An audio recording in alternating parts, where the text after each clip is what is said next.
never guess the places that I've been. You never guess the places that I've been. 'Cause everything is like a dream, yeah, but only in that dream that I live in. I'm never gonna let the day begin. Never gonna let the day begin.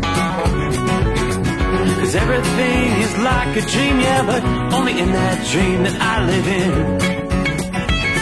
Oh, don't wake me up before you go, and I'll just make this bed my home.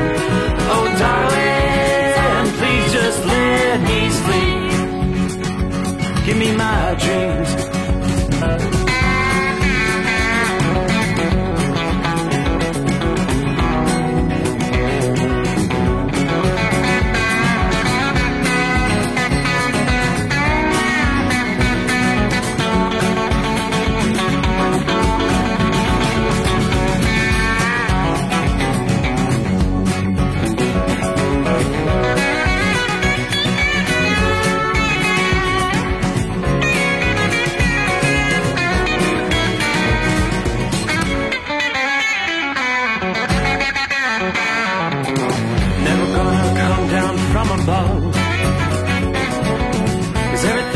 Better from above, but nothing's ever as it seems, yeah, except in that world that I dream of.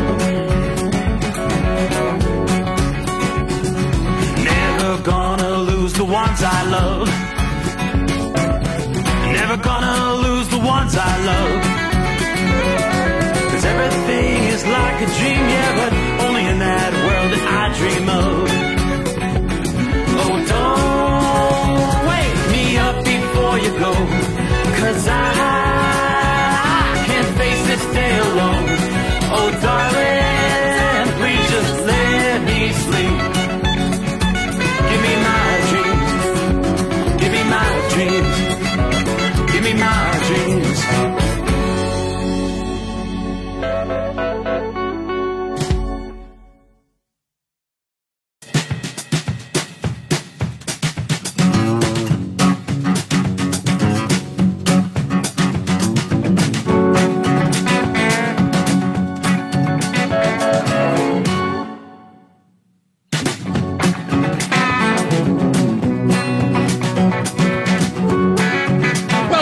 Looks like we've crossed over the midnight hour once again in the Eastern Time Zone. Here comes a Friday. Yeah, get set for the weekend. Hope you've had a good week. Great to have you with us once again, live from the Hot Shot Secret Studios, the Secret Bunker, the Steve Summers Overnight Drive. Making our way into the 11th day of June. Weekend number 2 for the month of June here. Okay, out of the box. Got some weather issues tonight. Had some tornado watches that expired here about 30 minutes ago, but they have extended severe thunderstorm watches for a pretty broad area. North central states, we've been talking about it the last few nights. An area that could see strong storms continuing even through the overnight hours. Severe thunderstorm watches in place for about the western 2/3 of North Dakota, South Dakota, and the northwestern half of Nebraska. In the mix there, we are seeing numerous severe thunderstorm warnings. There's also high wind warnings. If you're in a high-profile vehicle, southeastern portions of Montana, about the eastern half of Wyoming, on over again into the areas under the severe thunderstorm watches. Western Nebraska, North Dakota, South Dakota. You're going to have sustained winds 30, 40 miles per hour, gusts to 60 miles per hour. Now, winds are supposed to gradually begin decreasing through the overnight hours here. But right now, as I flip over to what's happening on the radar, we do have some pretty strong storms. Right now, it is the western and northwestern portions of South Dakota, on up into North Dakota. And a few of those thunderstorms now just beginning to move into western portions of the Nebraska, I guess they call that the Panhandle, northwestern Nebraska there. And just separately, way off to the east, we have a cluster of thunderstorms, not producing severe weather, but we are looking at some torrential rains in central portions of Wisconsin tonight. Had some very robust thunderstorms up into the UP of Michigan in recent hours. Most of those beginning to now push on up into southern Canada. Elsewhere around the country, what do we see? Still some lingering shower activity in the east. South central PA, it's mostly lighter rain. You do get into some pockets of heavier rain in north central and northeastern Virginia. Some of that rain heading up into parts of Maryland. A few clusters of thunderstorms down, moving into Raleigh, North Carolina. There's another batch of showers and thunderstorms further to the south, pushing now, beginning to push off to the east of Wilmington, North Carolina. Some of these showers extend from Wilmington all the way up to Greenville, North Carolina. They'll be heading over toward Jacksonville and New Bern, North Carolina. Again, not producing anything as far as severe weather, but just some heavy rain, some pockets of heavy rain. A few other clusters. You may find some rainy spots in eastern Tennessee, northeastern portions of Georgia. But it's officially been a week straight of temperatures at 90 or above in Minneapolis this week. It's been a scorcher. You talk about their full-fledged heat wave, historic heat wave that's been pretty much gripping the north-central portions of the country. Wednesday, Minneapolis broke the record, the daily record, by 1 degree when you hit 96 degrees that afternoon. As we hit noon, the Twin Cities up to the 7th consecutive day with a high of 90 or greater was the tweet from the National Weather Service office there. The heat peaked back on June the 5th, last weekend, when you hit 99 degrees. I mean, we're talking 23 degrees above average for early June. You're normally in the mid-70s this time of year. All right, temperatures Thursday hit 97 degrees, just 2 degrees away from tying the 1956 high temperature record there. Since the temperature had already hit 90 prior to noon Thursday, that made 8 consecutive days, highs of 90 or greater. And, of course, with the humidity in the atmosphere, the heat index, it felt well above 100 degrees during the afternoon and early evening hours. Minneapolis, not the only city dealing with the extreme heat. Duluth, Minnesota, also broke a couple of records in recent days. International Falls even soared to 98 degrees on June the 4th. Much of the Dakotas, central Nebraska, central Minnesota remain under heat advisories. The heat originating from that southerly flow, developing between the area of low pressure over the Rockies and that large area of high pressure centered over the southeastern USA. Now, what are we looking at here for Friday? Forecasters predicting today will probably be the end for this particular heat wave, as high temperatures begin to dip, but will still be well above average.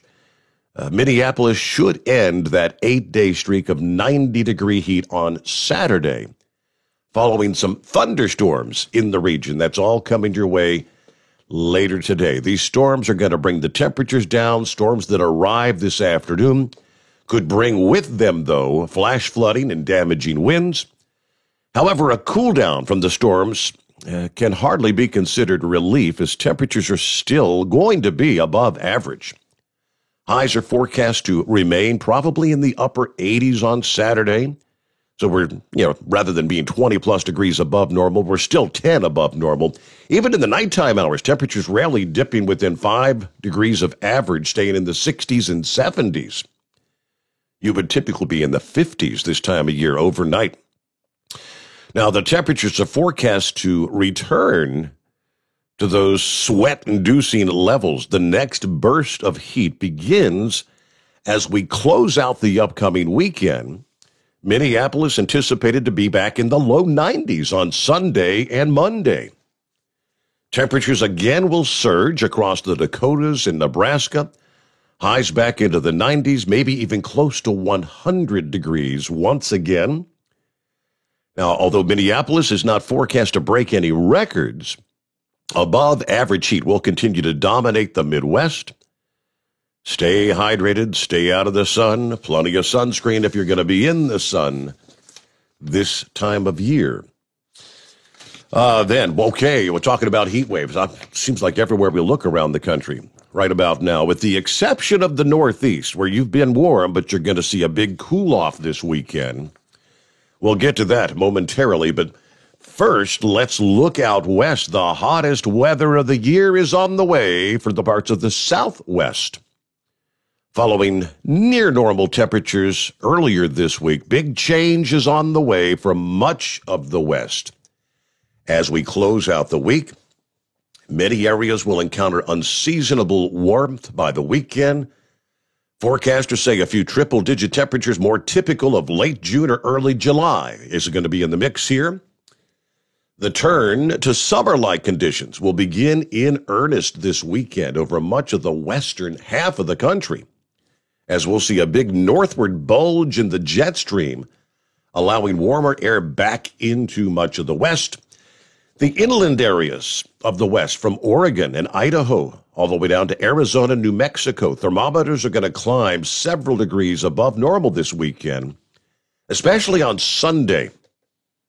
Phoenix, Las Vegas, Salt Lake City. The National Weather Service has issued an excessive heat watch for parts of starting in southeastern California, southwestern Arizona. That will begin Sunday and continue through at least June the 16th. That's next Wednesday. Both Phoenix and Salt Lake City forecast a soar, putting high temperature records in jeopardy. If Salt Lake City is able to hit the 100-degree mark on Sunday, that will tie your daily record that's been in place since 1918.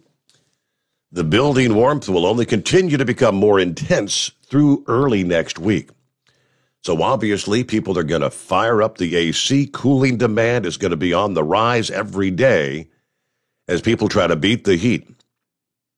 High pressure in the upper levels of the atmosphere will remain over the Rockies and the interior Southwest. That's going to keep temperatures above normal and precip where they really need it below normal.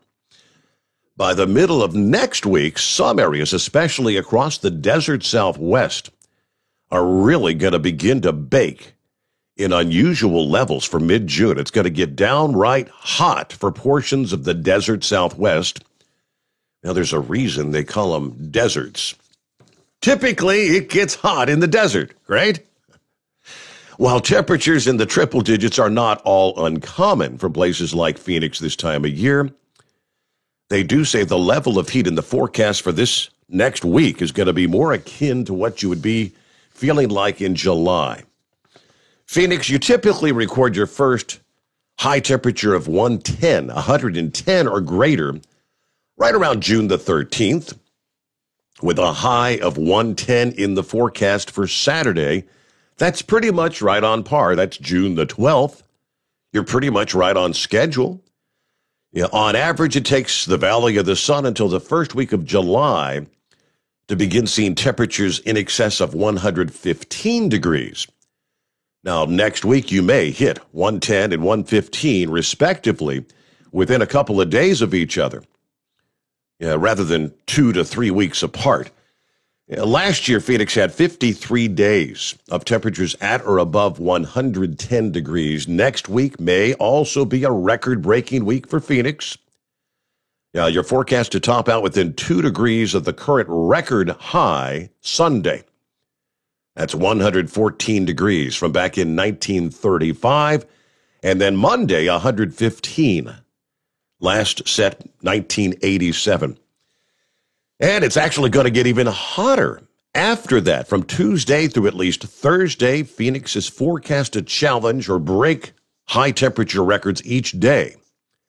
High temperatures solidly in the 100 teens. Another city set to be well ahead of schedule in terms of heat is going to be Las Vegas. You don't typically encounter your first 110-degree heat until the end of June. Well, last year, the thermometer didn't break 110 till the second week of July. This year, Las Vegas is forecast to hit the 110 mark Monday. Wednesday and Thursday next week, Vegas approaches 115 degrees, challenging record highs dating back to the 1940s. It is unusual for Vegas to reach above 115, even in the hottest part of summer. The official reporting station for the city has documented temperatures above 115 degrees only 21 of the last 73 years.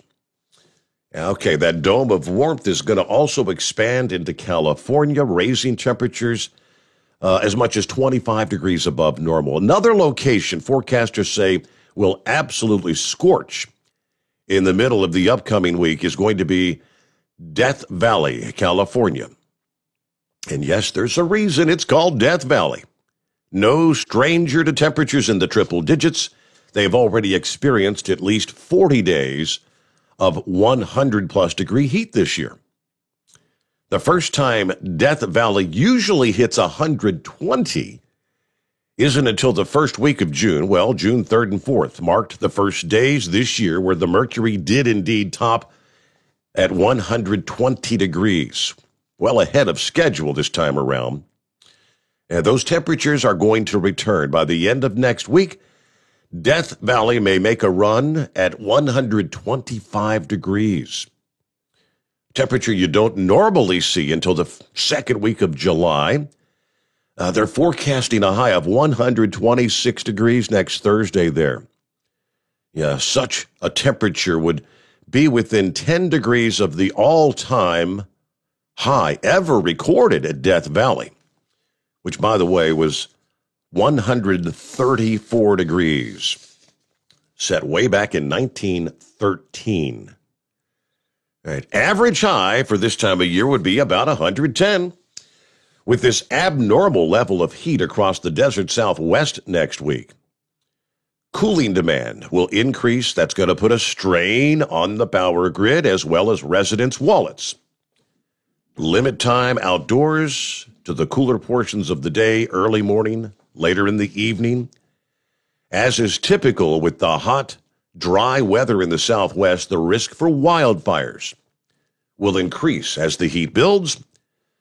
Fuels like grass and brush so dry, the smallest spark could quickly spread into a large wildfire. There continues to be several large fires burning. The Telegraph and the Mescal fires still ongoing outside of Phoenix. Combined, they've burned over 140,000 acres. That's been over about the past week. I believe those fires were sparked last Sunday.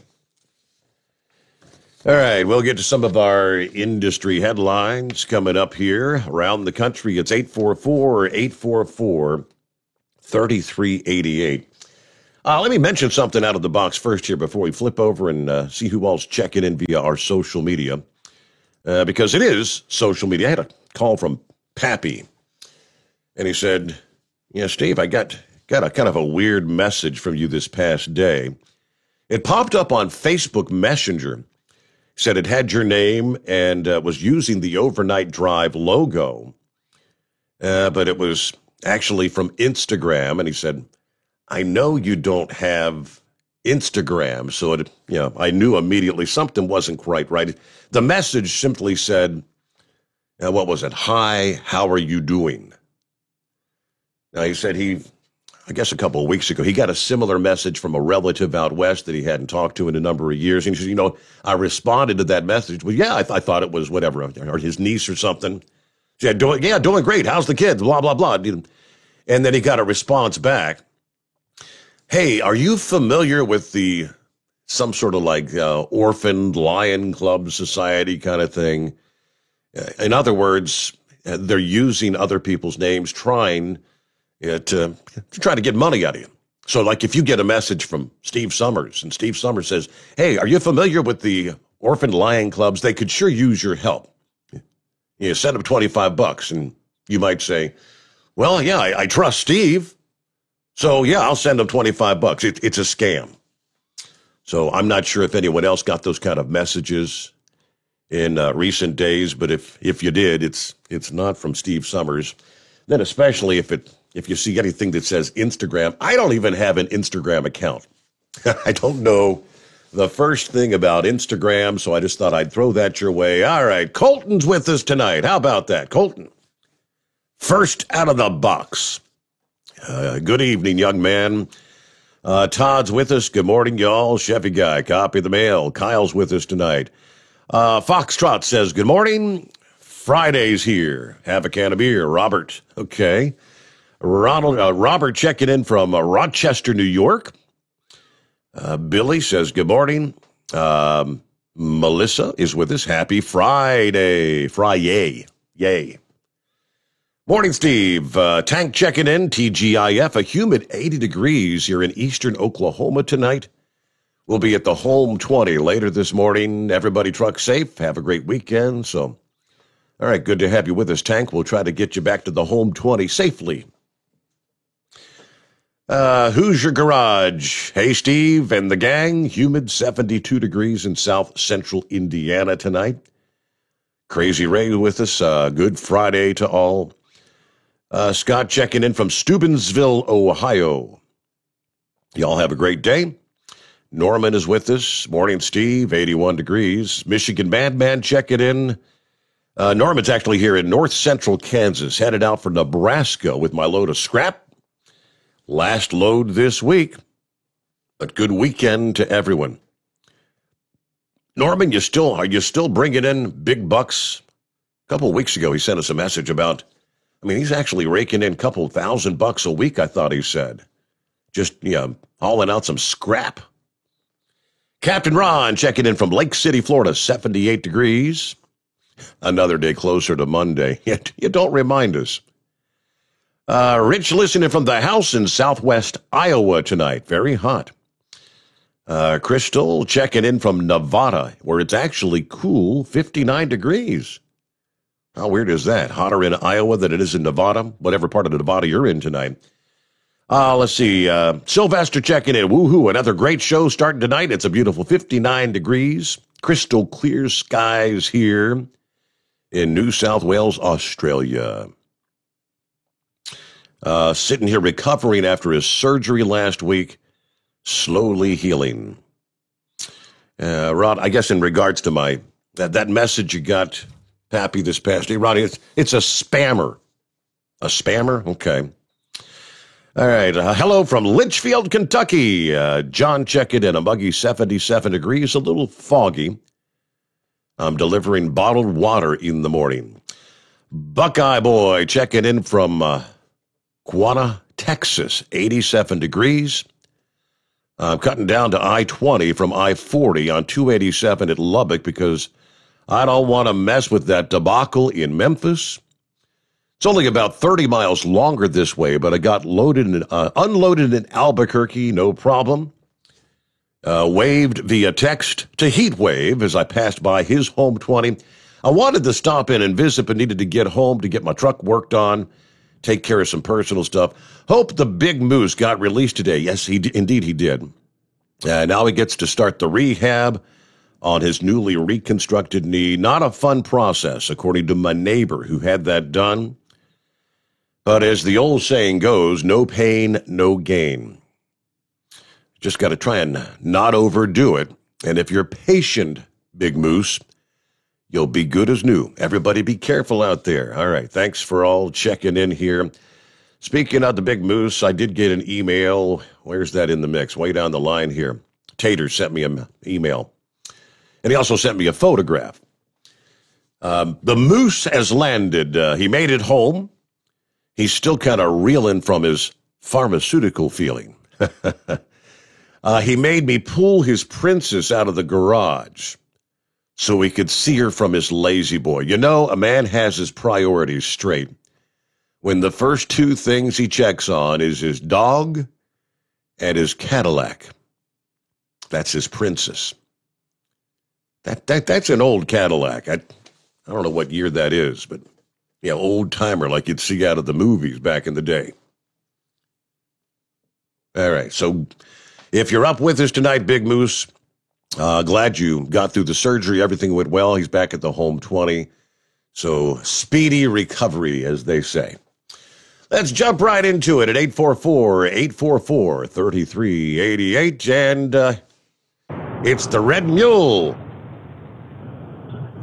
My neighbor had that knee surgery years ago on both knees, and by the time they got done, I believe the man stood up about 4 or 5 inches taller than he did before he had the surgery. I never did quite figure that one out.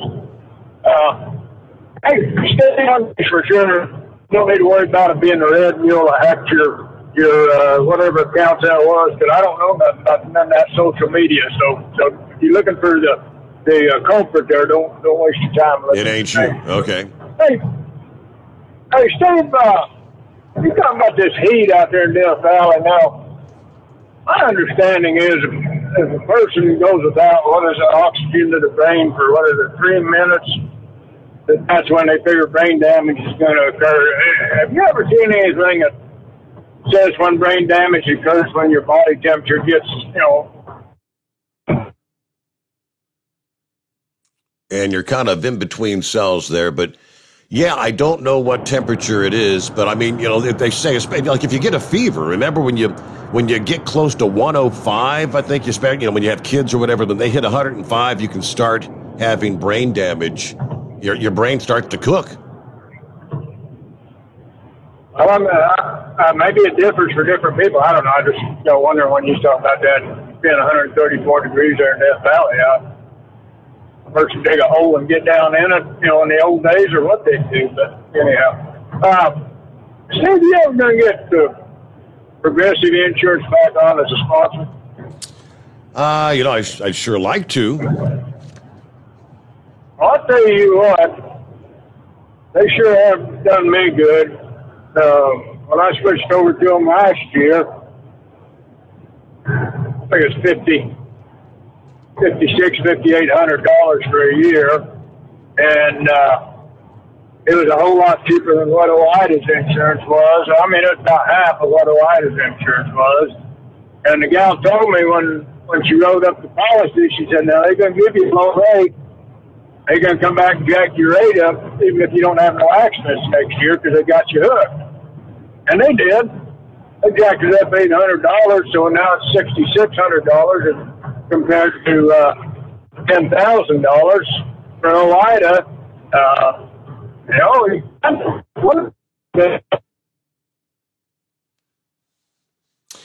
And he's in that.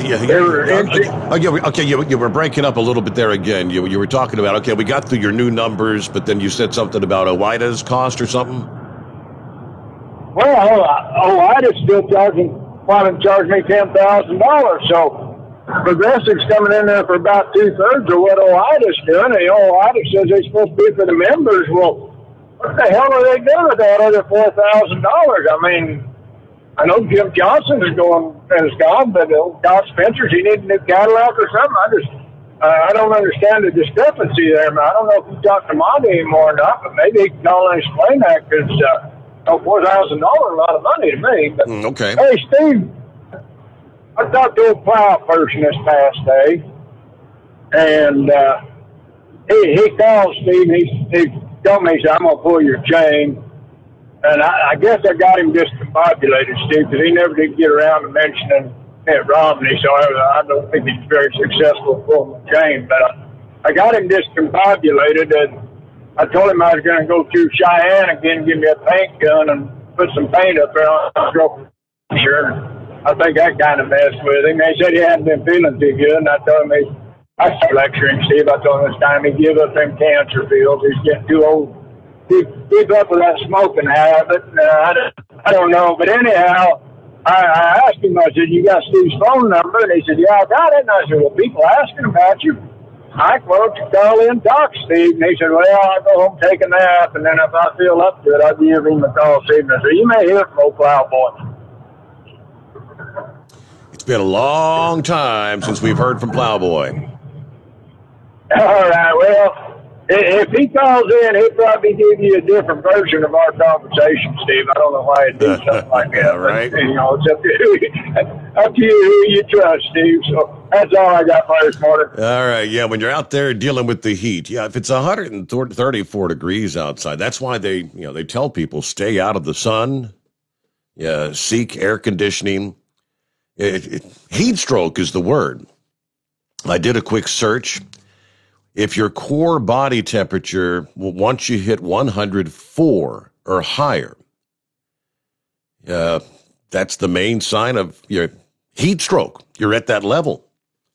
Confusion, agitation, slurred speech, irritability, delirium, seizures, and coma can all occur from heat stroke.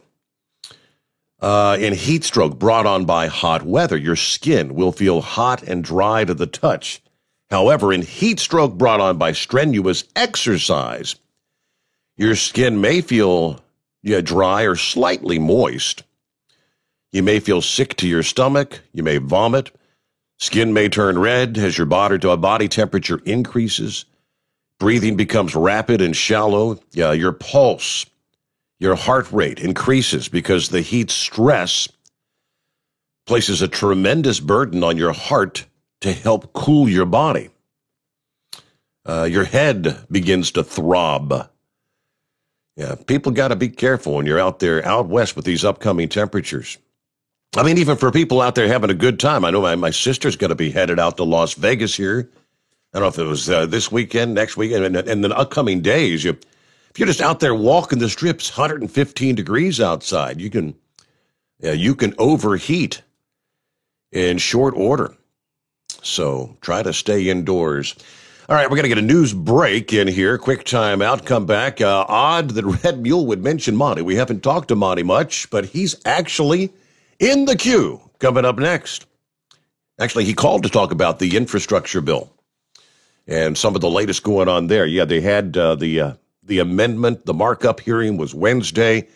I'll let Monty break it down for you, but there are still some things included in the House version of the bill that do not bode well, especially for the small business trucker. We got that coming up. It's 844-844-3388. The Steve Summers Overnight Drive live from the Hotshot Secret Studios.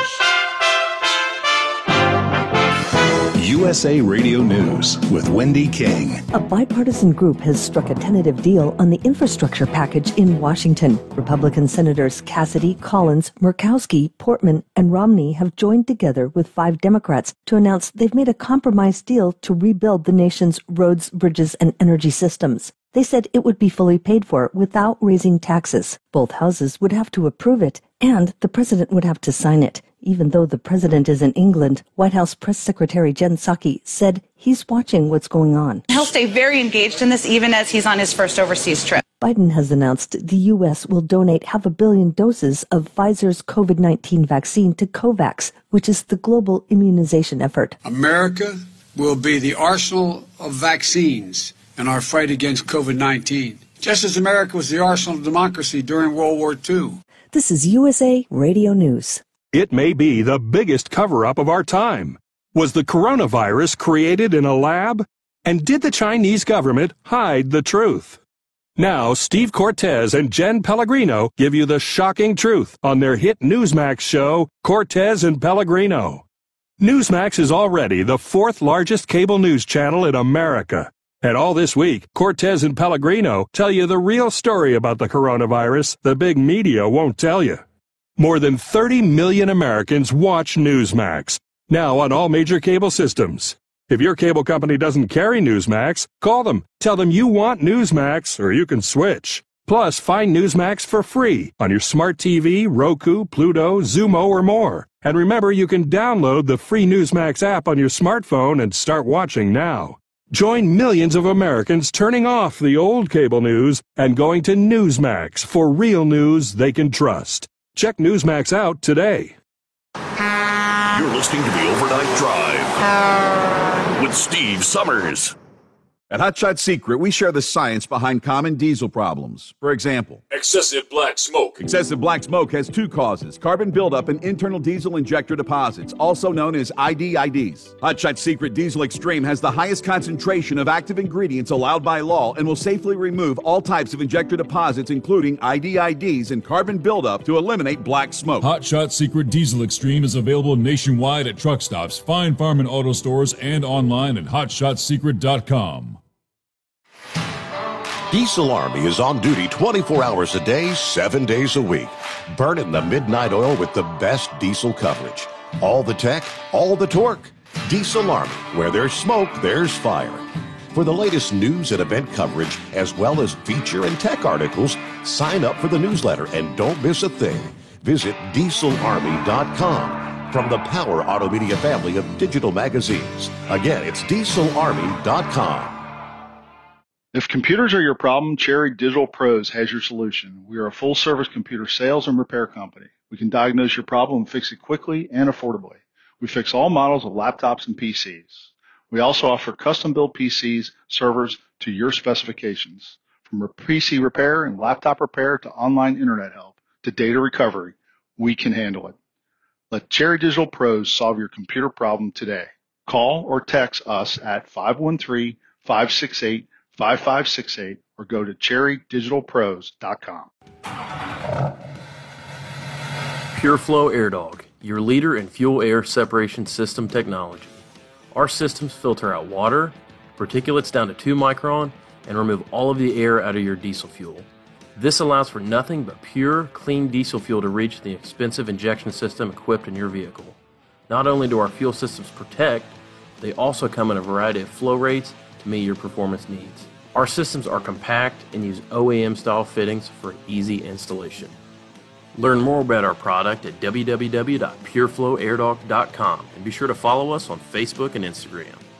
Protect your investment with PureFlow AirDog. Whether you're a diesel pickup performance enthusiast or just looking for a small upgrade, when selecting common rail fuel system components, look no further than Exergy Performance. At Exergy, you'll find injectors, pumps, and more, engineered like no others on the market using state-of-the-art equipment run by people that have been in the business for decades.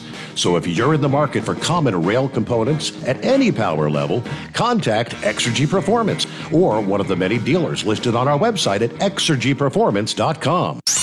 The Overnight Drive with Steve Summers. Live from the Hot Shot Secret Studios. Call Steve now. 844-844-3388. That's 844-844-3388.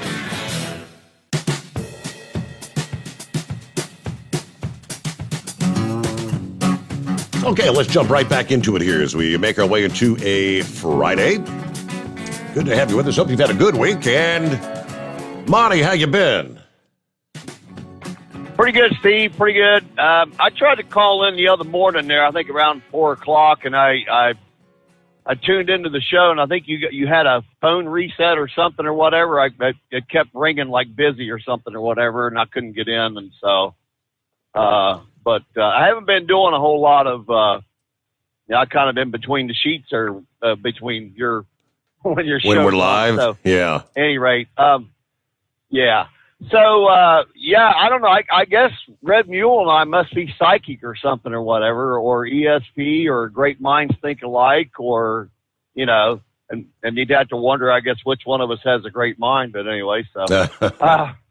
But as far as like the insurance, I think I'm trying to think because I've got mine with the light, and I think that I'm paying for my fleet. I want to say it's around $7,800 or $8,000, which I understand that's still higher than what he's doing. As far as I know, I don't think Todd's getting a new Cadillac. Couldn't tell you about that.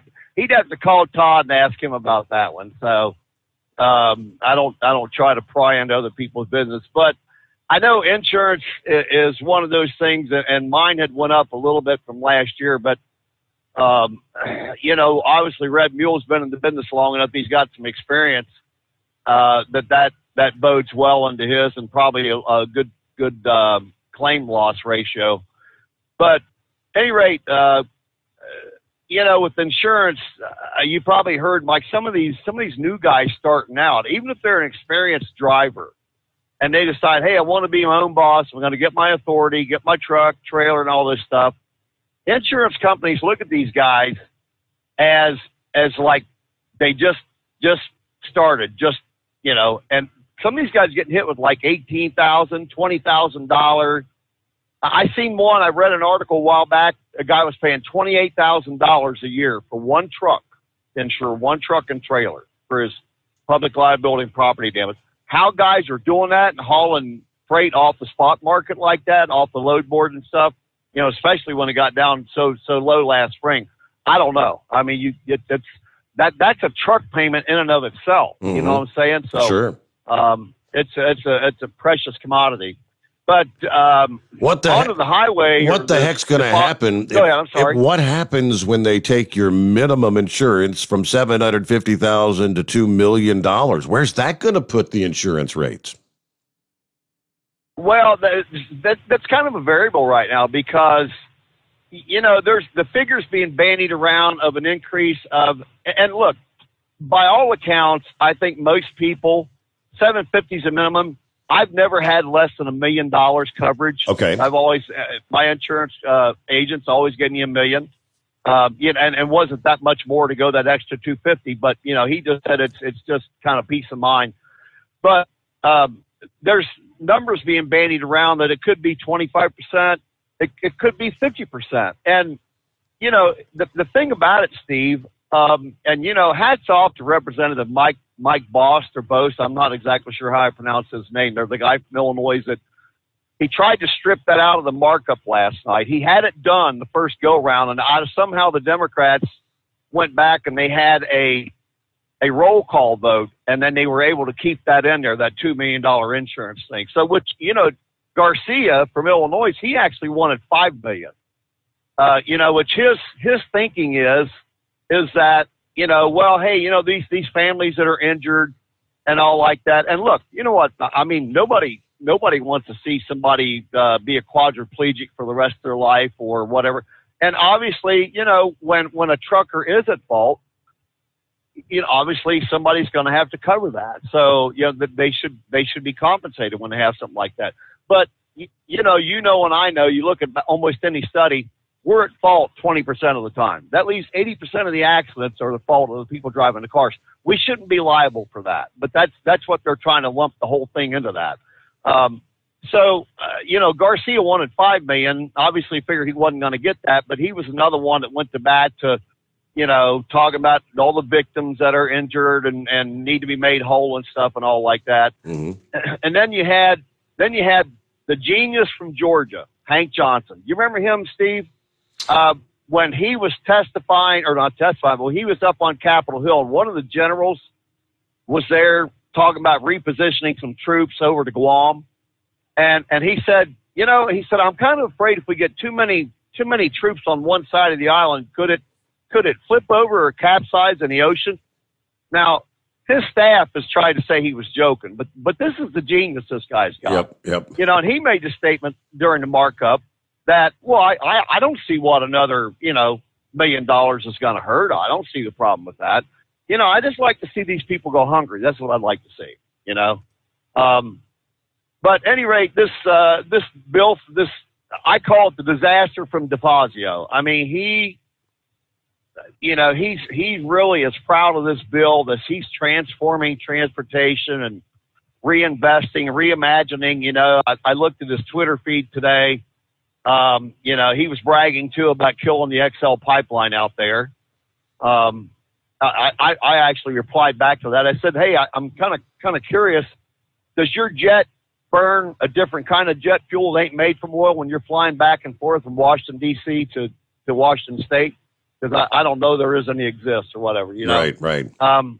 It's just, common sense is just totally out the window with these people. But the bill went pretty much, party line vote. I tried to pull it up a while ago and I didn't get around to it, but I think I don't know that any Republicans voted for it.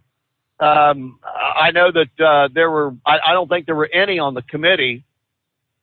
that voted for it. I think there's 38 Dems and 30 Republicans, and I'm pretty sure all 30 of the Republicans were against it.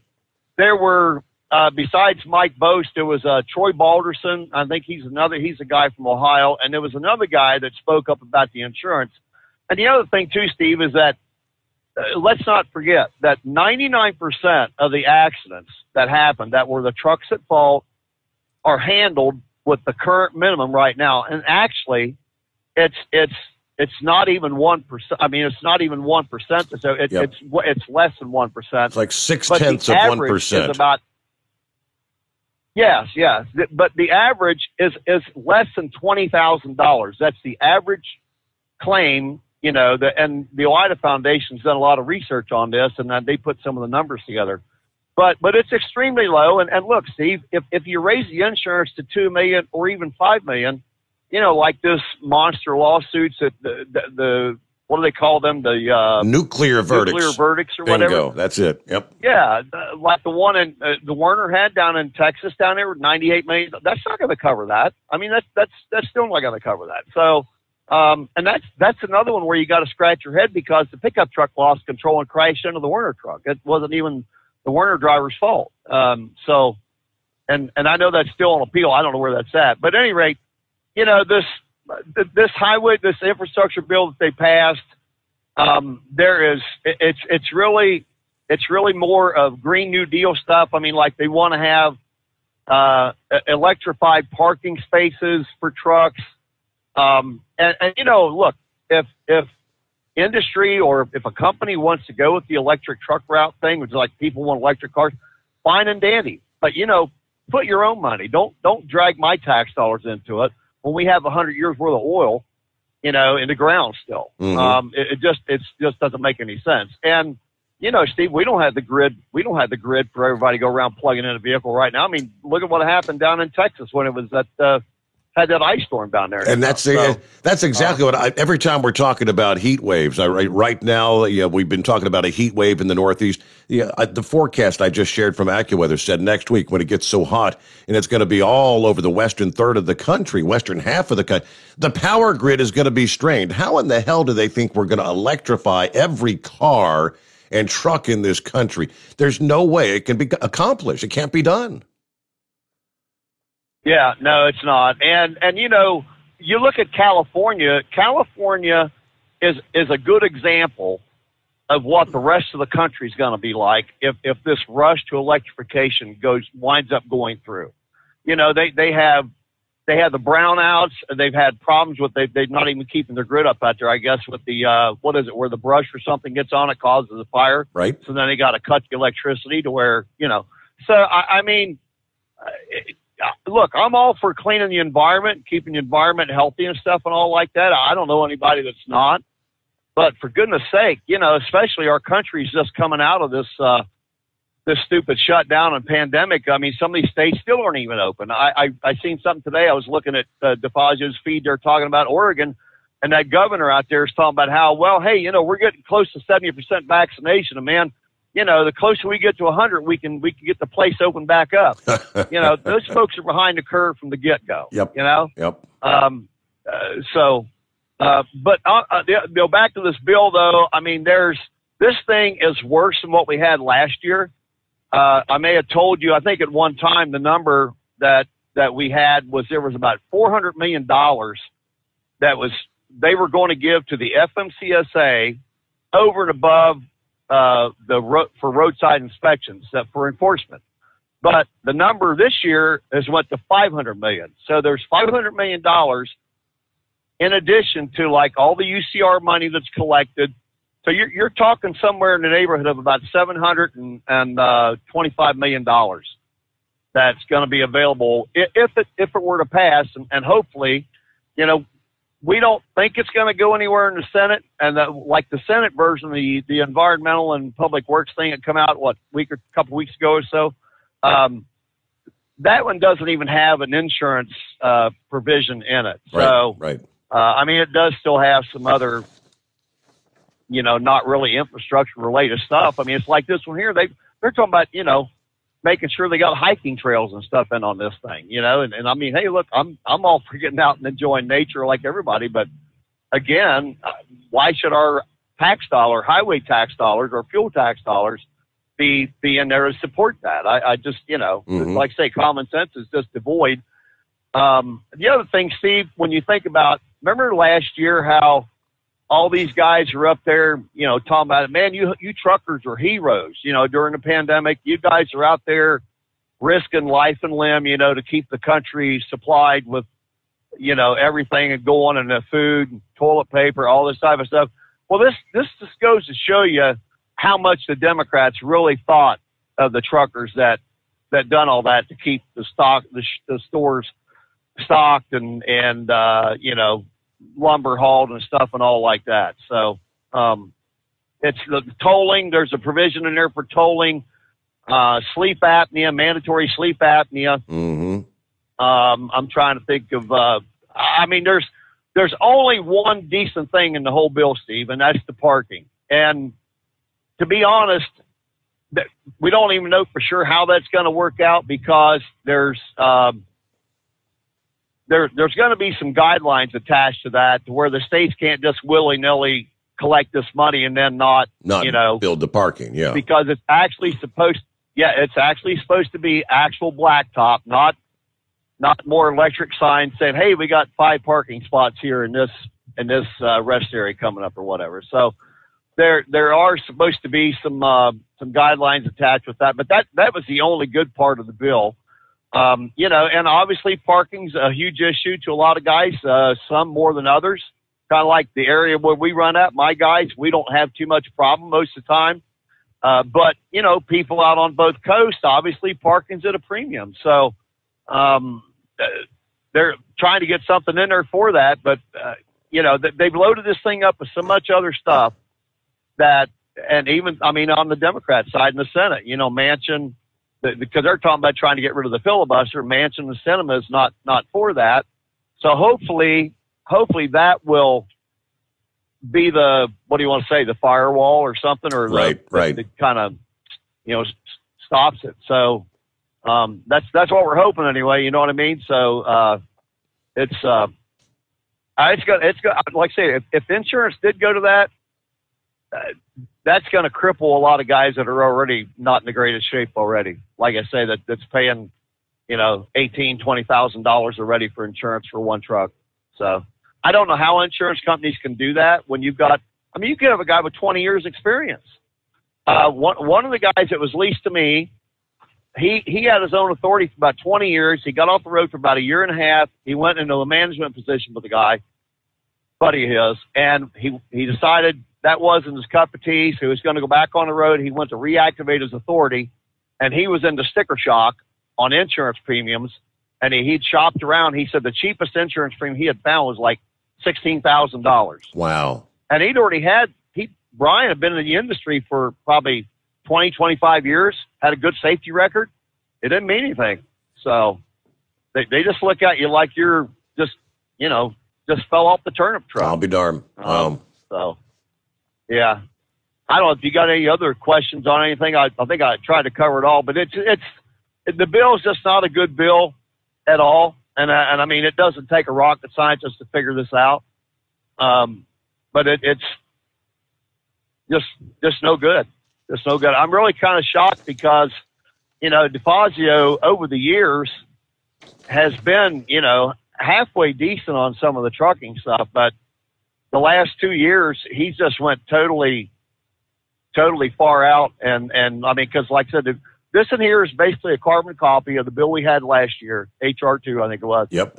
And had all the stuff, same stuff in it. But this in here is jacked up a little more. Like I said, the FMCSA enforcement provisions and that other stuff. So that's where it's at. So we're hoping it don't go anywhere. But, you know, the last time I think I talked to you, we were talking about when the markup was going to be. And for some reason, they kept moving the markup date back. It was going to be sometime in May, and like early May. And then it was going to be toward the end of May. And then it was going to be, you know, it finally got, well, this is actually about the second week of June, right? Yep. So yep.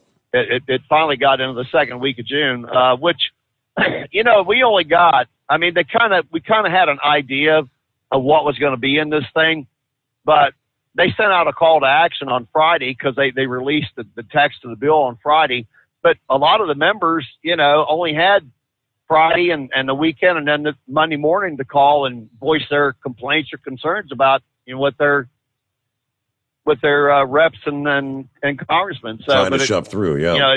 Like I said, pretty much, fell on deaf ears there. You know what I mean? So. Well, anyway, that's like you said, the long and the straight of it. I appreciate the update there, Monty. It's great to hear from you. Don't, and of course, when you're up late, don't be a stranger, right?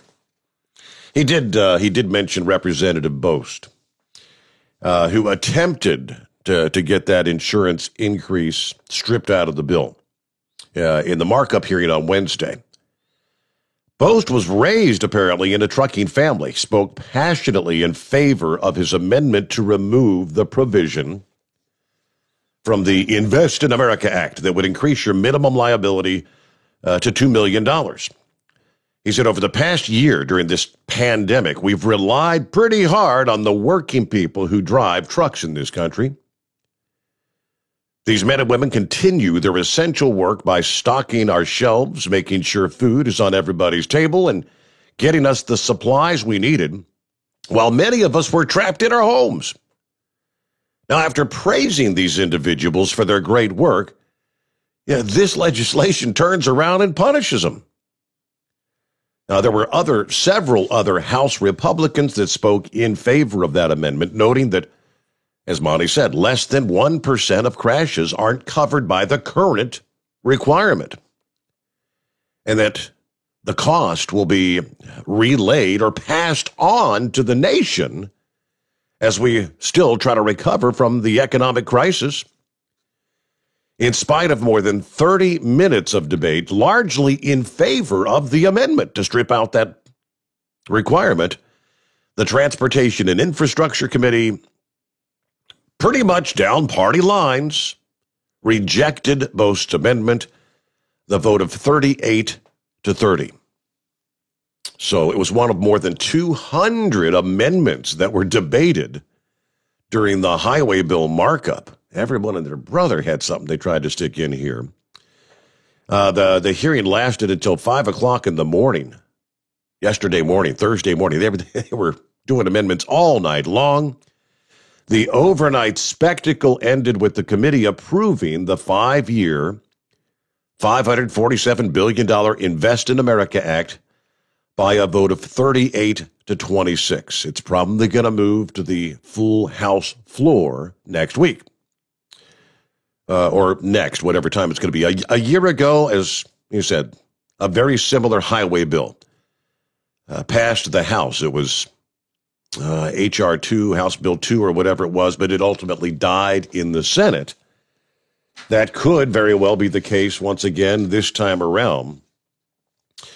But only if you could find, probably one Democrat that won't go along with the party lines, because, Democrats have it. Now, there's a Senate version of this bill as well, which Todd Spencer said it's a better version than the House version, but there's still some negative things in it. At least it doesn't have the poison pill of the insurance increase. It also does not include the screening requirements for sleep apnea. So we've already gone through the House version. Todd said the bill's not perfect, but it does represent a remarkable contrast from the highly partisan abomination that's working its way through the House right now. I hope every lawmaker who chose the trial lawyers over truckers last night is regretting having to even cast a vote on such a contentious issue that has little chance of becoming law. If they're not regretting it today, they will be regretting it soon. Although the Senate bill does not include the insurance increase or the sleep apnea mandate, OOIDA does take issue with the provision that calls for automatic emergency braking. That would be a mandate. And there's language in there that involves the side underride guards on the trailers of the truck, which he doesn't like that one either. All right, who we got up here? Well, good morning, young Colton. How are we tonight? Good. Good. Are you out on the road with Dad right now, or are you just listening in from the home 20?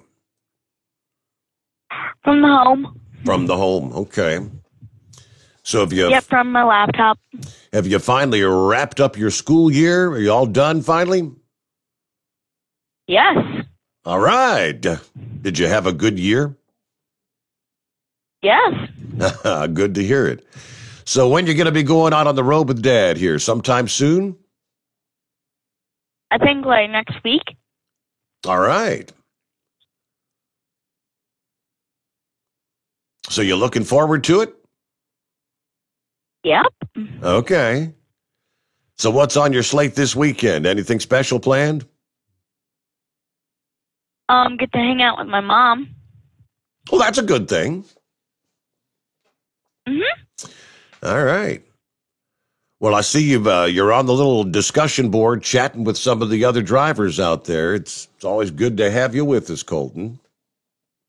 Yeah, sometimes my internet's slow and I don't get everything in there. I know that feeling. All right. Well, I guess so. Is Dad out driving tonight, out there on the road? Mm-hmm. Yep, he's listening. All right. Well, say hi to Dad. Hi. All right. Be safe out there. Thanks for checking in, Colton. We'll look forward to, I'm sure you'll probably be chiming in sometime when you're out on the road with Dad. All right.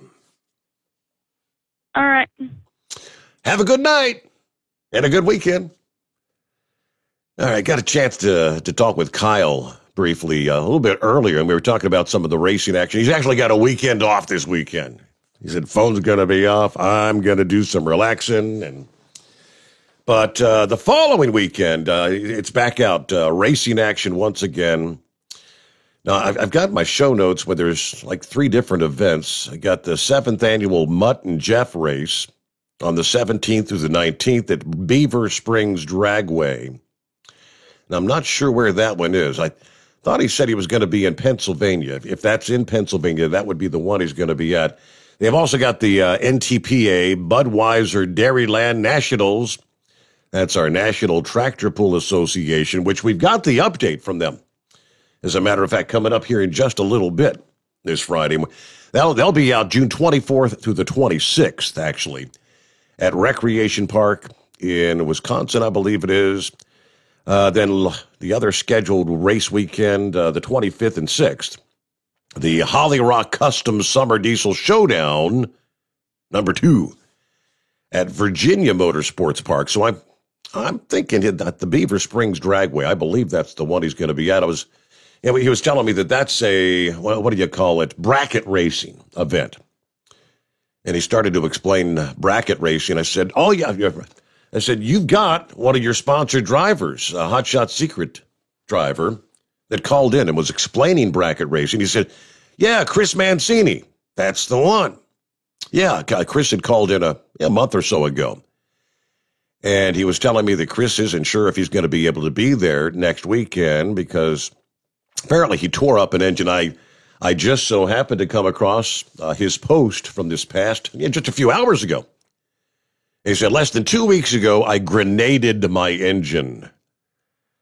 I don't know how we did it, but it's complete, and we're firing up our new engine tomorrow to be ready to race this weekend. I got to thank some people and some companies that made this possible. Bob George Racing, my man was on it. Camcraft for grinding my cam yesterday and overnighting it, when everyone else told me it was going to take him 8 weeks. Victor Ellinger for getting me pistons overnight. Ohio Crank for getting right on my rod and sending it ASAP. Also, William Prest and Brandon Prest for offering me a car to drive. Kevin Boring for offering parts as well. It's nice to have real friends. I really got lucky. My block wasn't hurt. And AJ Cassini, I'm proud to call you my friend. There you go. So if all goes well this weekend with the new engine, I think Kyle said Chris is going to try to be there for that bracket racing where Kyle's going to be next weekend. All right, we get a news update here. Back to your calls just ahead on a Friday morning. It's 844-844-3388. The Steve Summers Overnight Drive, live from the Hot Shot Secret Studios.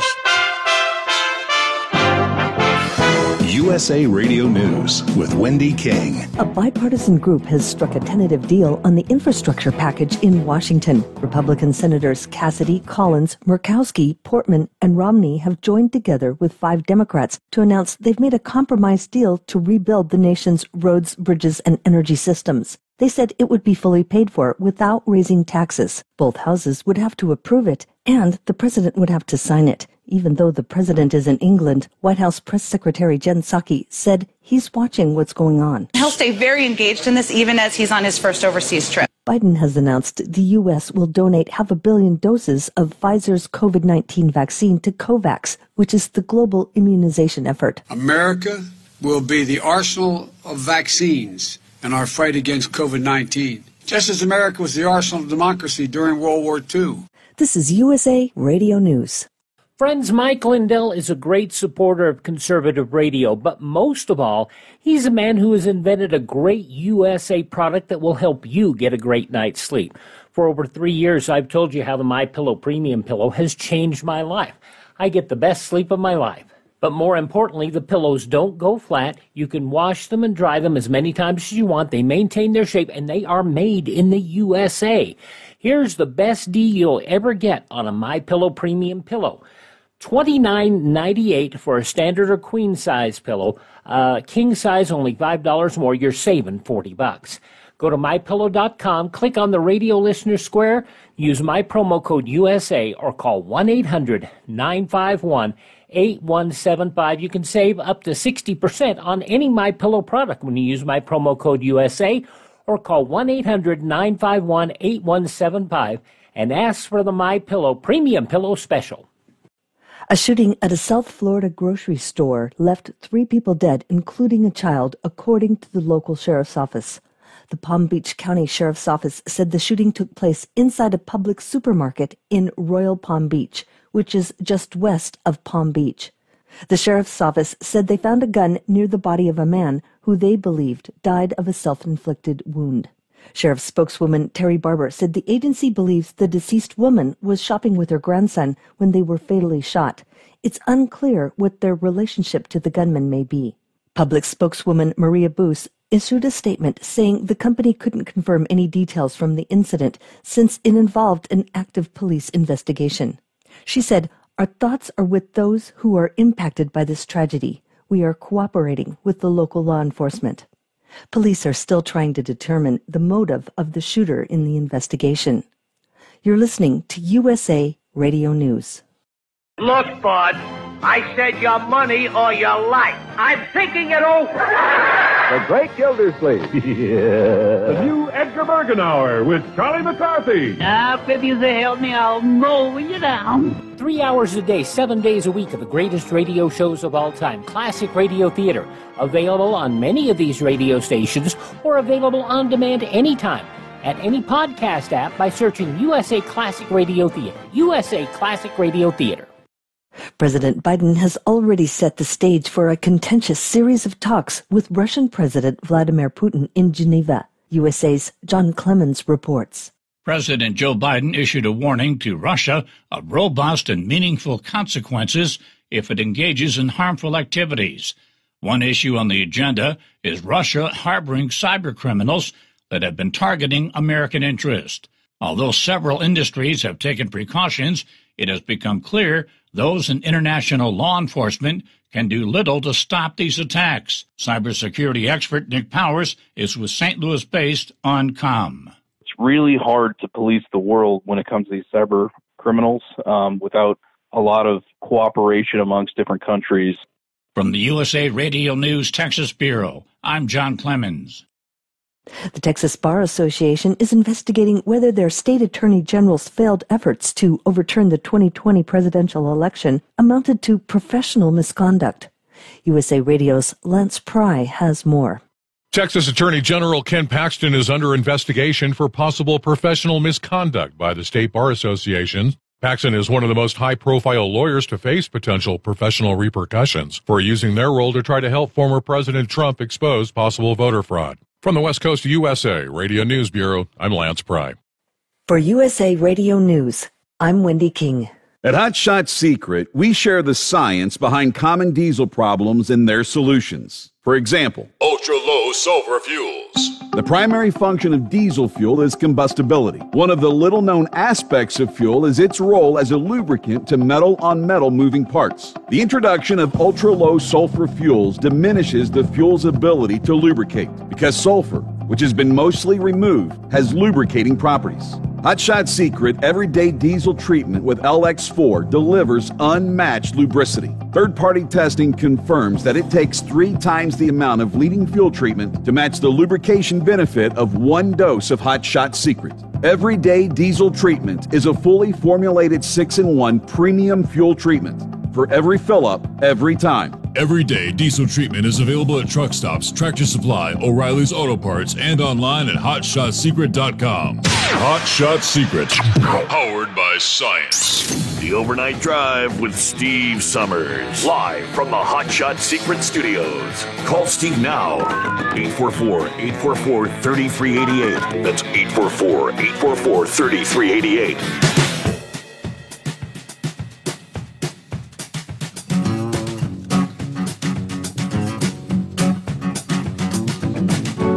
All right, back at it here on a Friday. Here comes the weekend. Kyle wanted me to send a shout out to Joel Morrow. Let me see. He did not actually have his surgery yesterday. It's going to be next Thursday. Let me see. I looked it up here. Yesterday he posted, I do have a surgery date set at Ohio State Ross Heart Center next Thursday, the 17th. My surgeon said the goal is in Thursday, home by Monday. Now, my final pre-surgery testing went well. No additional issues or complications. I'm starting pre-surgery breathing exercises and medications, so I'm done driving commercial vehicles for at least 90 days. Anyway, during the off time, during my healing, I'm planning on taking courses through Dana, Volvo, and Kevin Rutherford. In addition, I'll be doing lots of walking and electronic muscle stimulation. Yeah, on a side note, I figured I better take my boy for a haircut before surgery. He had a picture of his little doggy there, little poodle. Got a haircut. But he did say, I'll post updates on how the surgery goes. And if you're not familiar, Joel Morrow, of course, joins us Monday mornings, Mondays with Morrow, talking tech issues and trucking, getting the best fuel economy, all kinds of interesting stuff. Hasn't been able to join us the last couple of weeks, and I will presume for the upcoming couple of weeks as he prepares for a heart valve replacement. Earlier this week, he posted the fact that it was just, luck was on his side. He made a visit to his everyday physician and general practitioner, and apparently she, during the physical, the exam, she thought she heard some sort of a murmur. Something didn't sound right with his heart. It's a hereditary thing that he said he was actually born with, and all these years had no idea. But his surgeons apparently told him if they had not found that, he was at the stage where I guess he essentially could have just keeled over at any time had they not discovered that heart valve was leaking. So I hope all goes well with the surgery there, Joel. We're all thinking about you. We'll be throwing prayers up for you. Especially next Thursday as he goes under the knife, all right? Meanwhile, who else we got on the line here? Let's jump up to Chevy Guy. What's happening this Friday morning, Chevy Guy? Oh, I just have to say this. That's just not a Cadillac, Vermouth's car. The reason why they pulled that thing out just sitting there looking at that Cadillac is memories for him that probably got his mind off any pain that he had in his knees. I'm telling you, if you ever listen to the story, I'm not free to disclose the whole story because it is Moose's story and his family. It's him and his boys right there. He created that machine. I'm telling you, she didn't look like that when she come out of Detroit. She didn't even resemble that when she come out of Detroit. And when she finally, at the end of her life, of course, every Cadillac is a lady, including back then they had, they made ambulances and hearses. So, they made Cadillac station wagons back then, but nobody really wanted to use them because, they're sort of depressing reason for them. But that girl right there is Princess. It's Moose, man, and his family. And she's more than just a looker. I can tell you that. She's a worker. She's like everything else Moose does. It's going to pull its weight. She can pull a tandem trailer and blow the doors off a lot of the stalkers. Probably the money he put in the thing probably isn't. You could have, you probably couldn't buy a new F-150 for the money you put in it. But you'd be hard pressed to come up with the money for the man hours that him and his boys put into that thing. Wow. You'd be lucky to get, you'd be lucky to come up with the man hours. You add it up, it's well over, $100,000. In man hours. Hello. So yeah, I can see that's more than just Moose looking at a Cadillac that somebody else made. Listen, that Cadillac is what Moose and his family built. Some of us out here are just daydreamers. We daydream about what we'd like to have, the best we do, we go buy lottery tickets so we can go out and buy something that somebody else built. But you got Moose that went out and seen Princess laying there. She was dead. She was rotting, and she was on a trailer. And this is what, Moose had a dream. And that's Moose's daydream right there. Okay. I tell you what, she's a 1948 Cadillac, and she's a dream come true. So, I hope one day he comes on and give him time to say what that is, and what it took, and what she was in the beginning, and what she is now. Wow. Hey, go find her trailer hitch. It's an engineering marvel to me. Go try to find the trailer hitch where she can pull that heavy trailer. Her suspension will hold anything you want to put on her. Wow. She is not, she is an amazing engineering marvel and a family dream come true. I tell you what, Bible says let other people praise you. I get so aggravated at Moose. He's an amazing businessman. He just seems to find time that the rest of us work 12 hours, 13, 14 hours, and we're passed out, He's still going at it. He's done all this stuff. He's an amazing singer. Every time I turn around, sometimes I just get the feeling like, man, why is he even talking to me? I'm a slug compared to what this man does. and you know what? The most amazing part about it, if he's got something where he can help somebody, he's going to do it. Let me tell you what, the more I believe Heat Wave can say it too. We have some amazing people on here. Monkey Gouger, in my opinion, opened up trucking for a lot of guys coming back from the war. They maybe have their left hand mangled, or they're on a hook too and have a prosthesis. You know what? Monkey Gouger got them to put the air valves over on the right hand side of the seat. So you know what? There's some vets that can get into trucking right now and have that comfort level. Just in a me and Grump don't always bump. We bump heads on some ideas. But he come on that one night, and in about 5 minutes, told about anybody that's thinking about going into being an owner-operator, he told them how to do it. Don't get tied in with other people. Buy your truck, get your contracts. I can't repeat what he said, but just in 5 minutes, man, he if you want to be a success as an owner-operator, follow that man's advice. Let alone you know, what you've done in radio, you know, what you built. We got some amazing people out here. I'm not one of them. I'm just, I'm proud to be a part of it in a small way as a caller. But the Steve Summers overnight drive and the crew that comes in and supports you, and I've left out so many other people, horse betters, all, you know, I would go all night there. But Fly Rod, I better get there too, and I guess they're going to at least we're getting some help now that he's had his surgery on the wrestling match. Right.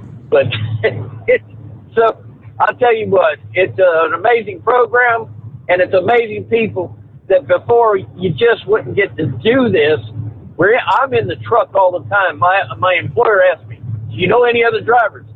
I told my employer I don't even know my next door neighbors that well. I mean, they don't come to my house. I don't go to their house. I go to work.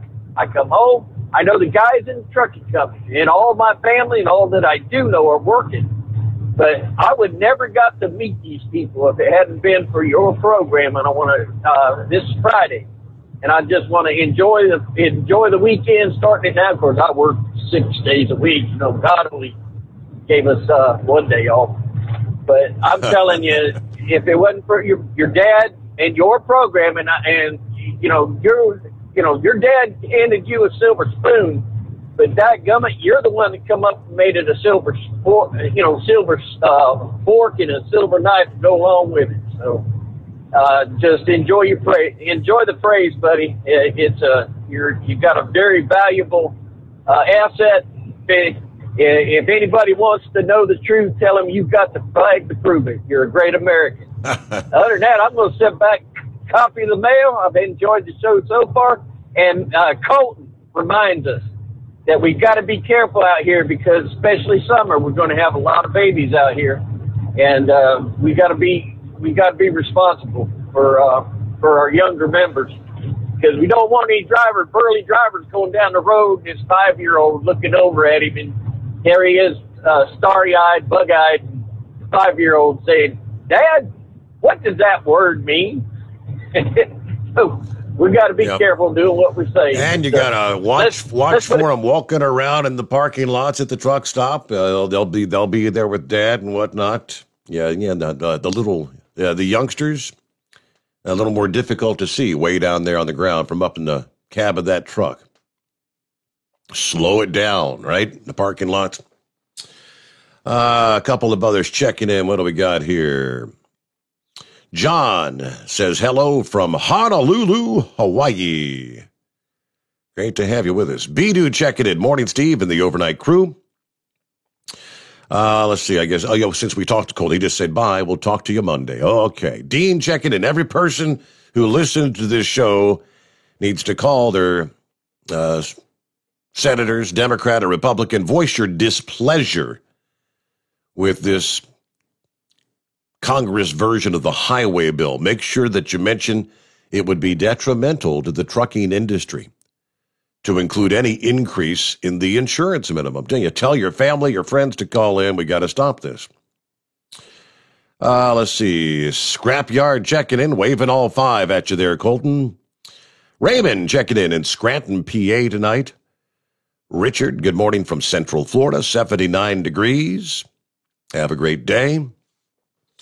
Gilligan checking in, 68, on and off showers on I-81 tonight in Virginia. Heavy storms, Winchester and Staunton. Hope everybody have a safe ride out there tonight. Keep it shiny side up. All right, there you go. Rolling up on 21 past the hour. And it's 844-844-3388. Hey, have you noticed you've been to the grocery lately? Noticing a few changes? Yeah, maybe a little sticker shock when you look at the prices. Spam, soup, Shake Shack burgers, everything's getting more expensive as food companies pass along the higher cost to the consumer. General Mills Incorporated, J.M. Smucker, Unilever, Campbell Soup Company. Yeah, just a handful of the food makers that are raising prices at supermarkets, restaurants, including Chipotle Mexican Grill, Cracker Barrel, Old Country Store, raising their menu prices. Executives say they expect more price increases this summer as costs remain elevated for labor, commodities, and transport. We're in a period of unprecedented commodity inflation, according to the CEO of Unilever. He said Unilever would recover some of those costs in part by selling smaller packages of some foods at the same price as a larger size.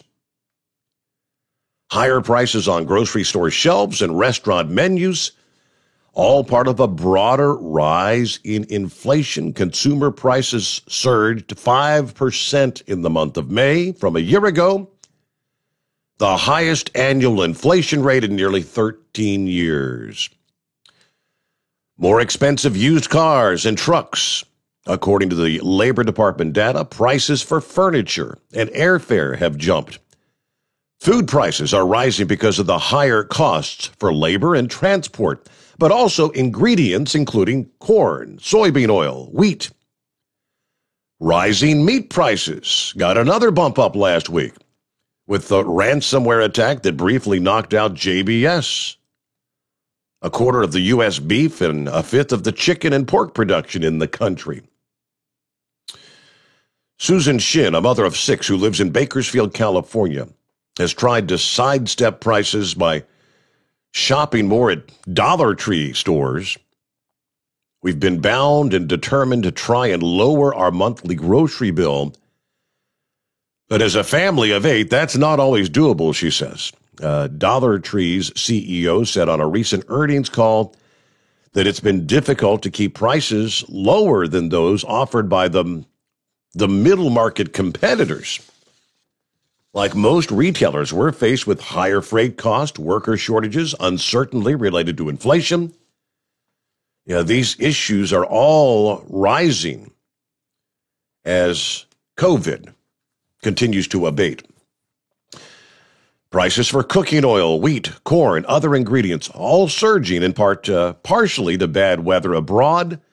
Strong export demand, labor shortages are hampering operations at stores from Starbucks to the supermarkets, prompting many employers to have to raise wages, which that has to be passed on. Costs to transport food products are up as much as 25% from a year ago for some food makers because of high demand for shipping during the pandemic, coupled with the shortage of truck drivers. Up, and away go the prices. Would this be Jeff in Baltimore? Hi, Steve. How you doing? I just want to say real quick, I want to wish your friend a speedy recovery and a really healthy surgery. I heard he's having one, you said next Thursday? Yes, correct. Well, I just want to, I don't know who he is, but we're all family here, so I just want to say I hope he has a healthy surgery and a speedy recovery. Very good. So before I start talking about Kamala Harris, because I know nobody really wants to hear about her, before I go there, I want to let you know I'm also having surgery on Saturday morning. It's something that I had to, it's got to be done now. I try to put it off as long as possible, but my doctor and my wife got together and they said, we got to get it done now. So I'm really nervous about that myself. Well, I hope all goes well. Thank you. So before I talk about Kamala, just about my surgery, I've been doing like three Hail Marys and 3 Our Fathers. I heard that really helps when you're in doubt of things that are going to happen. But my surgery is It should be simple. My doctors told me it should take a 45-minute procedure. I'm just getting a penile implant to... Okay. I hope all goes well with you there, Jeff. Thank you so much. You have a good weekend. Yeah, I saw that one coming. I had my finger on the trigger there. What's going on, Beaver Squeezer? It's been a while. Yes, sir, it has. How are you tonight? Well, I can't complain. Can I ask you a question? Well, you can. They're opening up the cruise lines. I saw Alaska is opening up their cruise line, and Florida is starting to open up their cruise line. I am on board with you every night, and I enjoy your program. I don't call every night, but I enjoy your program. I would like to stand in front of you and shake your hand one day.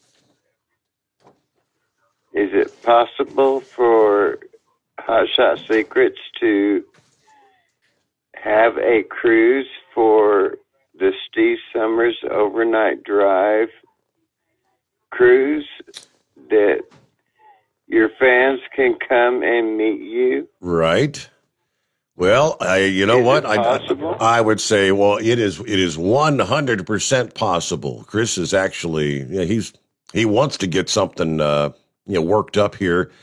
I've been kind of sitting back, waiting, we're biding some time, wait till this whole COVID thing, it kind of goes away. I mean, are we going to all have to be vaccinated before we can, get on the ship? That's some of the questions we're waiting to answer, but yeah, I could say if all goes as planned, there will undoubtedly at some point in time be a overnight drive radio cruise for our listening friends, anyone out there. And we'll definitely let you know, Beaver Squeezer. I think Chris was actually talking about getting one together and maybe even having a contest, maybe one of our listening friends could win a free cruise for two. You and your better half or a friend, whatever the case might be, for those that aren't married. I did see this past day that I believe this is the first fully vaccinated cruise here in North America that just took place. And two passengers aboard the first, again, fully vaccinated cruise have tested positive for COVID. The passengers who shared a room on the Celebrity Millennium testing positive during the end of the cruise testing, which is completed 3 days before returning to the U.S. In a statement released yesterday, Celebrity said 2 guests sharing a stateroom on board tested positive for COVID-19. While conducting the required end-of-cruise testing, these individuals are asymptomatic, currently in isolation, being monitored by the medical team. We are conducting contact tracing, expediting testing for all those close contacts, and closely monitoring the situation. All passengers were required to show proof of vaccination along with a negative COVID test within 72 hours before the ship departed. How did it get on the ship? This cruise departed the Caribbean island of St. Martin last Saturday. It's now docked in Curacao with the passengers who tested positive remaining in isolation. All right. The Celebrity Millennium became the first ship to sail with guests from North America in over a year's time. There were just under 600 guests that were welcomed on board the ship last Saturday. It's all kind of an experiment right now with reopening the ships. Our number, plenty of room for you here on a Friday. It's 844-844-3388. The Steve Summers Overnight Drive live from the Hot Shot Secret Studios. USA Radio News with Wendy King. Finally, some progress on Capitol Hill with infrastructure. Republican Senator from Maine, Susan Collins. Among the 10 of us, there is a tentative agreement on a framework, but obviously there's a long ways to go. A bipartisan group has struck a tentative deal on the infrastructure package in Washington. Republican Senators Cassidy, Collins, Murkowski, Portman, and Romney have joined together with 5 Democrats to announce they've made a compromise deal to rebuild the nation's roads, bridges, and energy systems. They said it would be fully paid for without raising taxes. Both houses would have to approve it, and the president would have to sign it. Even though the president is in England, White House Press Secretary Jen Psaki said he's watching what's going on. He'll stay very engaged in this even as he's on his first overseas trip. This is USA Radio News. If you owe $10,000 or more to the IRS and you cannot afford to make payments to the IRS, you may qualify for the CNC tax program. This is a new program, and if you qualify, you won't make any payments to the IRS while in this program. Once you're accepted into this program, the IRS is forced to stop all harassing collection activities. No threatening phone calls, no wage garnishments, no bank levies, and no more monthly payments to the IRS. Get ready to write this number down. It's the most important number you'll ever need to end your IRS tax nightmare. Call Paramount Tax Relief at 800-547-4804 for a free confidential consultation to find out if you qualify for the CNC tax program. Once you are accepted into the CNC tax program, you won't make any payments to the IRS while in this program. Call Paramount Tax Relief now at 800-547-4804. That's 800-547-4804. Again, 800-547-4804. You're listening to the Overnight Drive with Steve Summers.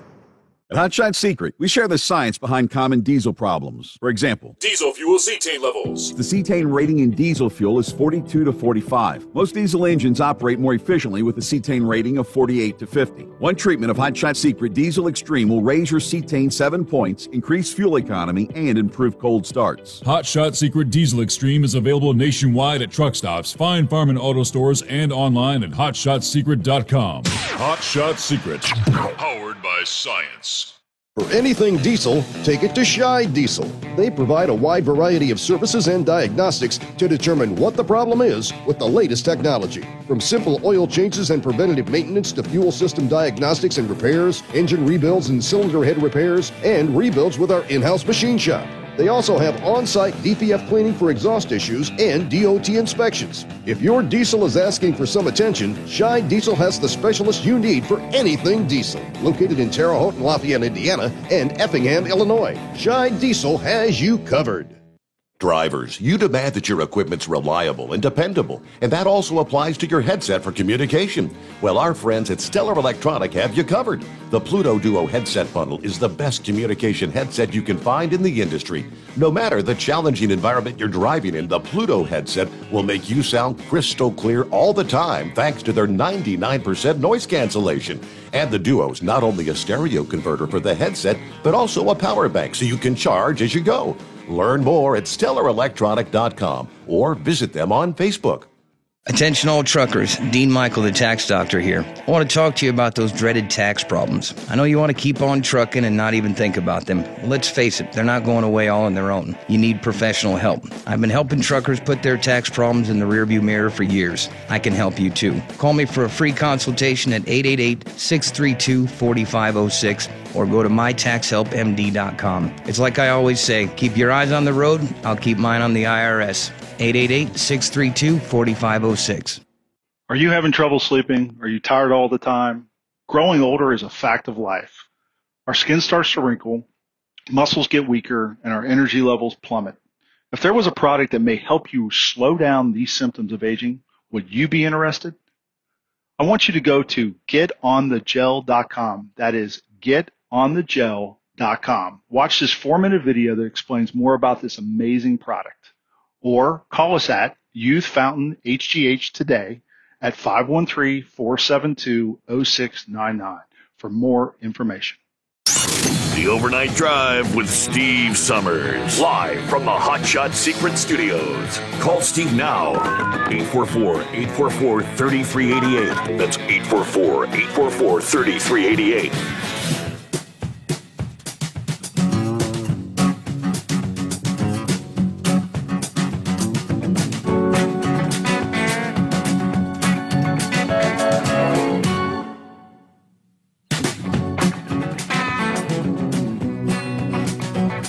A lot of other interesting things we'll get to coming up here. And of course, if you'd like to jump on board, lines available. Here at the Secret Bunker, our number is 844-844-3388. Alrighty, and of course, don't forget, gonna make a Hot Shot Secret purchase. There are some deals out there. And maybe you're gonna be out there working on the car, working on the truck over the weekend. Yeah, right now you got O'Reilly's Auto Parts. You got the Diesel Extreme at $4 off through the 29th of June. $4 off as well for the FR3 Friction Reducer at O'Reilly Auto Parts. If you're happening by a Tractor Supply store around the country, I got the Everyday Diesel Treatment, $3 off through the 27th of June.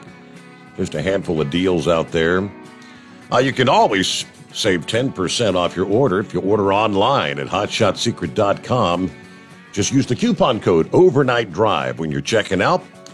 That'll get you, again, 10% off with an additional 10% off for first responders, military active duty, veterans, CDL holders.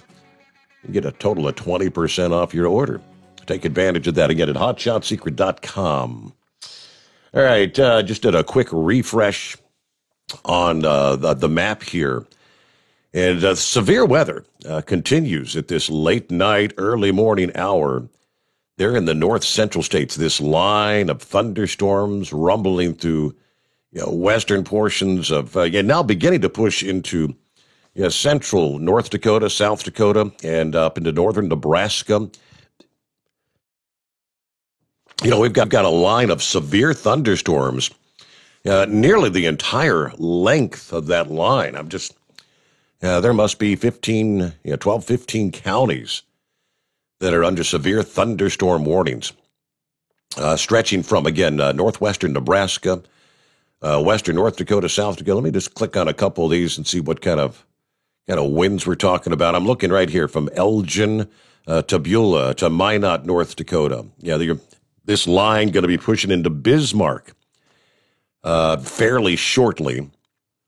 What do we see? Severe thunderstorms along a line, moving northeast at 45 miles per hour. This cell, 70 mile per hour wind gust, quarter size hail.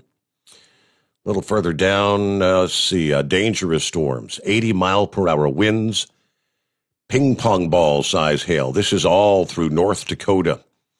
From one end of the state to the other almost.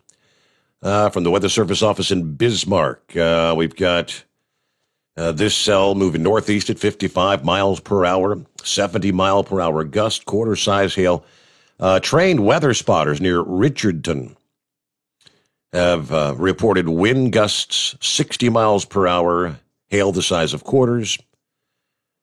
Strong winds over 60 miles per hour also observed at Glen Ullin. So, this is big enough for hail damage to vehicles, considerable tree damage. And if you're in a high-profile vehicles, again, if you just joined us, don't forget there are high wind warnings through that entire region, stretching back into western portions of Montana and much of eastern portions of Wyoming tonight. Be careful in the high-profile vehicles. So, some of these storms, again, I'm looking on down the line, 80 mile per hour winds. That's getting up there. So, we'll keep an eye on things as we progress on into the early hours of a Friday. Meanwhile, get back to your calls at 844-844-3388.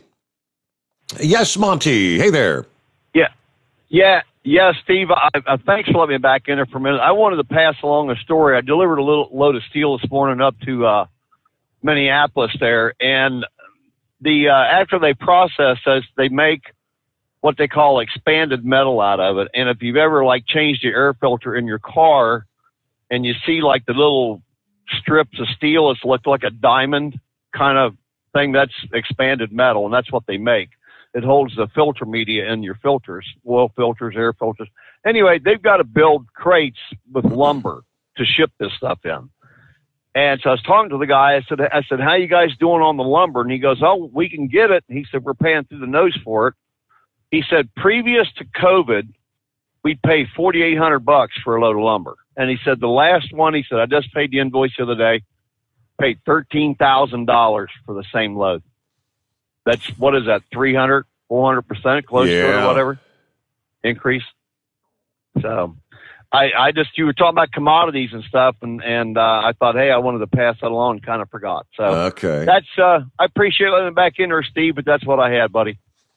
Very good. Yeah, we're paying more for everything. It's, and I shared the story last evening of, the statement from Deutsche Bank that, for the younger people out there, you have no recollection when we had the hyperinflation, what we saw going back 50 years ago. They don't know what that's all about. They don't understand the ramifications of this crazy government spending, these trillions and trillions of dollars. And of course, now you've got the Biden administration with multiple additional trillions worth of dollars of spending proposals right now. Flip over to some of the headlines. New York Post has the headline, front cover. I got some dude that has kind of his Uncle Sam outfit on. Looks like Uncle Sam laying back on the couch with a big bowl of popcorn, empty pizza box, soda sitting on the coffee table. You're just laying there watching TV. American Idol. 3.5 million people still unemployed, despite more than 9 million job openings in this country. The other headline from the front page of the New York Post, inflation up the most in 13 years. Consumer prices increased 5% for the year ending May. Report released this past May by the Department of Labor. The increased numbers from the Consumer Price Index marked the largest 12-month increase since a 5.4% increase in the period that ended August of 2008. The numbers were also higher than what forecasters even estimated, which will likely bolster the fears that inflation is getting out of hand. Well, no kidding. Consumer prices are continuing to move up on base effects, supply chain disruptions, reopening, stronger demand, especially for services, as well as supply bottlenecks that will provide a lift in the near term.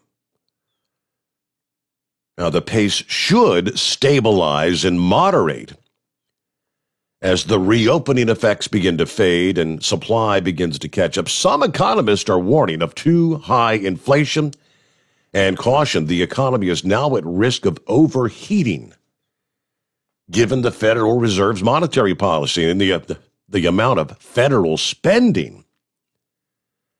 All this money they've infused into the economy, which is simultaneously experiencing a glutton demand as the pandemic goes away. But the Fed said they don't plan to veer from their current course of ultra-low interest rates until there's a 2% sustained growth and maximum unemployment. Well, you got to get people back off the damn couch before that's going to happen, right? Yeah. Year-on-year inflation figure. According to this report, it's going to be big.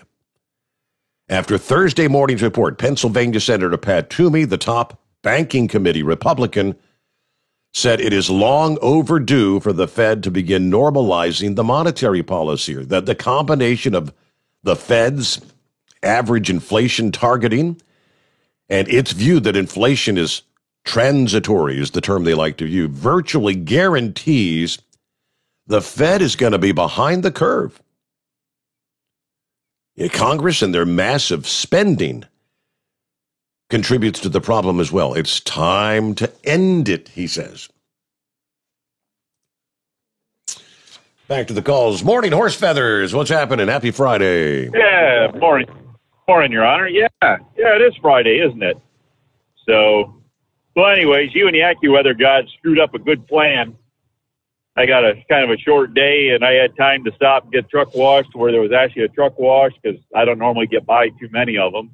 And up there in Carlisle, Pennsylvania. You know where Carlisle is? Right. Yes. Yeah. They got a car. They got a car show there every now and then. But anyway, so I was up there and all done with my work for today and for the propane work. Now I got to go do other work. But I had a few minutes. I could have stopped and got truck washed, but I'll tell you what, I looked on the AccuWeather site there, and back down in Maryland and down around the Baltimore area, it's all green and yellow. Rain. I figured there wasn't any stop. I guess there wasn't any sense in stopping to get the truck washed because it didn't need to do that and then have it just go get all dirty again. So anyway, that screws up that plan, but I guess it saves me half an hour or so in my day. But so anyways, I was going to ask there the other night, has anybody looked back to see what happened back, after the election in 1975, November of 1975, or who was elected president to run the country from 1976 to 1981? Does anybody look back at that at all to see what happened with where the inflation rates were and what the interest rates were, and how did that all get turned around there after the great President Ronald Reagan came into office there on, I believe it was January 20th, 1981, wasn't it? Right. So anyways, I can remember when my my stepdad, mom bought their first house. I was very young at the time, but he told me that he paid 18% interest on that home purchase. Yep. That's going back, early 1970s. Could you imagine that? 18% on a home loan. 1974, my parents bought the house up there north of where I was born there, North Ithaca. They bought the house out in the country, and that's right where they were. They were like 17.5 or 18% interest rate there on a, I don't know, like $130,000 loan. Yep. But anyways, I don't know. Somewhere or another, things got turned around there, and I just wondered where that did that. But anyways, hey, to completely change the subject. Now, back in your younger days, you were a tennis player, right? I did play a lot of tennis when I was young. Yes, I did. Now, do you still have a few of them swatting rackets around there? Do you still have a couple of them? Do they up in the attic or down in the basement? I've got one. It was my last racket, and it's in the hall closet.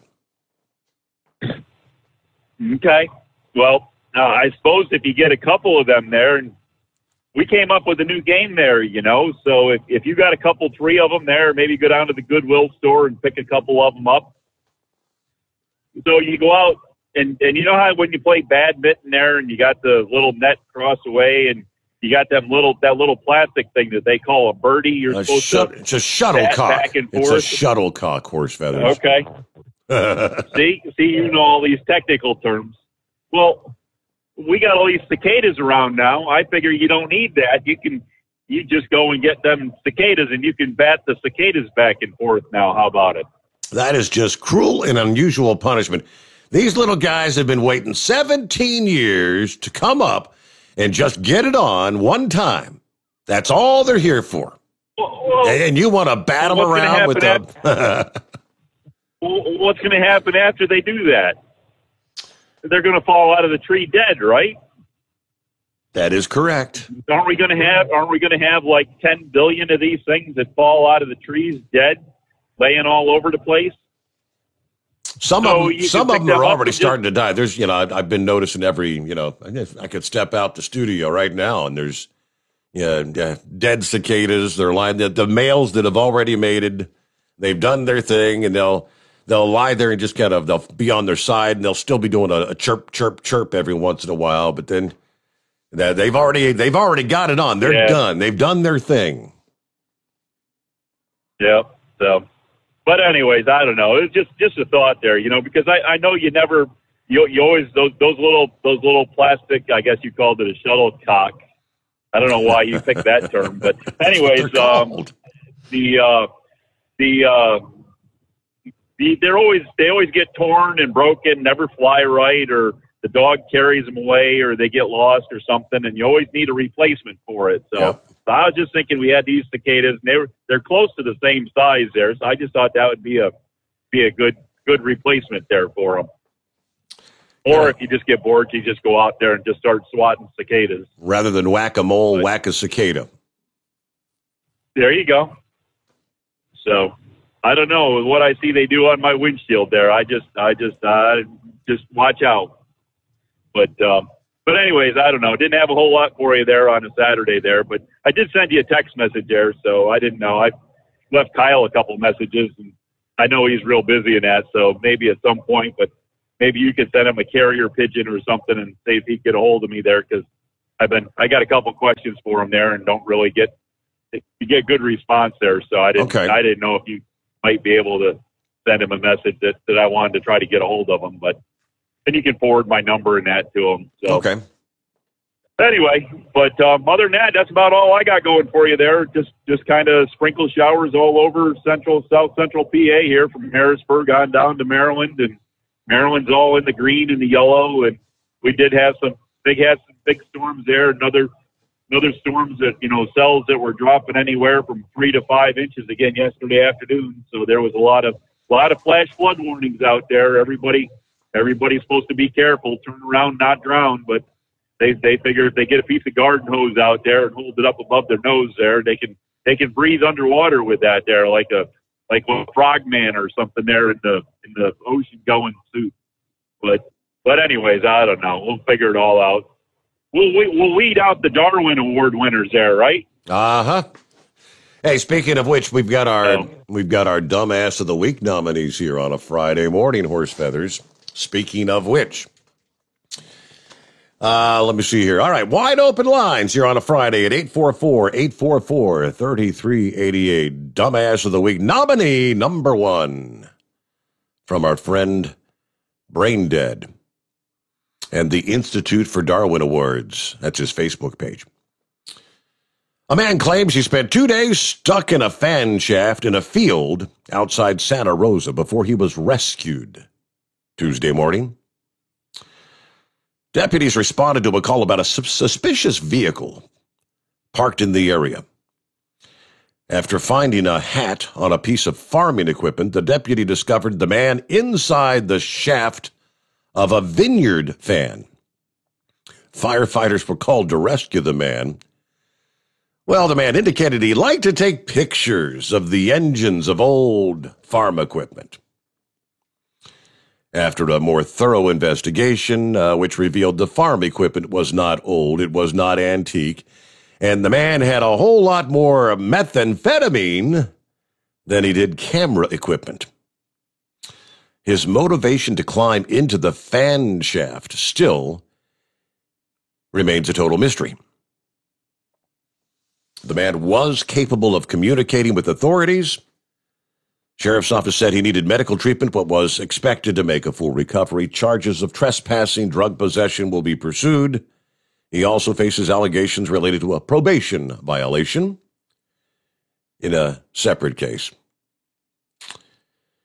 Next up on the list here, a retired nun who served as a school principal agreed to plead guilty to fraud and money laundering charges for embezzling more than $835,000 to finance personal expenses, including gambling.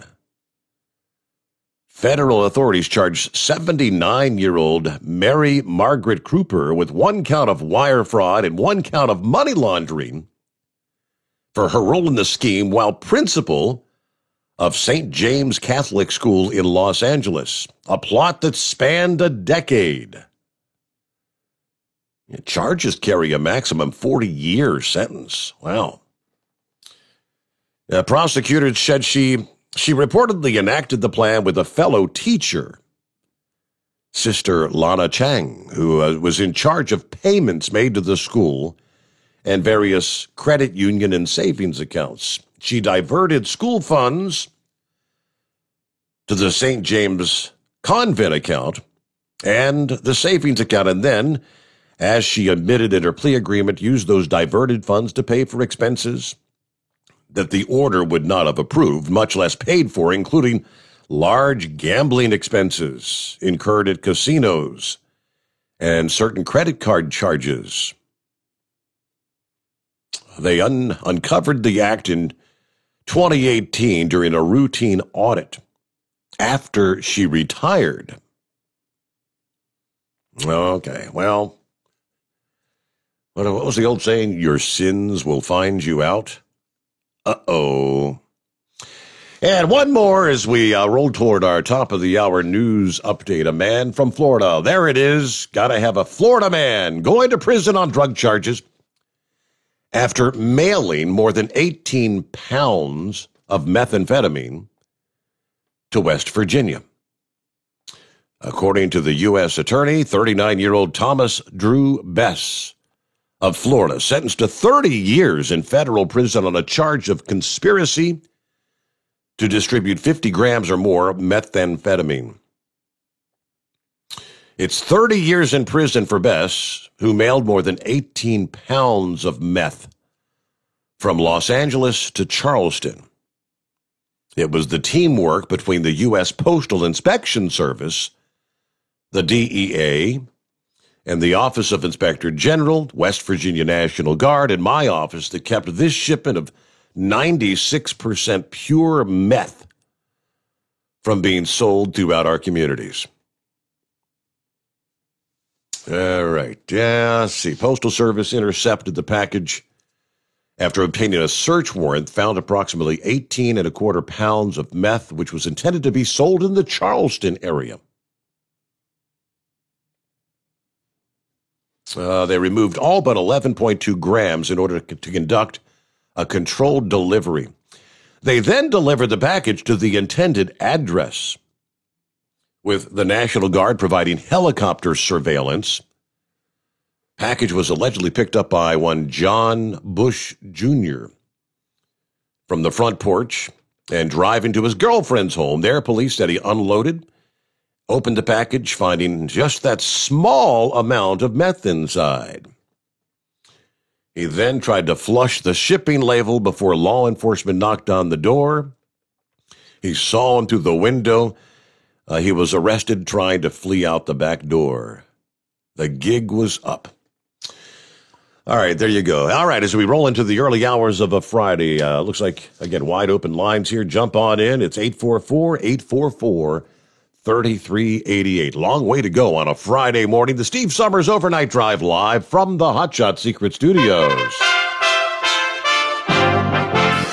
USA Radio News with Wendy King. Finally, some progress on Capitol Hill with infrastructure. Republican Senator from Maine, Susan Collins. Among the 10 of us, there is a tentative agreement on a framework, but obviously there's a long ways to go. A bipartisan group has struck a tentative deal on the infrastructure package in Washington. Republican Senators Cassidy, Collins, Murkowski, Portman, and Romney have joined together with 5 Democrats to announce they've made a compromise deal to rebuild the nation's roads, bridges, and energy systems. They said it would be fully paid for without raising taxes. Both houses would have to approve it, and the president would have to sign it. Even though the president is in England, White House Press Secretary Jen Psaki said he's watching what's going on. He'll stay very engaged in this even as he's on his first overseas trip. This is USA Radio News.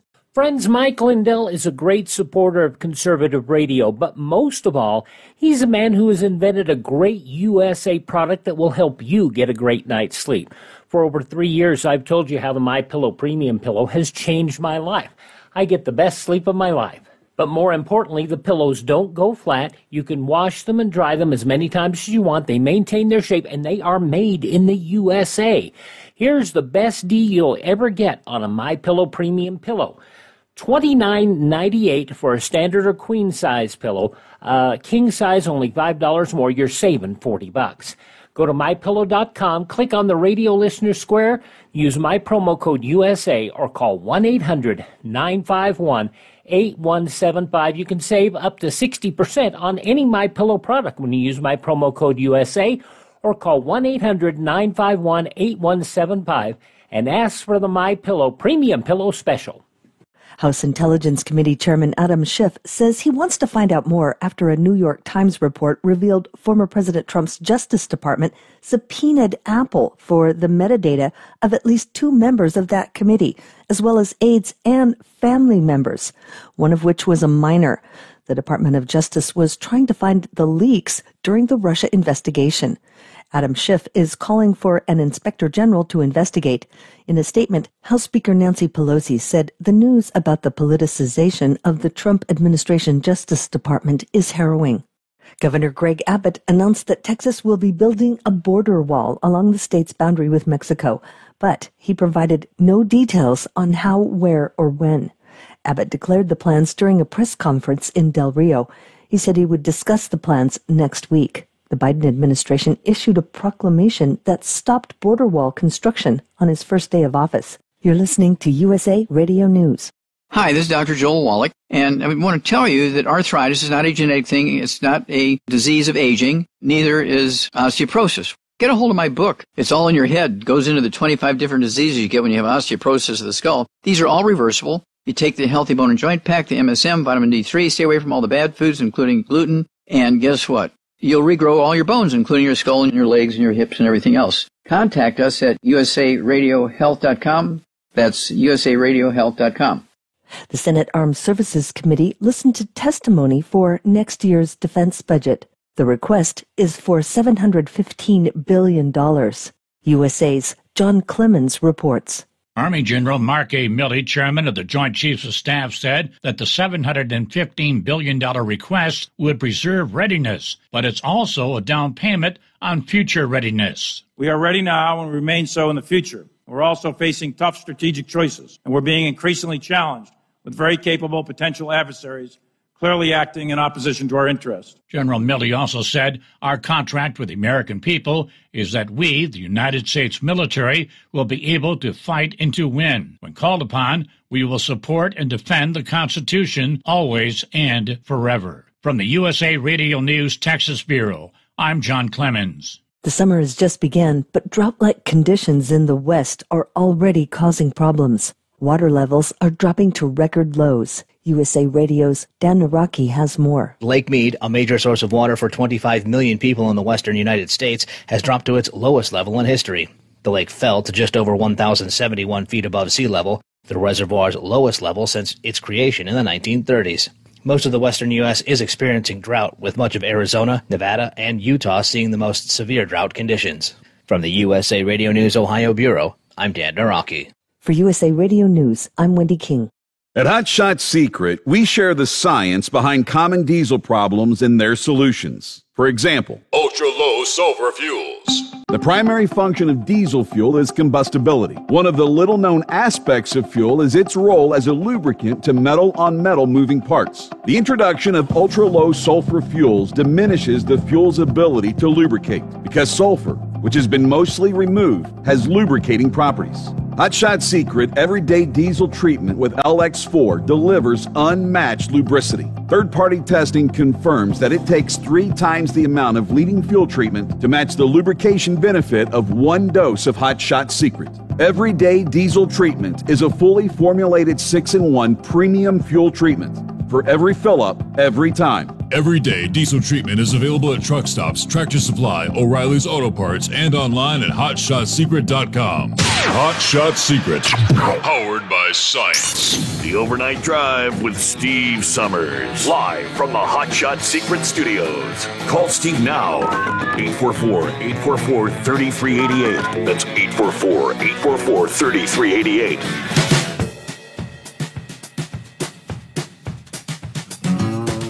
Okay, what do you say? Back on a Friday. Good to have you with us here through the late night, early morning hours. Yeah, well, we do have some stronger storms tonight continuing to impact north central portions of the country. Got some of the numbers in from National Weather Service offices around the country. They've compiled all the data for the month of May. A month where we saw 288 preliminary reports of tornadoes. Just a tad bit, about a dozen more than a typical May. But none of these storms were rated as stronger than an EF2 tornado, marking the first time there have not been a tornado of EF3 strength or stronger in the month of May since 1950. And that's when they started keeping those sort of records. There were also no deadly tornadoes in the month of May here in the U.S., the first year without a killer tornado in the month since 2014. Last May featured unprecedented amounts of tornadic activity. A record 13 straight days with at least 8 or more tornado reports. The month of May last year featured 556 tornadoes in total. This May saw the 8th fewest tornado watches on record in just 8 significant EF2 plus tornadoes. It's really been a quiet one this year for severe storms in general. So far this year, we've seen the lowest, actually the second fewest, issuances of severe thunderstorm and tornado warnings since 1995. That's when the radar data became routinely available. When it comes to tornado reports, 2021 right now at the bottom 25th percentile, meaning this year has seen fewer tornado reports than 75% of the years since 1950. In terms of the lack of EF3 tornadoes in May, storm warning meteorologist Rich Putnam said, some of the upper-level dynamics in the atmosphere that are typically present during the severe weather season, for the most part, have been lacking this year, as a summertime pattern has taken hold in the central states much earlier than usual. Talking about the 100-degree temperatures in the Dakotas. Tornado numbers typically dip in July or August, and tornadoes that do form in that time tend to be less strong compared to what we see in the early spring. It's pretty unusual as far as the lack of EF3 tornadoes in the month of May. We are kind of experiencing a separate tornado-related drought, one that might delight those who fear some of nature's most powerful storms. No EF5 tornadoes have been recorded in this country for more than 8 years. How about that? I guess we got to go back. When was the last one? Eight years ago. But all right, there you go. Back to the phones here on a Friday morning at 844-844-3388. It says, Carolina monkey younger, want to talk about naked. You want to talk about what? Hey, Steve. Yeah. How you doing tonight, buddy?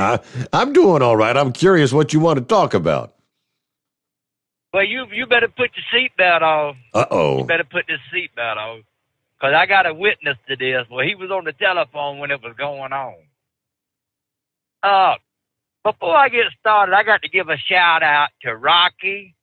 Rocky has been a faithful listener to this radio show going all the way back to your dad's day. But I run into him. We had a family reunion the other night at Shreveport, Louisiana. There was Rocky, Howard, and Jack, and we was all standing there. Steve, it reminded me of the old days of trucking. We was all laughing and joking, cutting up there and everything. And it just really brought back a lot of old memories. One of them old boys, we went all the way back to almost 1989 when we were trucking and got to telling stories on one another back when we was sporting man. And, you know, it was a right good thing. So, Jack, Rocky and Howard, I know y'all listening. Give you a shout out. Sorry I missed you last night, but I had to get into bed. But Mr. Summers, have you got your seatbelt fastened? All right, I'm all strapped in, ready to roll here. Yep. You know, it's been a very hot day out here, 105 degrees and on, everything. And I was over there coming through the little old town in Texas called Chillicothe, Texas, southbound on 287. Now, they got this here one bullet Barney up there. You know, he loves to pull that speed gun out and zap your ass. So I just easing through there about 30, 32 mile an hour. You know, not paying no attention, talking to Grump. Grump's on the way home. And he had some problems today. And we were trying to get through that. And this truck just kept pulling up beside me. What the hell is this guy's problem? So we get to the stoplight, and I'm talking to Grump, and I said, I got this jackass in this damn freight line over here that wants to drag race. When he toots the horn, and I look over there, and boy, she ain't got nothing on but a smile. Do what? I mean a smile, riding in the passenger seat. And she stood up, put a little show on there, and she got on the CB radio, and she says, I'd look good over there. So what do you think? She said, I look pretty good, don't I? I said, yeah, you look all right. I look even better riding that Peterbilt. I said, well, hell no, you don't. You don't look good as that vinyl siding on my house. I guarantee you that. And boy, that woman cussed me out. I mean, she laid a cussing on me. Well, there was this cow truck driver behind me, and he says, driver, you took the word right out of my mouth. She don't look as good as the vinyl siding on my house. And then she laid another girl said, y'all better leave that poor woman alone. Said, whoever she driving is going to pull over and whip y'all's butt. I said, that little skinny thing couldn't whip his way out of Croker Sack. Why you think she wanted to get out of that truck with that loser? I said, I'd want to get out that freight liner too, you know. But yeah, it was an eye opener. So hello, Summer. I got my first body shot today, and she was all right. It was probably number. I'd give her 8, 7. That ain't bad. Anyway, that ain't bad. That ain't bad. That was an eye opener, you know. But Steve, there was something you was talking about a while ago that it just floored me when you read it about that nun embezzling that money. Yeah. And the federal government's going to indict her, okay? Yeah. Now, I didn't get to listen to the show last night because I had a really rough day yesterday. I mean, I had to do some serious trailer trucking. When I got up there where I had to go, I just crashed out, and I meant to call you. And I called Grump this morning. I said, what I missed? He said, you missed a damn good show, so I'm sorry I missed it last night. Yep, you did. But anyway, I'll listen to the podcast. You know, the way I look at it, every night's a good show on this here radio show. You know, we the number one. We to go be the number one radio show in all of America, trucking radio. But I heard yesterday that they have found some more of Hunter Biden's emails and stuff on his computer. Mm-hmm. Did you report on that last night? I did not, no. Well, you know what he called Obama, right? Ah, yes, the N-word. Oh, yeah, right. Okay, we'll just leave it right there. We're going to cut that right off. Mm-hmm. All right. So anyway, he done that numerous times. And they've got him cahoots over there with them China people and everything. And they ain't done a damn thing to him. But yet, you know, this nun, she played a little clip shook with some money, And they want to put her, in a 78-year-old nun, in jail for 48 years. Now, you know, me and Grump had this conversation today about the has and has-nots. Have you ever watched the movie The Sniper with Mark Wahlberg? Yes, I have. Yep. All right. You remember when Ned Beatty told him, said, you ain't going to do nothing to me. You know why? Because the has, Washington had become a cesspool of the has, and we, the general public, the American taxpayer, the American people that believe in this country, are the has-nots. And that's what we're seeing right now in this country, and what's going on with that nun. She done wrong. Yeah, she done wrong. And she knew she done wrong, but she'll pay for it in the end run. Mm-hmm. But yet they want to indict her, but they won't do nothing to this Hunter Biden. And that's where we're at in this country right now, the has and the has-nots. That's what it's become. And it's sad to say. But the other thing, Dr. Flip-Flop has really got his butt in the ringer. Did you read that today? Who's that? Dr. Flip-Flop. Fauci. Yeah, Dr. Flip-Flop. Yeah. Yeah, that's what they call him now, Dr. Flip-Flop. Oh, Dr. Flip-Flop, they found some more information on him, and I figure by the end of the week they're going to ask him to step down. It's implicated so many people that he's going to become the fall guy, and they're just going to ruin him. So it wouldn't shock me if he don't step down here pretty soon. If not by the end of the week, sometime this month he's going to step down. And what do you think about that? He probably should have stepped down a long time ago.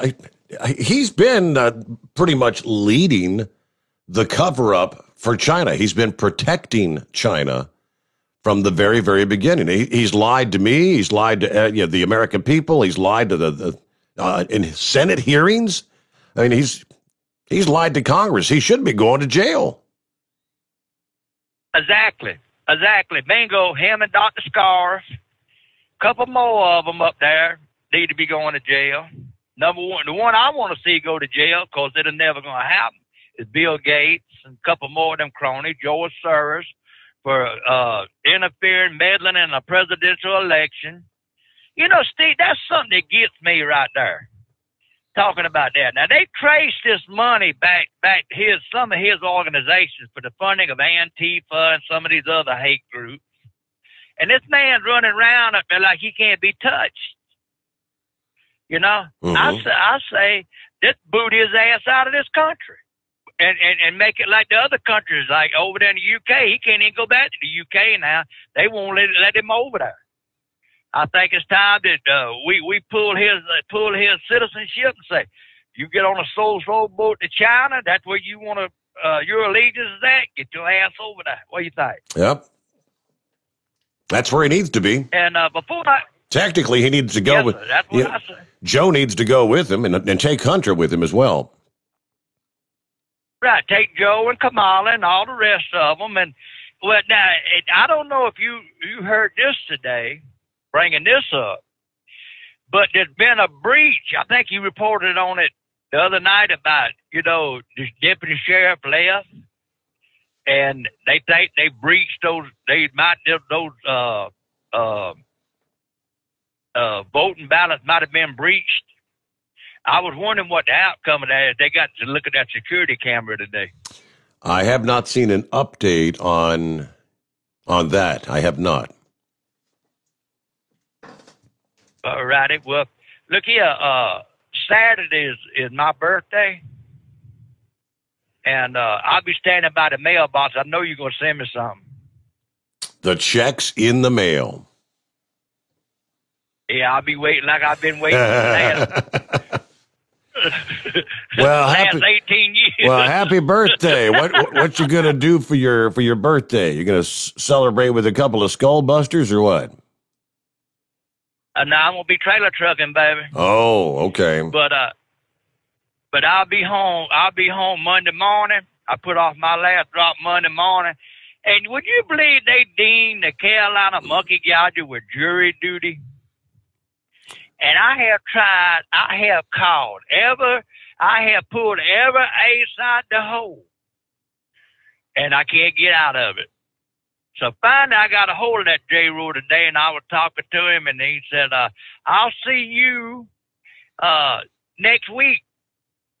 I said, next week? It's a week after next. He said, I'll see you after week out, Monday morning at 8 o'clock. He said, I'll be looking for you. I said, all right. So now I got to go I was informed it's my civic duty to serve on the jury. And I said, it's my civic duty to pay my debtors that's knocking on my front door. He said, they'll wait. I'll write you an excuse. He said, you can double up next week. I said, whatever. So anyway, I got to go up there and slam the hammer down on somebody, I reckon, or let somebody go or something, or whatever I'm going to do. But I cannot believe after all these years, I got to go up there. So, well, maybe they'll get you in there. They'll ask you some questions, and maybe you can answer the way that they say, all right, you're dismissed. Go on home. I hope so, because I sure would rather be in the swamp fishing or doing something besides up there letting the wrong man go or put the wrong man under. You know what I'm saying? Right. Yeah. It's been a year or two ago. My daughter got jury duty, and she went in, and apparently it was going to be a case where like a prison guard had been charged with something. And one of the first questions they asked anyone here that's being interviewed for jury duty, have law enforcement in your family? And she's like, well, my brother's a police officer. And they said, all right, go on home, because you're going to be biased in favor of police or whatever is what they assumed. So she didn't have to serve. But let me ask you something. Have you seen this thing going around on Facebook about jury duty? I have not. All right, I'm going to tell you this real fast, and then I'm going to shut up and let somebody else get in here. There was this jury being picked in Atlanta, Georgia, and they had this 80-year-old woman up there. And the first lawyer come up and said, ma'am, do you know me? Says, yes, I know you real well. You're a scoundrel. You're a dirtbag. You cheated on your wife 3 times. It said you have taken money from people when you shouldn't have. I said, I have no use for you. So he just sat down, and so the other lawyer got up there and says, ma'am, says, do you know me? Said, yes. Said, I changed your diapers when you were a baby. Said, I wet nursed you. And said, you cheated with that other lawyer's wife 3 times. You've had 2 children out of wedlock. And said, you're a dirty, rotten scoundrel. The judge said, intervened and said, I need to see you 2 up on the bench. So they walked up there, and he looked at him, and he said, let me tell y'all one thing real quick. If y'all ask that woman if she knows me, I'm going to electrocute y'all. Oh, my. Steve, I'm out of here, Bubba. All right, that's great. There you go. All right, he said let somebody else in. Well, somebody else needs to get on in here. It's wide open lines at 844-3388. But he did. His first question was about Hunter Biden. Steve briefly mentioned that, the whole, I guess the fact that he has, now a documented history of using the N-word. The news this week that Hunter Biden routinely uses racial slurs in conversations with his white attorney as recently as 2019 has been studiously ignored by the mainstream media. The messages between Hunter Biden and Chicago-based lawyer George Messiers were saved on his abandoned laptop. First reported by the Daily Mail on Tuesday.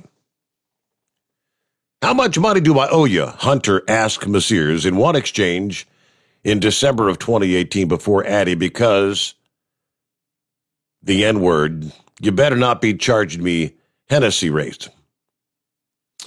The following month, he used the slur twice more in a bizarre, wide-ranging conversation with his lawyer, in which he also joked about the size of his genitalia and told his lawyer, "I only love you because you're black." The report was picked up by The Post, that was the New York Post, and outlets including Fox News, the U.S. Sun, and the Washington Examiner. However, not surprisingly, the New York Times, the Washington Post, ABC, CBS, NBC, MSNBC, CNN have all completely ignored it. Revealed days after Hunter's father, Joe, became the first president to formally commemorate the 1921 Tulsa Race Massacre. The story did cut through on Twitter, where the phrase #RacistHunter began trending earlier this week. Many users questioned what the media response would have been if one of the former President Donald Trump's children used the N-word the way Hunter Biden's child did. Try to imagine one of the Trump kids dropping the N-word, said Trump Jr.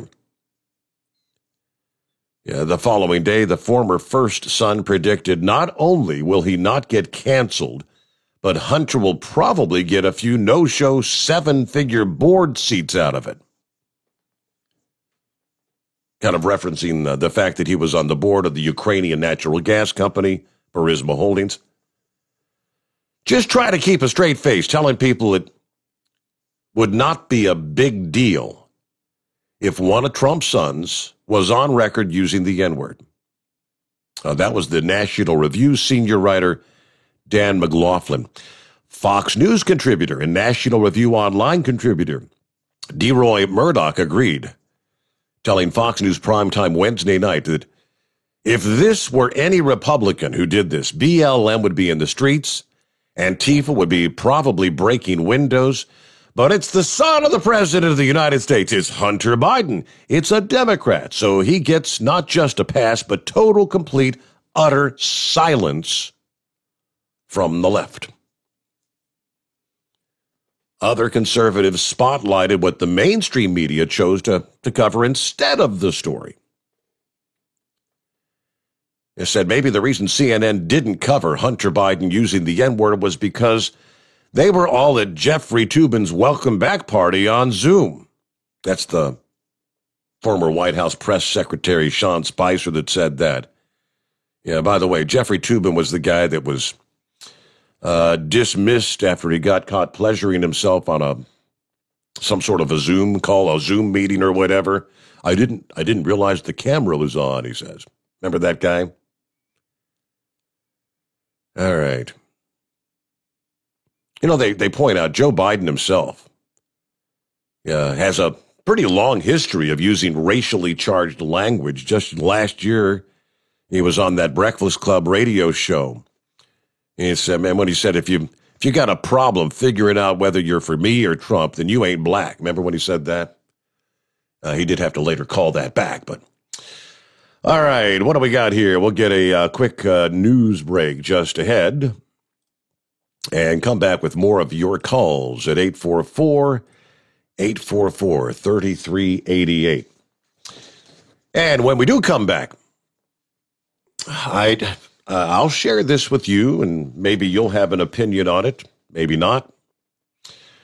But with all the discussion about concerns, the vaccines, especially the mRNA vaccines, and the fact that right now they're pretty much on the fast track to get formal approval from the FDA rather than the current, what is just the emergency use approval for these millions of people that have already been vaccinated.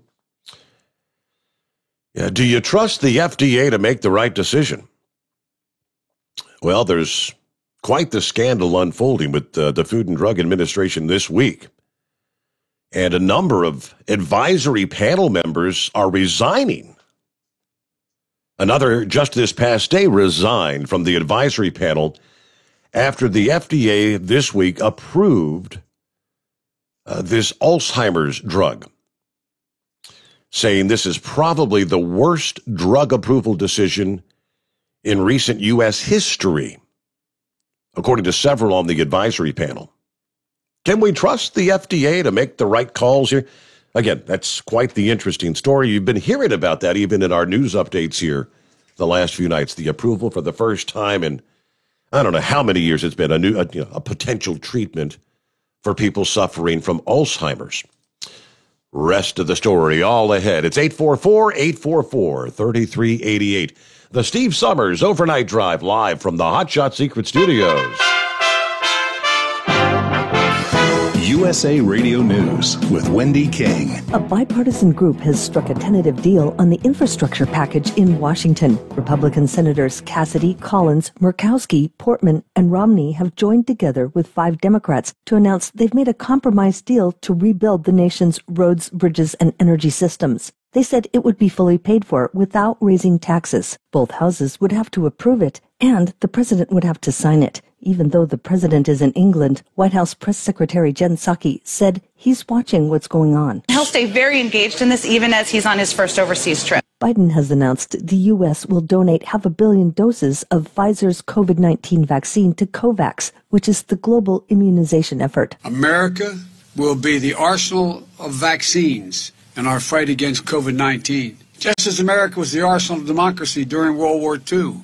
This is USA Radio News. Does your business spend $500 a month or more on gas and electric bills? Did you know by making a simple free phone call, you can save up to 25% on your bill every month? What could you do with a 25% savings on utility bills every month? Energy deregulation is now available in your state. Making one simple phone call will show you how we can lower your gas and electric bills instantly, with no changes to your bill and no enrollment fee. This is a free service. The only thing you'll notice is a lower bill every month. Call U.S. Power and Light right now. Learn how easy it is to lower your utility bills for your business and save money. We promise. So if you spend over $500 a month on your gas and electric bills, please call right now and unleash your savings. 800-941-3381. 800-941-3381. 800-941-3381. That's 800-941-3381. Live from the Hot Shot Secret Studios, the Steve Summers Overnight Drive.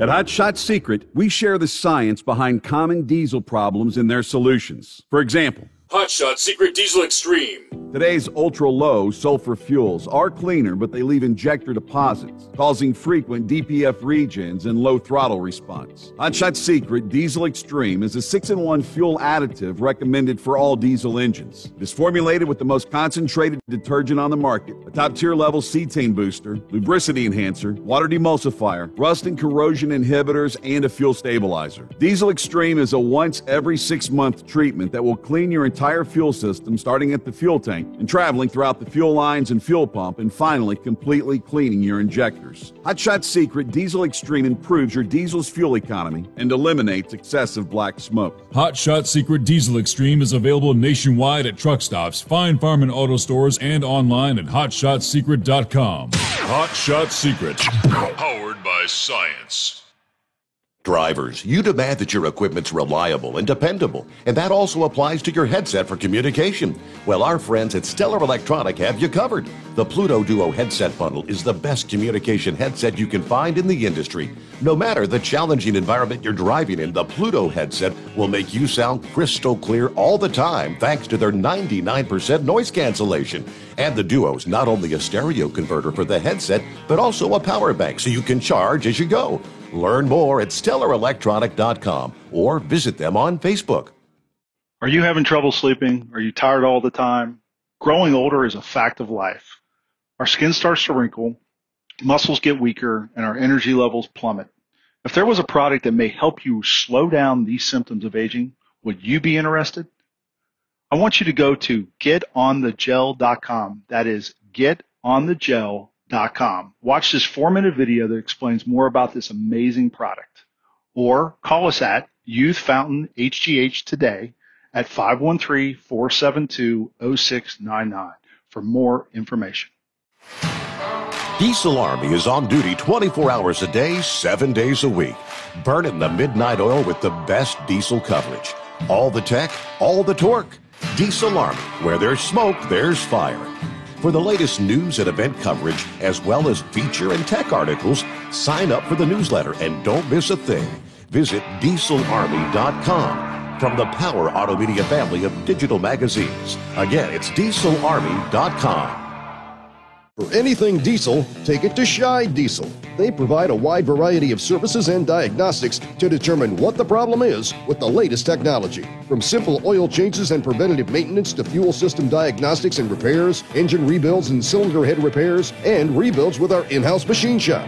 They also have on-site DPF cleaning for exhaust issues and DOT inspections. If your diesel is asking for some attention, Scheid Diesel has the specialist you need for anything diesel. Located in Terre Haute and Lafayette, Indiana, and Effingham, Illinois, Scheid Diesel has you covered. Dean Michael, the tax doctor here. Are you tired of those tax problems following you around like a dark cloud, always in the back of your mind, losing sleep at night? Call me now and get your life back. 888-557-4020 or go to mytaxhelpmd.com. Pretending they're not there won't make them go away. The IRS isn't going to forget. They will levy your bank account and garnish your wages. Don't wait for that to happen. I'm not telling you these things to scare you. I'm telling you so you can benefit from my years of experience. Now is the time to act. 888-557-4020. At Hot Shot Secret, we share the science behind common diesel problems and their solutions. For example, diesel fuel cetane levels. in many states, the cetane rating in diesel fuel is 42 to 45. Most diesel engines operate more efficiently with a cetane rating of 48 to 50. One treatment of Hot Shot Secret Diesel Extreme will raise your cetane 7 points, increase fuel economy, and improve cold starts. Due to a cleaner burn, there are less hydrocarbons and particulate matter in your exhaust. This reduces the blockage of your diesel particulate filter. Using Diesel Extreme generates 83% less DPF regeneration. The 6-in-1 Diesel Extreme formula also includes the most concentrated detergent on the market, lubricity enhancer, water demulsifier, rust and corrosion inhibitors, and a fuel stabilizer. Hot Shot Secret Diesel Extreme is available nationwide at truck stops, fine farm and auto stores, and online at hotshotsecret.com. Hot Shot Secret, powered by science. Keep the bugs off your glass and the smokies off your ass. This is the Overnight Drive with Steve Summers.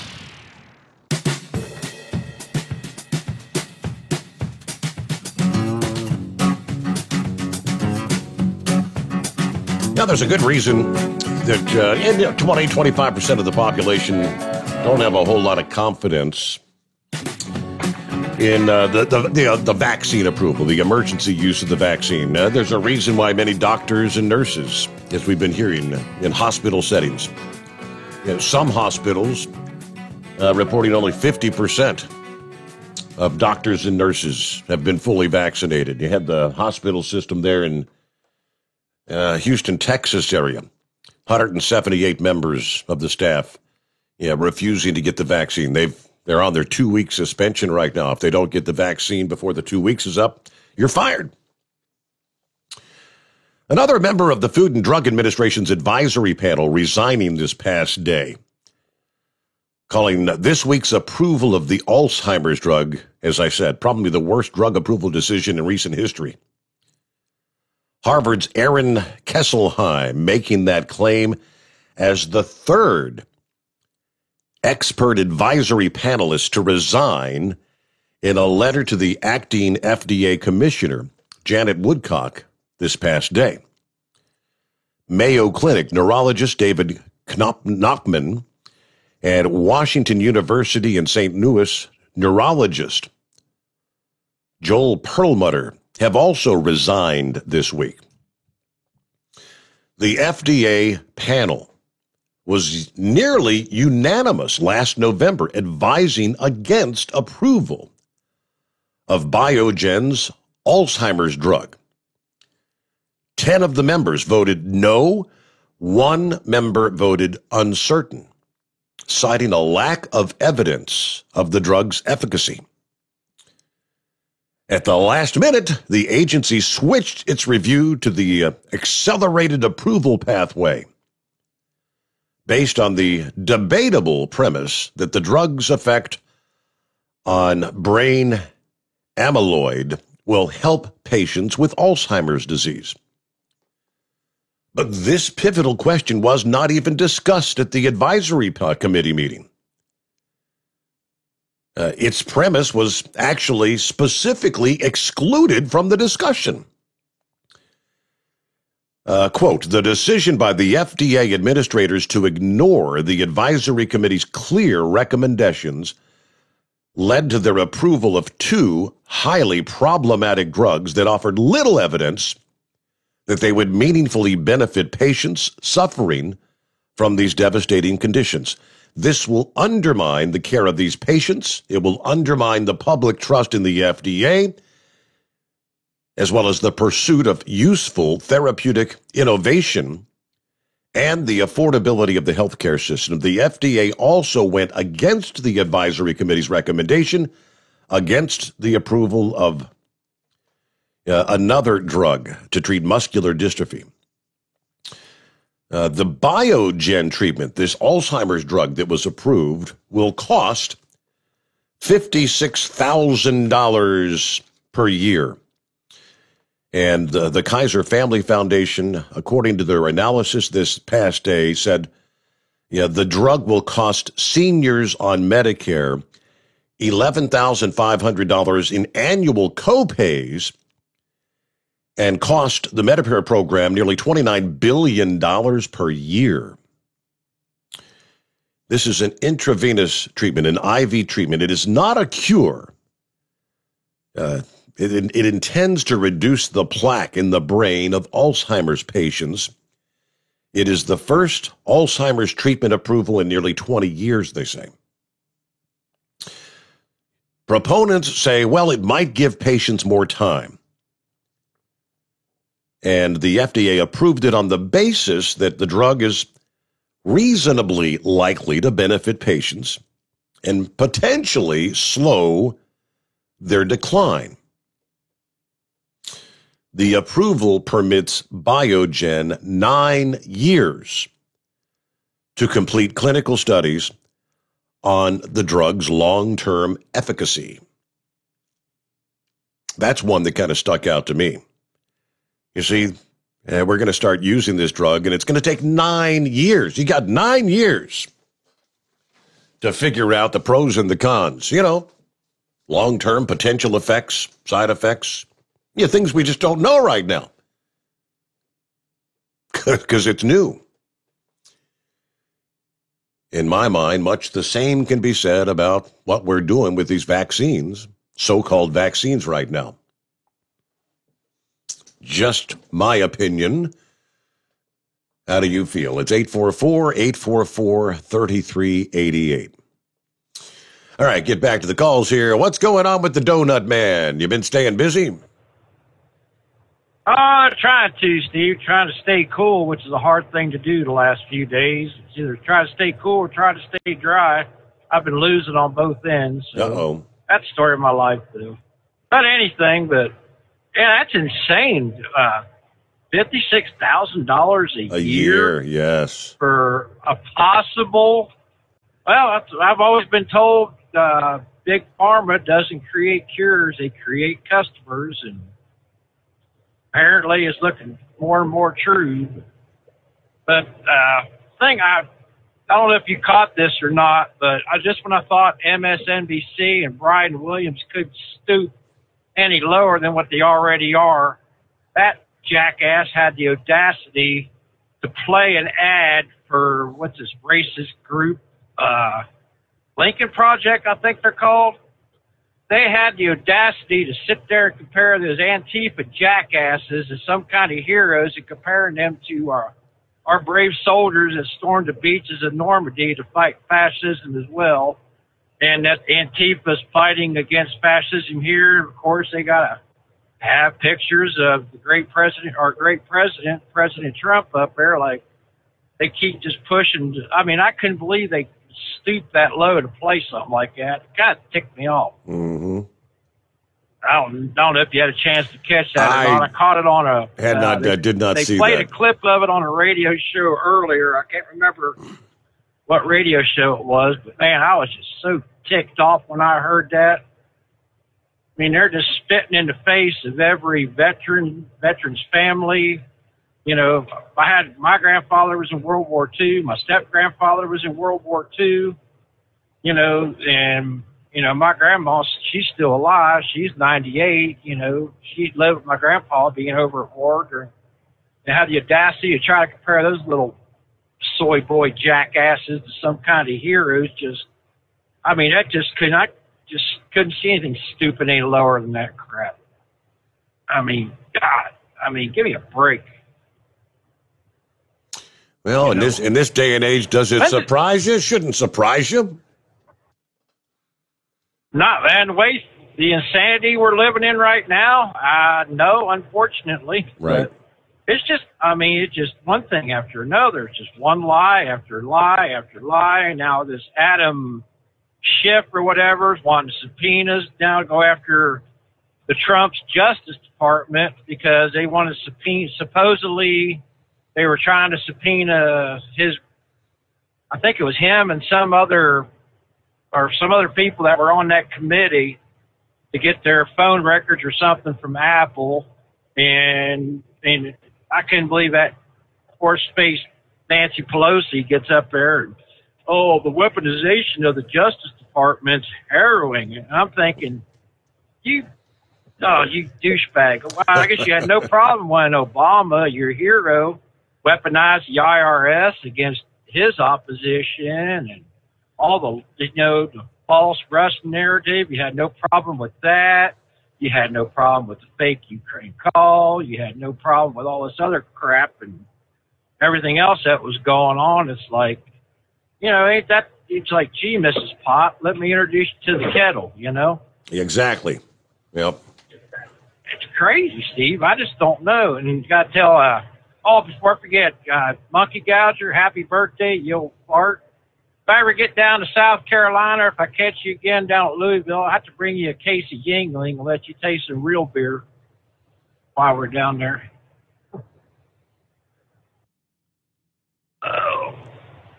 I wasn't a big fan of the Yingling. When they first introduced it here in our market, when it came over to Cincinnati, there were people lined up to get that stuff. I don't know. It gave me a headache. Well, I'm from Pennsylvania, so that Yingling was that was one of the beers my dad drank, and you know how you are when you're not quite old enough to drink beer, but old enough to know you like it, and you kind of sneak one every now and then. Right, hope Dad doesn't notice, right? Whatever Dad had in the refrigerator, never noticed, hopefully. I think they noticed, but I think he realized he didn't say anything because he just wanted us to think we were slipping one on him, back in those days. So it sounds like you're going to have some good weather for your pool this weekend. I was glad you got that up. I was kind of concerned because I know the Princess don't want to go too long without her pool up in the yard. Yep. That's about all I had, Steve. And, hopefully, now that the show's walking, we'll be running before too long. And next thing you know, we'll be, like Monkey Gouger said, the biggest, and it's already the best, but be the biggest and the best trucking show on the radio.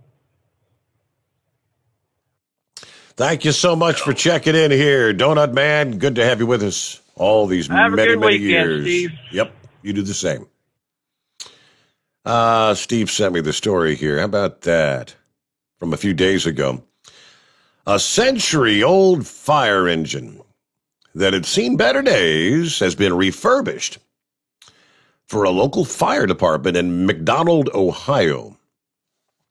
The fire engine, a 100-year-old 1917 Model T, was decommissioned, left in a garage for many, many years, and was in rough shape. McDonald's now retired fire chief enlisted the help of a local mechanic to fix up the fire engine. with the assistance of several others. Pro Image Sign Company in Youngstown, Snyder's Antique Parts. Took a whole year to refurbish the engine, but it looks like new now. It's an accomplishment that you take it from nothing and you make it into something, and people like to see it and really enjoy looking at it. The Model T fire truck, originally a donation to the village of McDonald from Carnegie Steel in 1920, when the fire department was established there. Yeah, looking at some of the photos, yeah, they've got it looking nice. How about that? Pretty nifty. This thing could be in a museum, right? Should be in the fire museum. It is 844-844-3388. Morning, Knuckle Buster. Morning, Mr. Steve Summers.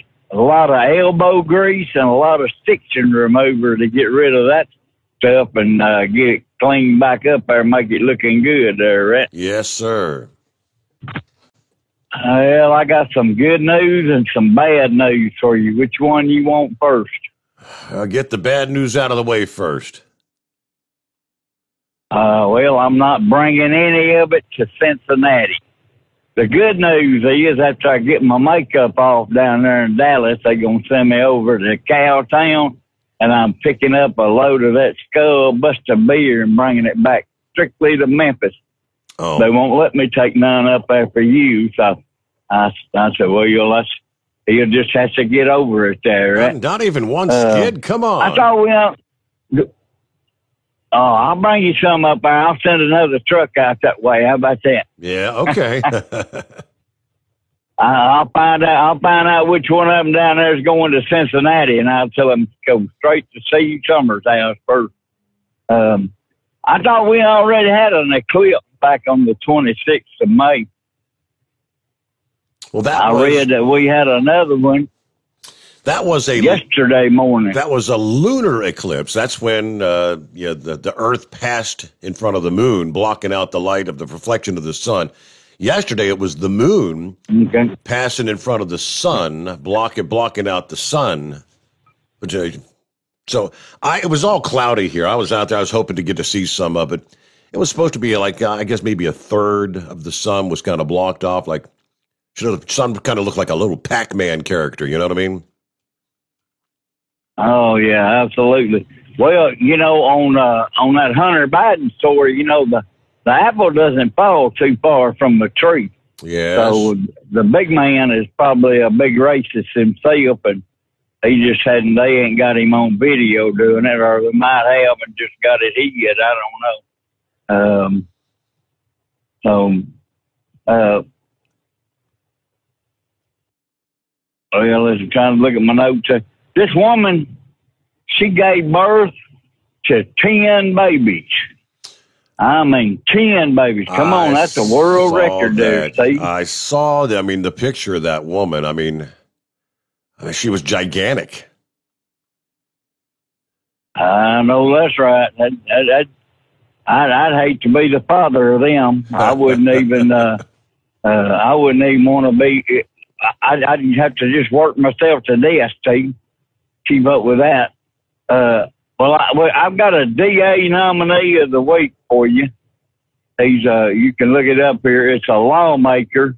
He suggested that we change the orbit of the Earth in order to combat global warming.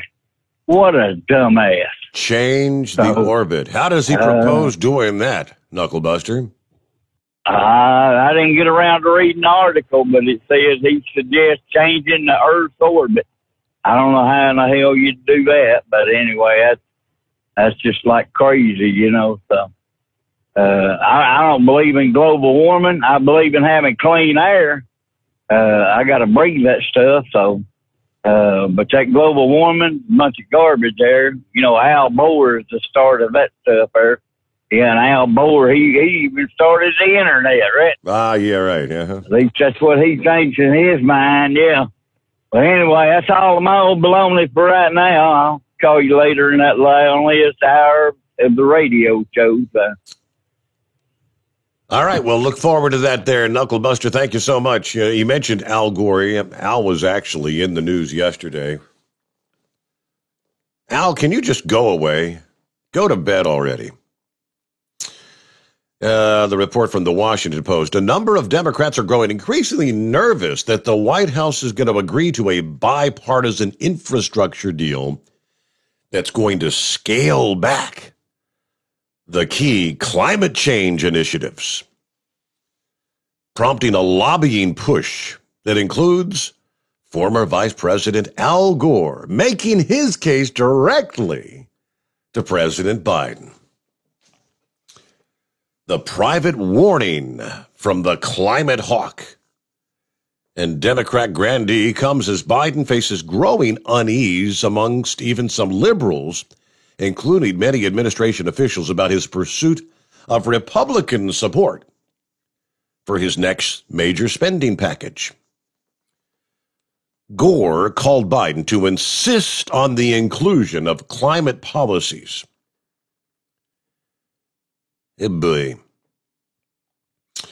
Let's see. What's he looking to do here? The former vice president urged Biden to stop the planned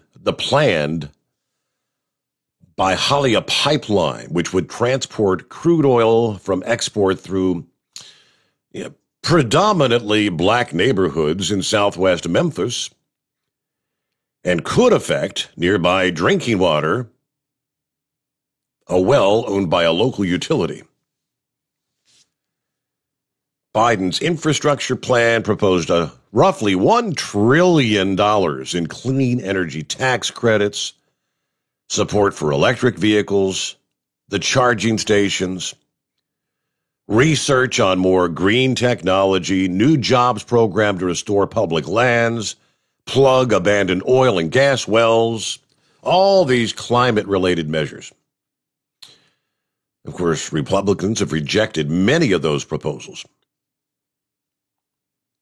But there's something called meeting in the middle. Isn't that the way you get something bipartisan done? They've got their Al Gore left-wing liberal extreme views. Others have a more of a middle-of-the-road, kind of a commonsensical approach. But we'll see. So there, the old Al Gore still out there doing his thing. I thought we were all supposed to be dead by now. Al, last I checked, I was supposed to be underwater here in the Ohio Valley by now due to global warming. The Arctic, the Antarctic, it's all supposed to have been melted. That's what I thought. All right, we're up to a news break here. A news update, top of the hour. Got a couple hours yet to come as we make our way into a Friday here. It is 844-844-3388. The Steve Summers Overnight Drive, live from the Hotshot Secret Studios.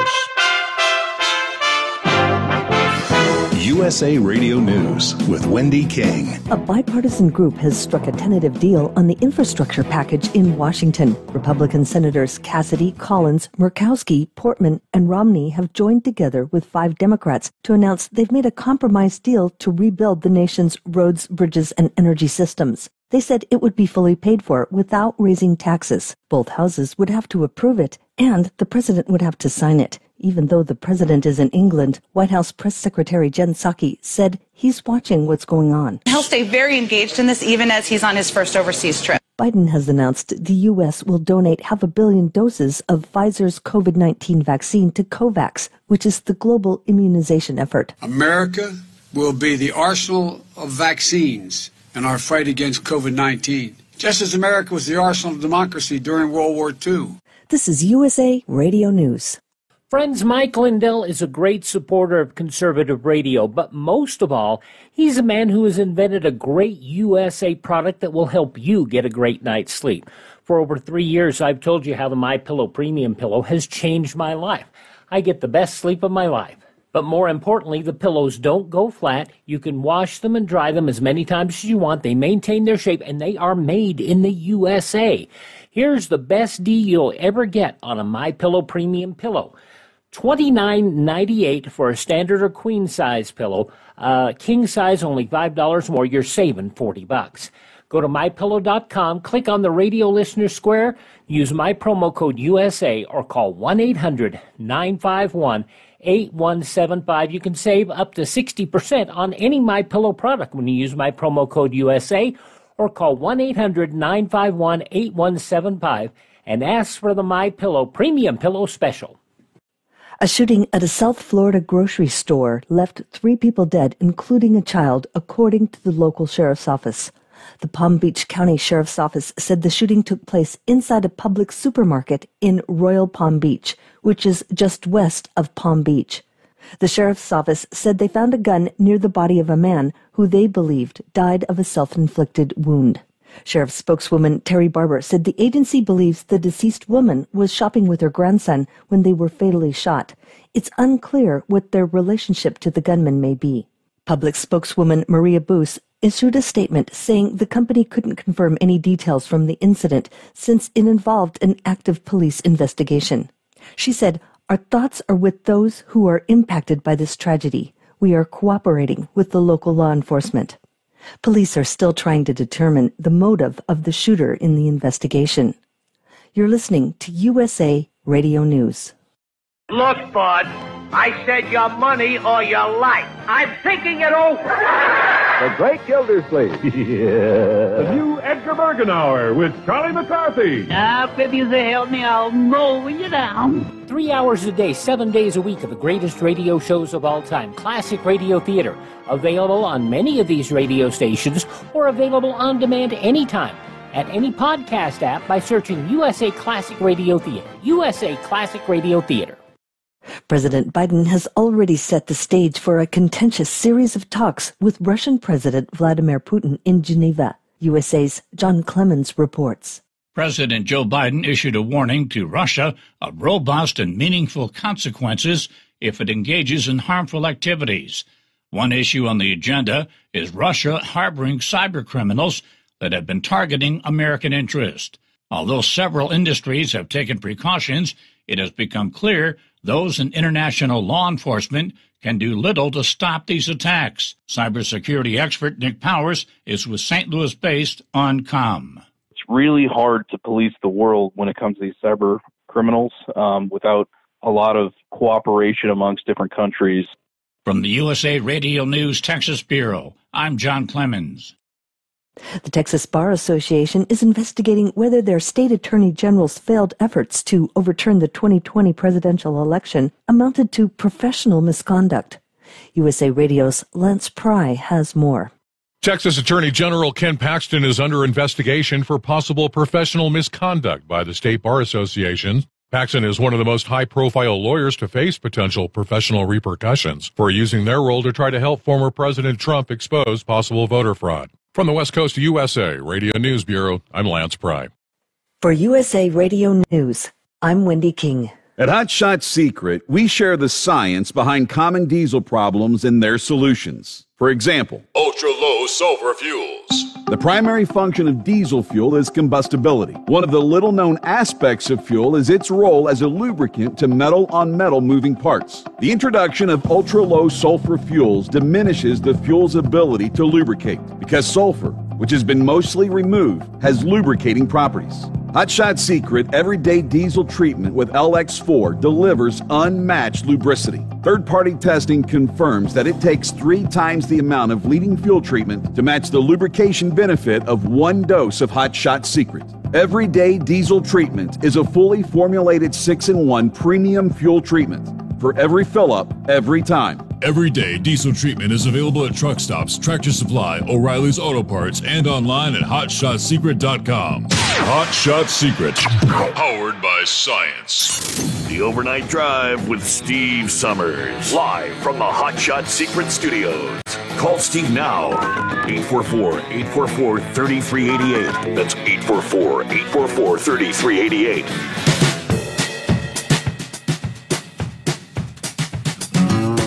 Okay, Knucklebuster sent me a link to that story he was talking about. So you gotta kind of wonder. And nobody really knows. Dude, are you serious? Or just cuckoo for Cocoa Puffs. It's Representative Louis Gohmert, a Republican lawmaker from Texas. Curious to know whether we could alter our planet's orbit as to address climate change. He was in a House Natural Resources Committee hearing earlier this week when he noted that a past NASA director had told him that the orbits of the Earth and Moon change slightly. He asked the Associate Deputy Chief of the National Forest Service, is there anything that the National Forest Service or the Bureau of Land Management could do to change the course of the moon's orbit or the Earth's orbit around the sun? Obviously, that would have a profound effect on our climate. To which she replied, I'll have to follow up with you on that one, Mr. Gohmert. Well, if you figure out a way that you and the Forest Service can make that change, I'd like to know, he says. Now, the Hill says, we don't know if he was just kidding, but he was, his face, he was deadpan through the whole exchange, like totally serious. Earth's orbit does, in fact, vary in shape from almost a perfect circle to slightly elliptical in 100,000-year cycles. This, together with slight changes in the angle at which the Earth tilts on its axis, indeed influences Earth's climate over the long term. But neither the Earth nor the Moon's orbit is tied to global warming, so they tell us. Earth's current orbital positions predict our planet should be cooling rather than warming right now, according to NASA's astrodynamics expert at the University of Texas. Yeah, he said Gohmert's suggestion is about as feasible as making the sun rise in the west. Yeah, no, we don't have that technology. Not just yet. All right, Louis. Was he kidding around or was he serious? That guy was stupid, dude. That's almost as crazy as the dude that wondered if the island was going to flip over if we had too many people on it. Well, put it to you this way. There's somebody out there that thought about this one. Okay, so you know what a hurricane is. Mm-hmm. You know, storms are developed around low pressure, right? Mm-hmm. You got low pressure and you got high pressure. High pressure is where it's nice and nice outside, and low pressure is when it's bad. So somebody came up with the lame brain idea to take an atomic bomb and put it off inside a storm to raise the pressure. Uh-huh. But in reality, what happens when you release a nuclear bomb? You have freaking radiation. So you're causing even worse damage than the storm would have caused by going over whatever it was going over. Somebody thought of that, Steve. You believe that? That was a long time ago. I mean, somebody said Trump suggested that. Did he really suggest that? I don't know if Trump suggested that, but that was, I've heard that over the years. And I'm like, are you kidding me? Mother Nature has a way of taking care of us. Okay. And that's weather is weather. The way the earth is the way the earth is. Do you know the moons control the tides? Yes, that is, I didn't know that. Does that? Yeah. You know, so what happens if we ever blew up the moon? Our tide cycle would be totally screwed. You know, it's just a lot of it. Hey, Steve, I heard that what you talking about the Alzheimer's. Y'all were talking, what was it, $56,000 a year for the treatment? Correct. Okay, so we know about cancer, and I went through cancer twice with my parents passed away from it. But anyway, my mom was on a chemo treatment, and it was $40,000 a pill for a chemo treatment. And there comes a time when you got to say quality of life or quantity of life. You know what I mean? Yeah. And with Alzheimer's, I had a real good friend in high school.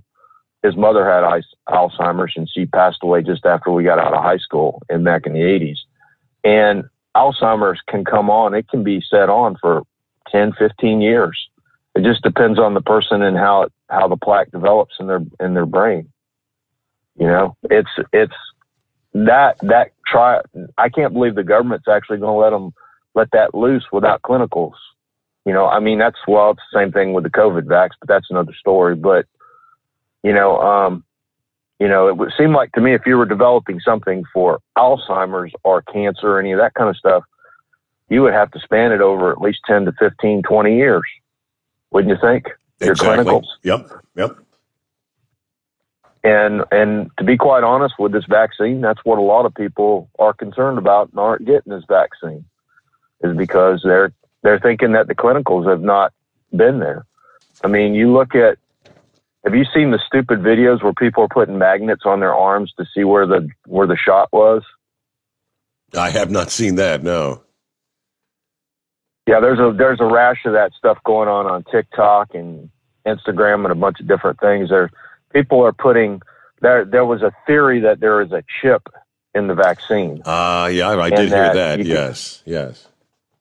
And you could put a magnet on your arm, and a magnet will stick to your arm. Well, I'm going to tell you what I believe is that magnet sticking there from what's inside that, absolutely. But you know what? It could be from the metal from the needle. That may be metal residue that got left back from the needle, depending on what the needle was made of and what kind of metal it was made of. And number two is it could be the additives or anything that's put into that vaccine to preserve it. And that's the big issue that we had over autism years ago, was heavy metal toxicity. And that was the metals that were inside the vaccine. They actually had vaccine with mercury and different things going on in it to preserve it. So that's probably what them magnets are sticking to, if any of that residue there. I don't think there's any residue there, to be quite honest, because if you do that you'd have to do that within hours of you getting the vaccine. Mm-hmm. I think it would take, by the time you're 2 or 3 days in, your body would absorb it, the minute amount that's there with that. So, but it makes you think, though, a lot of people aren't taking it. There's a lot of people that aren't taking it. I mean, you look at the Jewish people up in New York that didn't want to get their kids vaccinated. What was that, polio up there in New York? They had the issue with that, where a lot of people didn't want to have their kids vaccinated. Yeah, I'm trying to remember, because wasn't it just a few years ago where they had, was it a measles outbreak? I think something that surfaced up there because they didn't have them vaccinated. It was something that came back that had been gone a long time. I think it was measles. My bad. It was, and it's like you got to respect the person's values. I mean, a person's religious values. They are not looking at the big picture. And I think that's one of the legal aspects of this, is that, if a person does legally, because you're asking them to put something in their body they don't want. Mm-hmm. Now, military wise, everybody knows that when you join the military, you're going to do what they tell you, and you sign the piece of paper, and that paper tells them that, hey, we're going to be shooting you full of stuff that you don't know about when we deploy you. There's no telling what our men and women in the service have got during their times in service. And I don't know. It's a weird situation with the vaccine. It really is. And to those guys, I mean, I just heard the guy talking about Antifa and those guys. Half of the people that put that crap in a commercial were the people that didn't even recognize D-Day the other day. You know what I mean, Steve? Yeah, absolutely. Yeah. Half the people that put that junk in those commercials don't even know about D-Day. They don't know what August 6th means. Do you know what August 6th is, Steve? August 6th. Yes. It's not. That was when we had Hiroshima. Now, does people remember that? Nope. You know what I mean? There's key points in World War II that a lot of people don't remember that stuff. I mean, that was before my time, but, I still remember it and I respect it. It happened. I respect it. You know, and these people out here today, a lot of the younger ones, and I ain't trying to be down on the younger ones, but they don't respect it. You know, you got to respect our veterans. I respect all of our veterans, be it Vietnam, World War I, World War II, Korea, Iraq. You know, we need to respect those folks. Those folks went through a lot for us, you know, and we need to do that. So, but hey, if Heatwave's listening out there tonight, hey, Heatwave, I saw your co-driver yesterday after I got off of work at Disney, and Thomas says hi. I got off of work yesterday afternoon, Steve, and Heatwave's co-driver that he drives with all the time, he's been down here in Florida for almost 2 weeks at the park and stuff, and we've been trying to get together, and finally got together with him yesterday. Had a really cool meeting with him. A real good guy, real great family, having a real good time at the park. They're staying at the campground, and it was a good fun meeting, and a lot of Steve. I want to appreciate it because I met him through your show. How about that? And really good friend. His name's Thomas. Really good guy. Drove all the way from New Mexico, Albuquerque, New Mexico, down here with his kids in a big 40-foot. Well, he pulled a 40-foot camper down here, and just a really good guy, really good family. And I appreciate you, Steve, because I tell you what, I wouldn't have met the guy if it hadn't been for you. So I'm going to have a good friendship with him, hopefully a long-lasting one. And Neil, all those guys, they're good guys, man. I'm telling you what, guys, listen to the show. I've made a lot of friends, including Steve. And these are just hard-working people out here trying to do the best they can do. And I appreciate you, Steve. And with that, I'm going to get going. Oh, by the way, I talked to Big Moose a little bit yesterday. Not long, but he said they got him on some good Elvis pills. So, and I tried calling him back last night, and I couldn't get a hold of him. So I guess those Elvis pills are working pretty good. So. But anyway, y'all have a good one and keep it between the spot and the saw, and we'll talk to you later. All right. Thank you much. Well, speaking of which, I think we got the Big Moose with us. Would that be the Big Moose? Hey, bud. I tell you what, I've been sitting here for about the last 30 minutes waiting for one of them Elvis killers to kick back in. I got to hurting so bad I had to get up. My sleep schedules are screwed up. I'm up and down all day, so. But yeah, I'm glad I got a chance to holler at everybody. I've got most of the phone calls returned. I want to tell everybody I really appreciate all the thoughts and text messages and emails and stuff I got. I tell you, I didn't realize there was that many people out there. That's probably more. I've responded to more texts and emails in the last couple 3 days I have in my life, I think. So the surgery. And I tell you what, the surgery went well. Are you able to walk on it at all yet? Have they got you up on your leg or? Well, I got this thing I got to wear. It's like so you put it on like a sock, man. I don't even know how to describe it. It straps at the top and straps at the bottom, and it's got a big air bubble in it. I don't know what the hell they call it, but I got to wear that when I stand up. And right now I'm walking like Walter Brennan right now, but I don't go far. But they told me to try to move a little bit, as much as I can every day, keep the circulation going. Yeah. And I tell you what, before I had it done, the pain was in the bone, if that makes any sense. And now all the pain's like in the muscle around the bones. I went from there's two different kinds of pain, Now this is like soft tissue pain I got now, But good thing about it, like I said, they sent me home with a big old bottle of them 500 milligram Elvis killers. So normally I can swallow one of them in about 30 minutes. I'm in good shape again, ready to go back to bed. That's good. Yeah, well, the idea is the soft tissue pain is going to heal in the next few weeks, hopefully, right? Yeah, I'm hoping that. But I tell you what, I talked to the surgeon, and he was real pleased with the way it went. As a matter of fact, he told me, he said that was probably the smoothest total knee operation that he'd ever performed. Wow. So he said that he looked forward to it healing up and being 100%. And so I got to start. I got Gal. She's supposed to come over here. I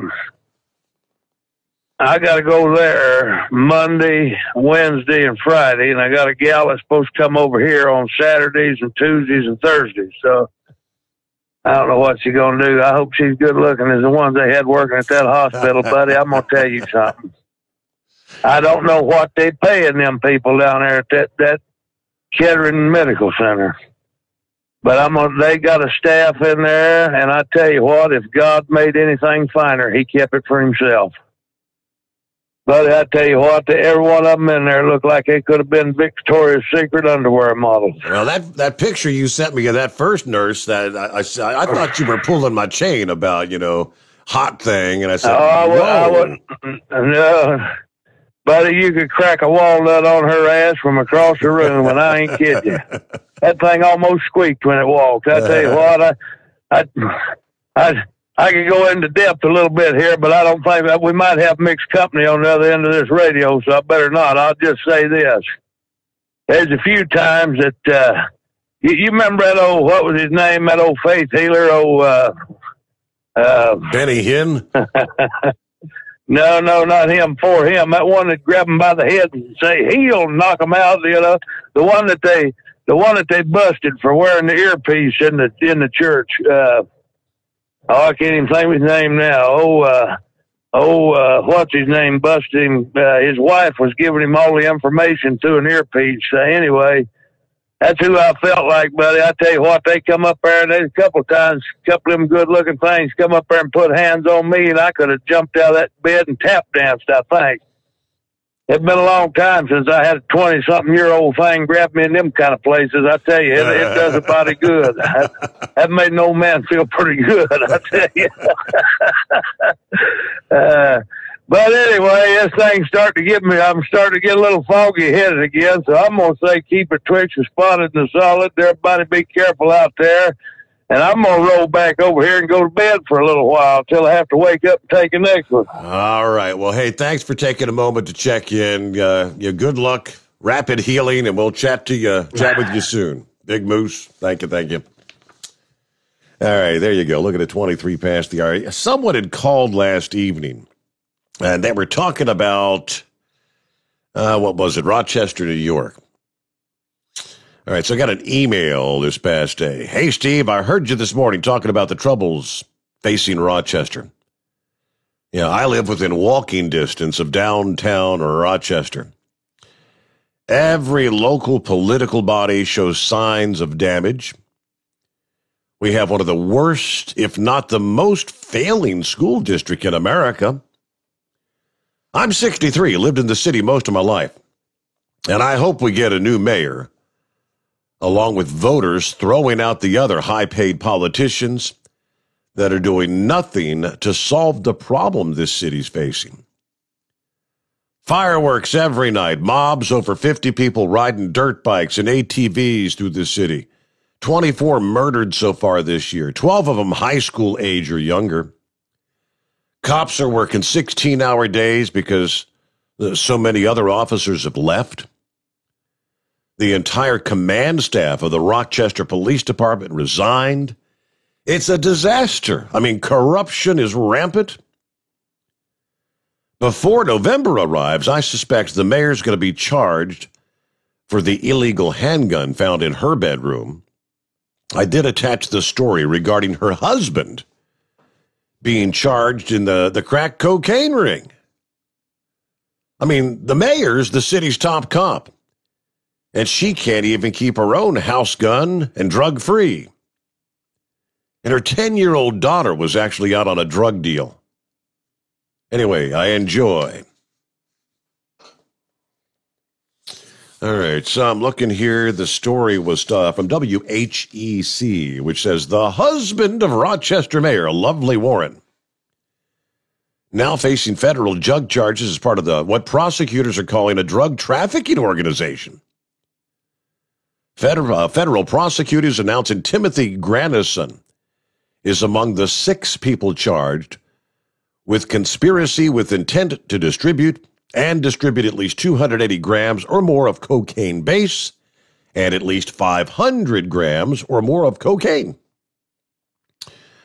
A 7-month-long wiretap investigation that led to the arrests of Garrison and 5 other men. Garrison pleaded not guilty to criminal possession of a firearm, third-degree criminal possession of a controlled substance, narcotics, and third-degree criminal possession of narcotics with intent to sell, following a raid on Warren and Garrison's home on May the 19th. Police also seized more than $100,000 cash and 4 guns. Police say 2 of them were found at the house. May the 14th, a federal complaint against Granison says Granison did a drug deal in the backseat of an SUV with his 10-year-old daughter in the front seat. May 16, the complaint says Granison did another drug deal using a car registered to an individual with the initials LW.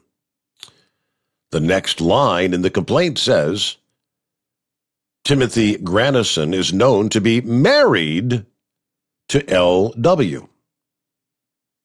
That would be the mayor, right? Yeah. LW. Lovely Warren. The mayor. Looks like you got some problems with your leadership there in Rottenchester, New York right about now. My.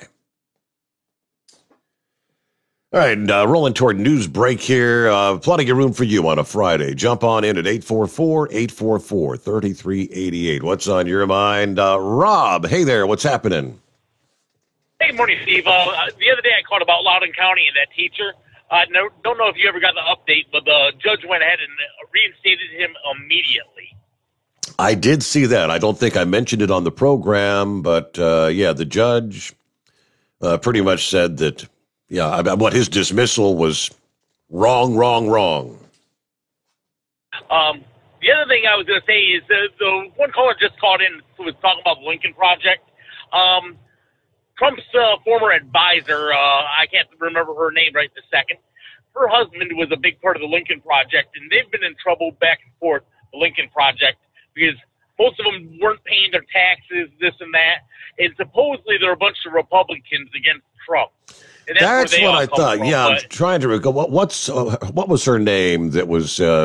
Kellyanne Conway. That's it. Yeah, her husband was actually the one that was, the anti-Trump. He was a big part of the Lincoln Project. Yes. And the other thing I was going to say is West Virginia is being West Virginia. I went ahead and I have my COVID shot. And so they go ahead and they're doing their drawings just like everybody else. But they're giving away pickup trucks, shotguns, rifles, hunting licenses, fishing licenses, and all that good stuff. Wow, leave it to West Virginia. By God, West Virginia, right? Yeah, exactly. I'm just hoping to win the $1 million one, so then I'll be good to go. Now, they should be giving away, what did Obama call you? A bunch of gun-toting, Bible-thumping or something. It should be giving away Bibles and guns. Yeah, there you go. All right. Well, I'm at my stop, so I got to get going. Thanks for the update, Rob. You have a good morning, a great weekend. Be safe. And we get a quick break here. It's 844-844-3388. The Steve Summers Overnight Drive live from the Hot Shot Secret Studios. USA Radio News with Wendy King. A group of bipartisan lawmakers announced that they've reached an infrastructure deal to present to Congress. The group of 10 Democrats and Republicans said they reached an agreement on a realistic compromise framework to modernize our nation's infrastructure and energy technologies. They said it wouldn't be funded by tax increases. Senator Elizabeth Warren called for Congress to quickly vote through the package. President Biden initially proposed a $2 trillion package in March that included two parts, the American Jobs Plan and the American Families Plan. But he lowered the figure last week to $1 trillion after Republicans balked at the price tag. On Wall Street, the S&P 500 reached a new closing high as investors disregarded a report signaling rising inflation. Both the Dow and the S&P 500 were up 19 points, and the Nasdaq was up 108. This is USA Radio News.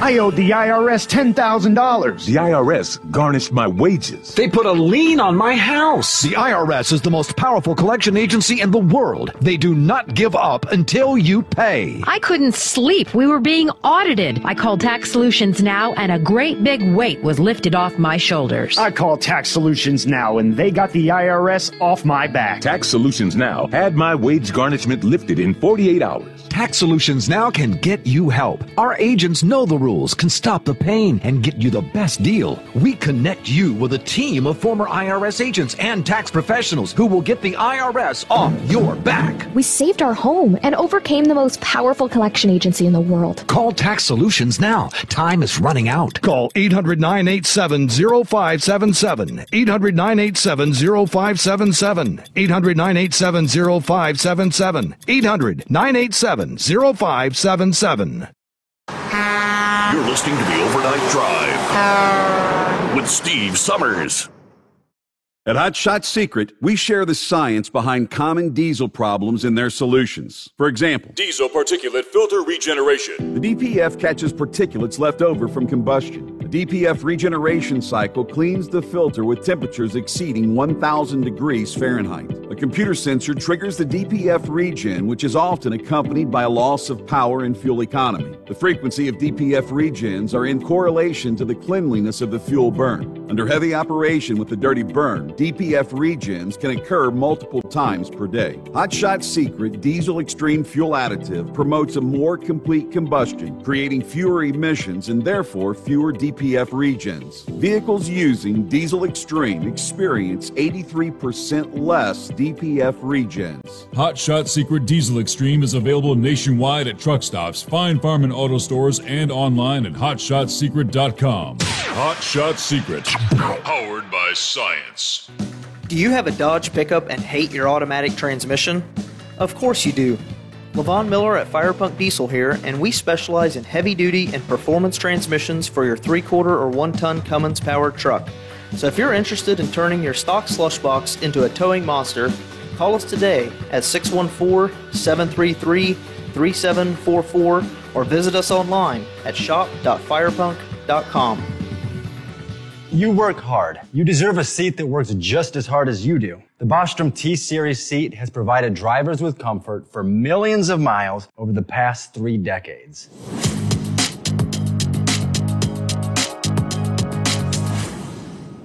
Each seat is built right here in the USA and has 4-position front cushion tilt and higher low-profile air suspension with Isolate. It's also equipped with many standard and optional comfort features such as high and mid backrests, 9.4-inch 4-aft slide adjustment, adjustable armrests, and manual or dual air lumbar support system to keep you comfortable throughout your ride. Build your T-Series seat today at BostromSeating.com and ensure your ultimate comfort for wherever the road takes you. Bostrom Seating, the ultimate comfort for the open road. PureFlow AirDog, your leader in fuel air separation system technology. Our systems filter out water, particulates down to 2 micron, and remove all of the air out of your diesel fuel. This allows for nothing but pure, clean diesel fuel to reach the expensive injection system equipped in your vehicle. Not only do our fuel systems protect, they also come in a variety of flow rates to meet your performance needs. Our systems are compact and use OEM-style fittings for easy installation. Learn more about our product at www.pureflowairdog.com and be sure to follow us on Facebook and Instagram. Protect your investment with PureFlow AirDog. Dean Michael, the tax doctor, here with Tax Help MD.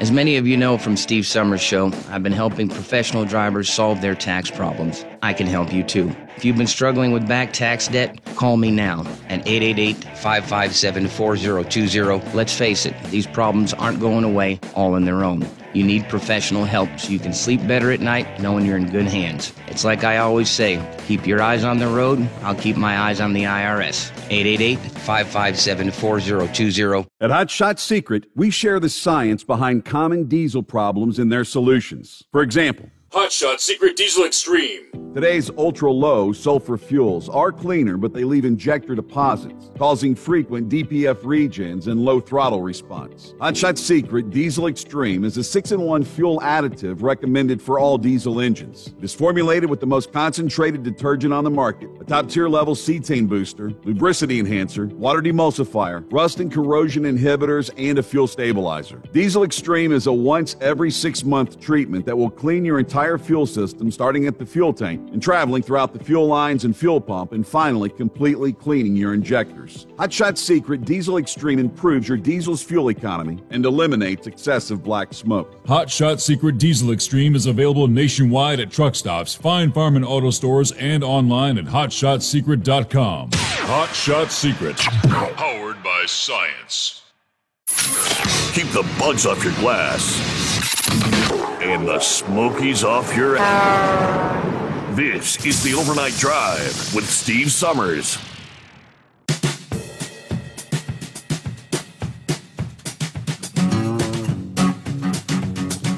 All right, somebody sent me a link via truckinginfo.com, trucking news, that the Connecticut General Assembly approved a new highway use tax on heavy-duty commercial vehicles to help the state rebuild its crumbling roads and transportation infrastructure.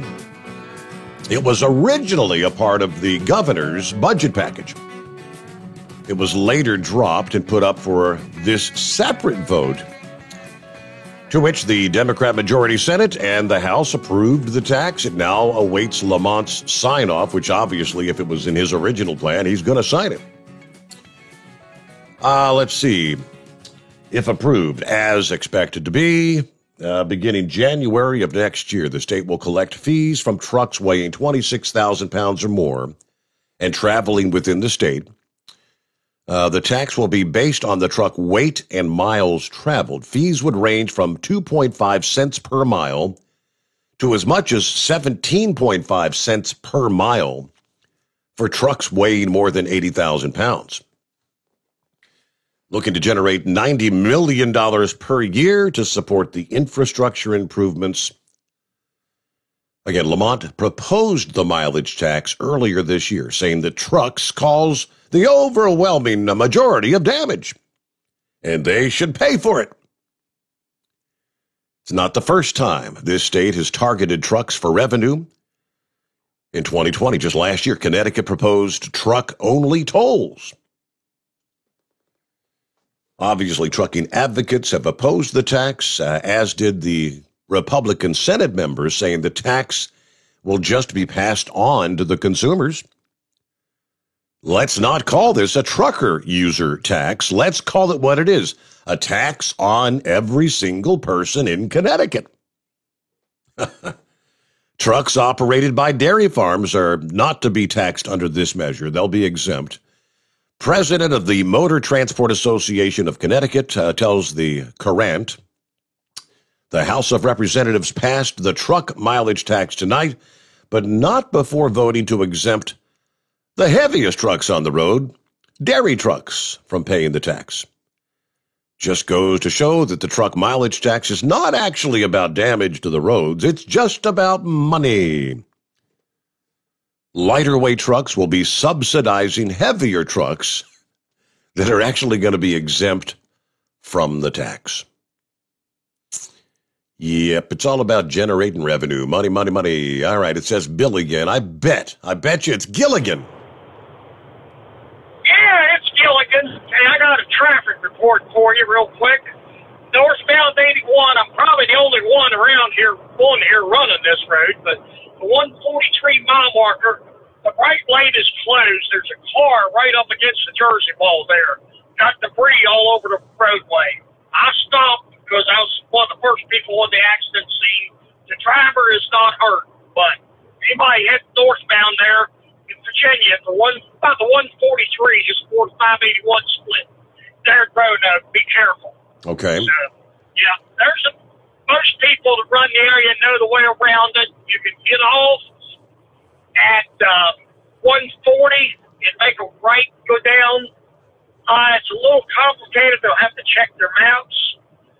You go down to US 460, make a left, go up. You can either take 117 to 581 or 460 will take you on the 581 and back up to 81. Okay. But there's no injuries in the accident. I spoke to the boy that wrecked, but it's a mess. So you think it's going to take them some time to clean it up? In other words, they're going to have to shut it down to clean it up? Yeah. I don't know whether they're going to have to close it down, but it's definitely going to be a pain trying to get around it. You know, because it's right in the construction zone. There's Jersey barriers on each side there. Ah, gotcha. I think boy lost control, and he ended up bouncing back and forth kind of like a pinball on them Jersey walls. Yep. So you can imagine what's left to be Subaru. You know. Oh, by the way, how do you like your new Subaru? Did you buy a new Subaru? Yes, we bought the Subaru Outback. I think it's very nice. I like it. Well, good. I bought a Dodge Challenger 2 Fridays ago, a new one. Yep, we bought ours about the same time. I like my Challenger, so yeah. Glad you're happy with it. Good deal. All right, well, you have a good weekend, Steve. Thanks so much, Gilligan. Thank you for the update, the heads up there. I guess, yeah, this guy must really love golf for the love of the game. He's a Swiss golfer, but he's earned his place in the Guinness Book of World Records after playing 252 holes in 12 hours' time. I mean, that's a lot of golf. Jurg Randiger. Jurg attempted this record not only for his love of running and golf, but also to bring awareness to the Special Olympics Switzerland that help people through the power of sports with intellectual disabilities. Guinness World Records said when they announced the record, he played the entire course on foot. The first thing I thought was, dude must have been using a golf cart. No, he played the entire course on foot 14 times, 14 rounds in 12 hours. And, essentially when he hit the ball, off the tee or whatever, he didn't walk to the ball. He ran to the ball. 14 rounds of golf in 12 hours. And again, the golf cart was banned for this. During the attempt, he ran the equivalent of 57.8 miles, took 1,348 strokes, lost 8 balls, had 5 birdies. And he did all this with the help of just a 7-iron, according to Guinness. That's pretty wild. Last I checked, it's pretty darn tough to putt with a 7-iron. According to Golf Monthly, Randiger broke the official record by 31 holes. The unofficial record was held by former Major League Baseball player Eric Burns, who actually walked 245 holes in 12 hours or less at Half Moon Bay in San Francisco back in April of 2019. 252 holes in 12 hours. I've got several neighbors that play a lot of golf. I'll have to ask them about that. I did have one neighbor that I think he played, it was 3 or 4 rounds in like 2 days' time, but he said he was wore out. It's a lot of walking. Morning, Jolly Green Giant.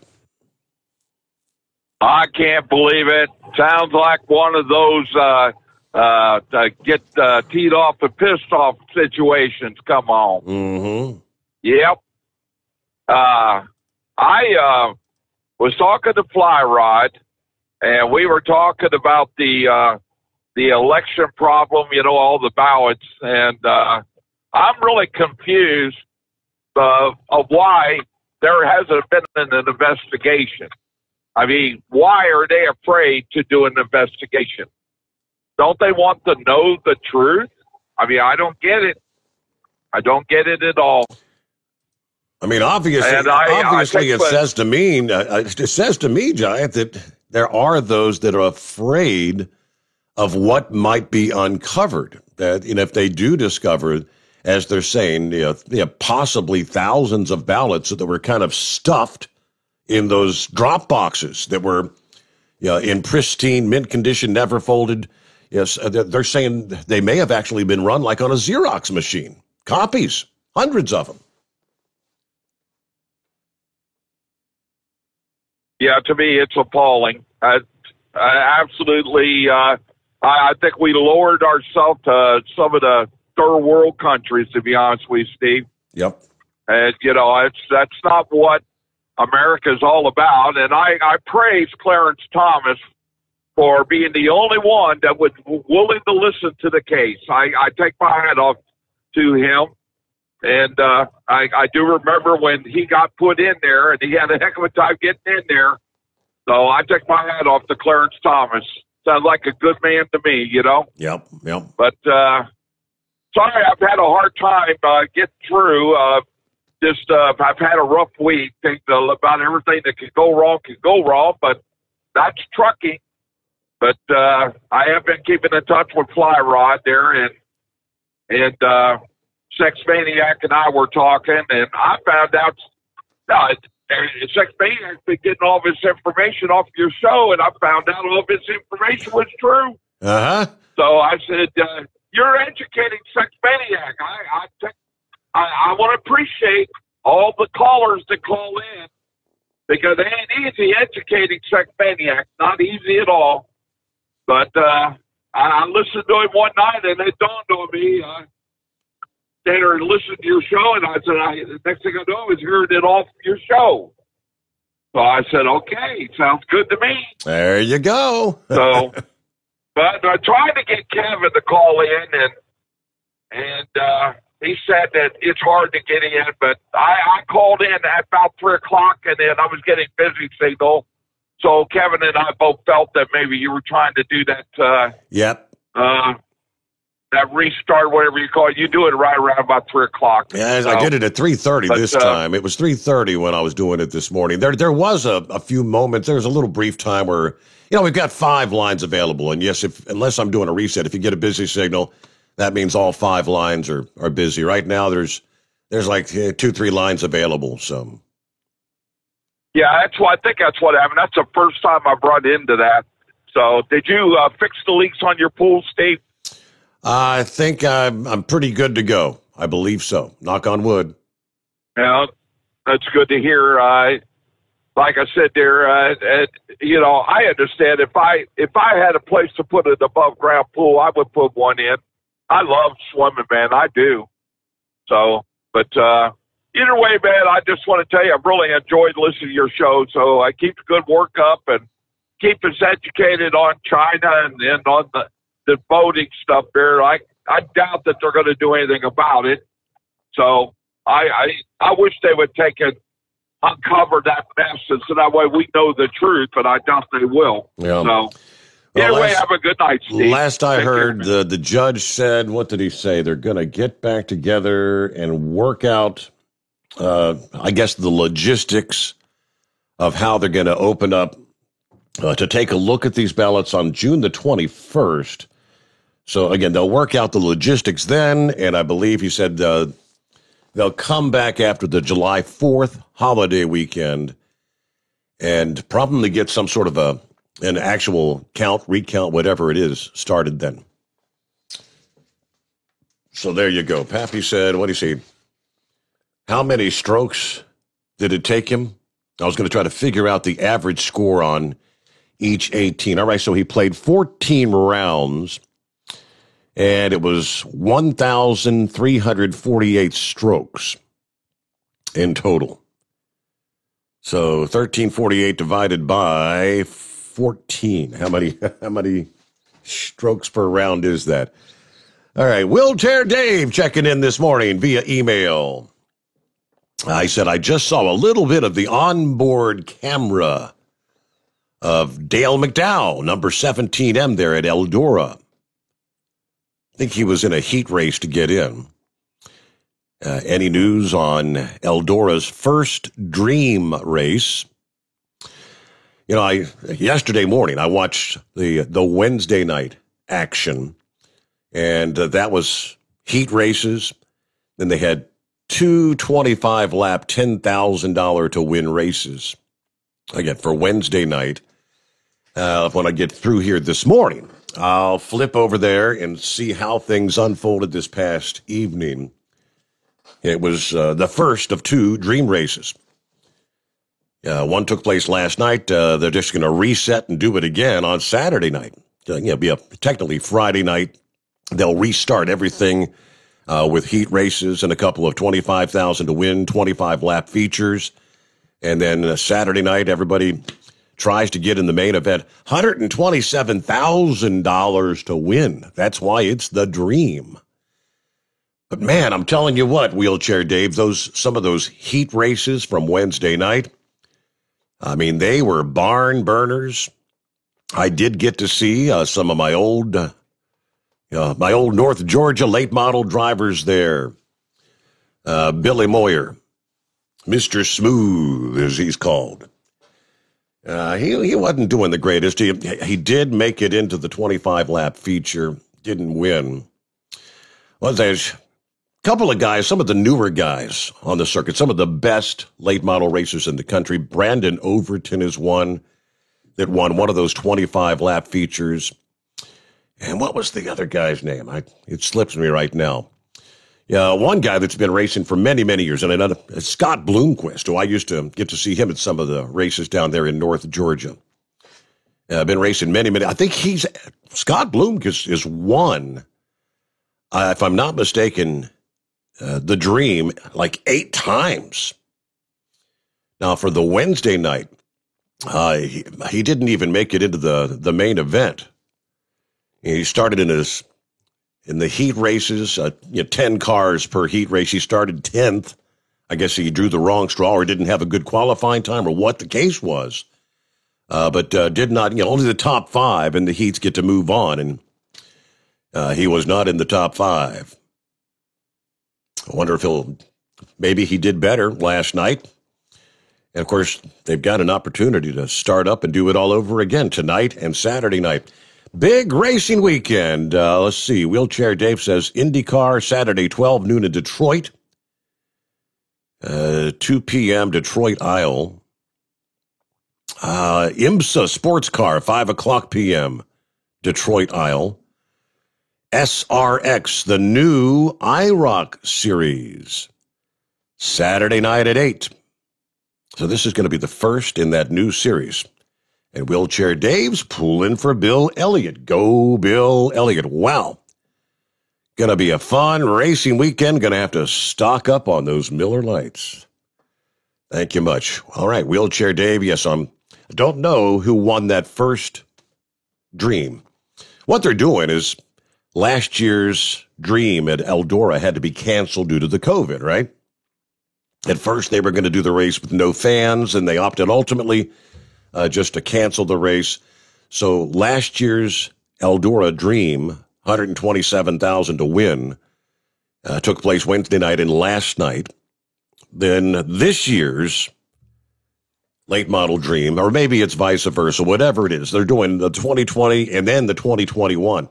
2 chances for super late model drivers to win a $127,000 purse in a matter of days. Pretty cool, huh? All right, rolling up on 5 before the hour. It's 844-844-3388. What's going on, Horse Feathers? Hello. Oh, maybe if I'd hit the button, it would help, right? Hello, Horse Feathers. Yeah, I was waiting for the beep. Yeah, there you go. I was waiting for the beep. But anyways, thanks for taking me back, Your Honor. Hey, I got it. I got the answer. I might be the I might take over Doc Holliday's position on being the smartest man in the world. Possibly. Oh, boy. What do we got now? I know how to change the Earth's orbit. We got to do like a Facebook Live or a YouTube thing here and get the whole world on it. And simultaneously, half the people on one side of the world have to jump up while the other half the people are on the ground. And when those people were up in the air and come back down, the people that were on the ground have to jump up in the air. So we can bounce the world up and down and make it change its orbit. Think that'll work? Well, what a brilliant idea, Horse Feathers. Hey, I was just thinking, I just thought, what would the smartest man in the world come up with for an idea to do that? And that's kind of what I thought he'd come up with there. Do you think that would work? It's almost as good as the smartest man in the world who played a radio prank and told everybody in the town that listened to his program to flush their toilets at the exact same time, which indeed overwhelmed the drainage system, the sewage system. If I'm not mistaken, that was some guy named the Bozo when he was in Kansas City, I do believe. So did that affect the other end, too? Did that affect the water treatment plant on the outgoing clean water as well as the outgoing gray water? I don't know what all the ramifications were. I remember hearing that story, and apparently there was a lot of people that all flushed their toilet at the same time. That can cause a problem. Oh, that's funny. That's funny. Can we try that now? Oh, no, not a good idea. All right. Yeah, I don't know. Would we have enough people all in the same? We'd all have to get congregated somewhere to do it all. Correct. In the same municipal district. Right. But hey, there's a 4th of July idea. When we get done with the wrestling match out there, maybe we can all go to the neighbors' houses there, and we'll all stand by at commodes at the neighbors' houses, and we can get that done. But anyways, hey, or we could go to Rochester, New York. Sounds like a lot of flushing needs to be done up there in Rochester. Man, oh man, I didn't realize that. I'm glad I don't live up there anymore. We didn't live in Rochester. We didn't even live in Monroe County. We were across the county line by about 300 feet over into Orleans County to the west.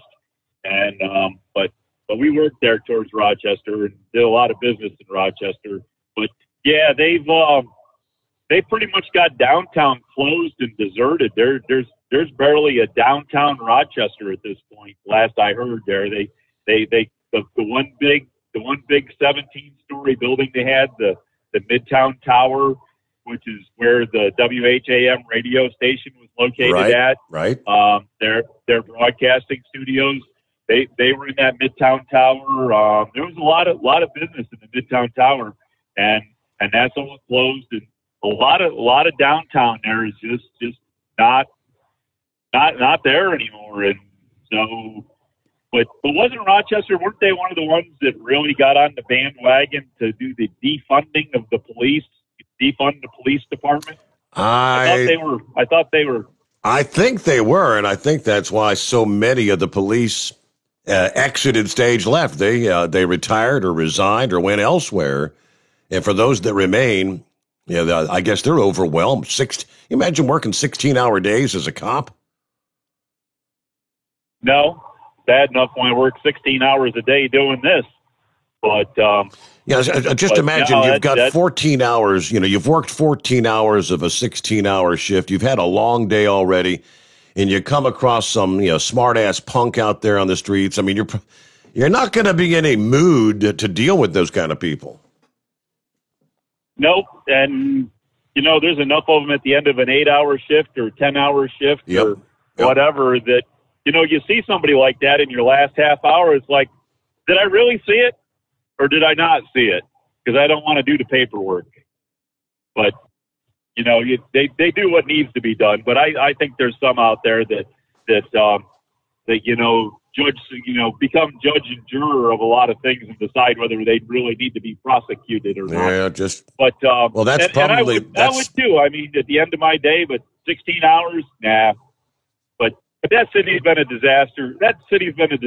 We were up there. There was a Mayor Johnson that was there that bought this boat called the Fast Ferry, and he going to take and set the tourism industry on its ear and have the best thing ever to have this fast ferry to go from Rochester over to Toronto.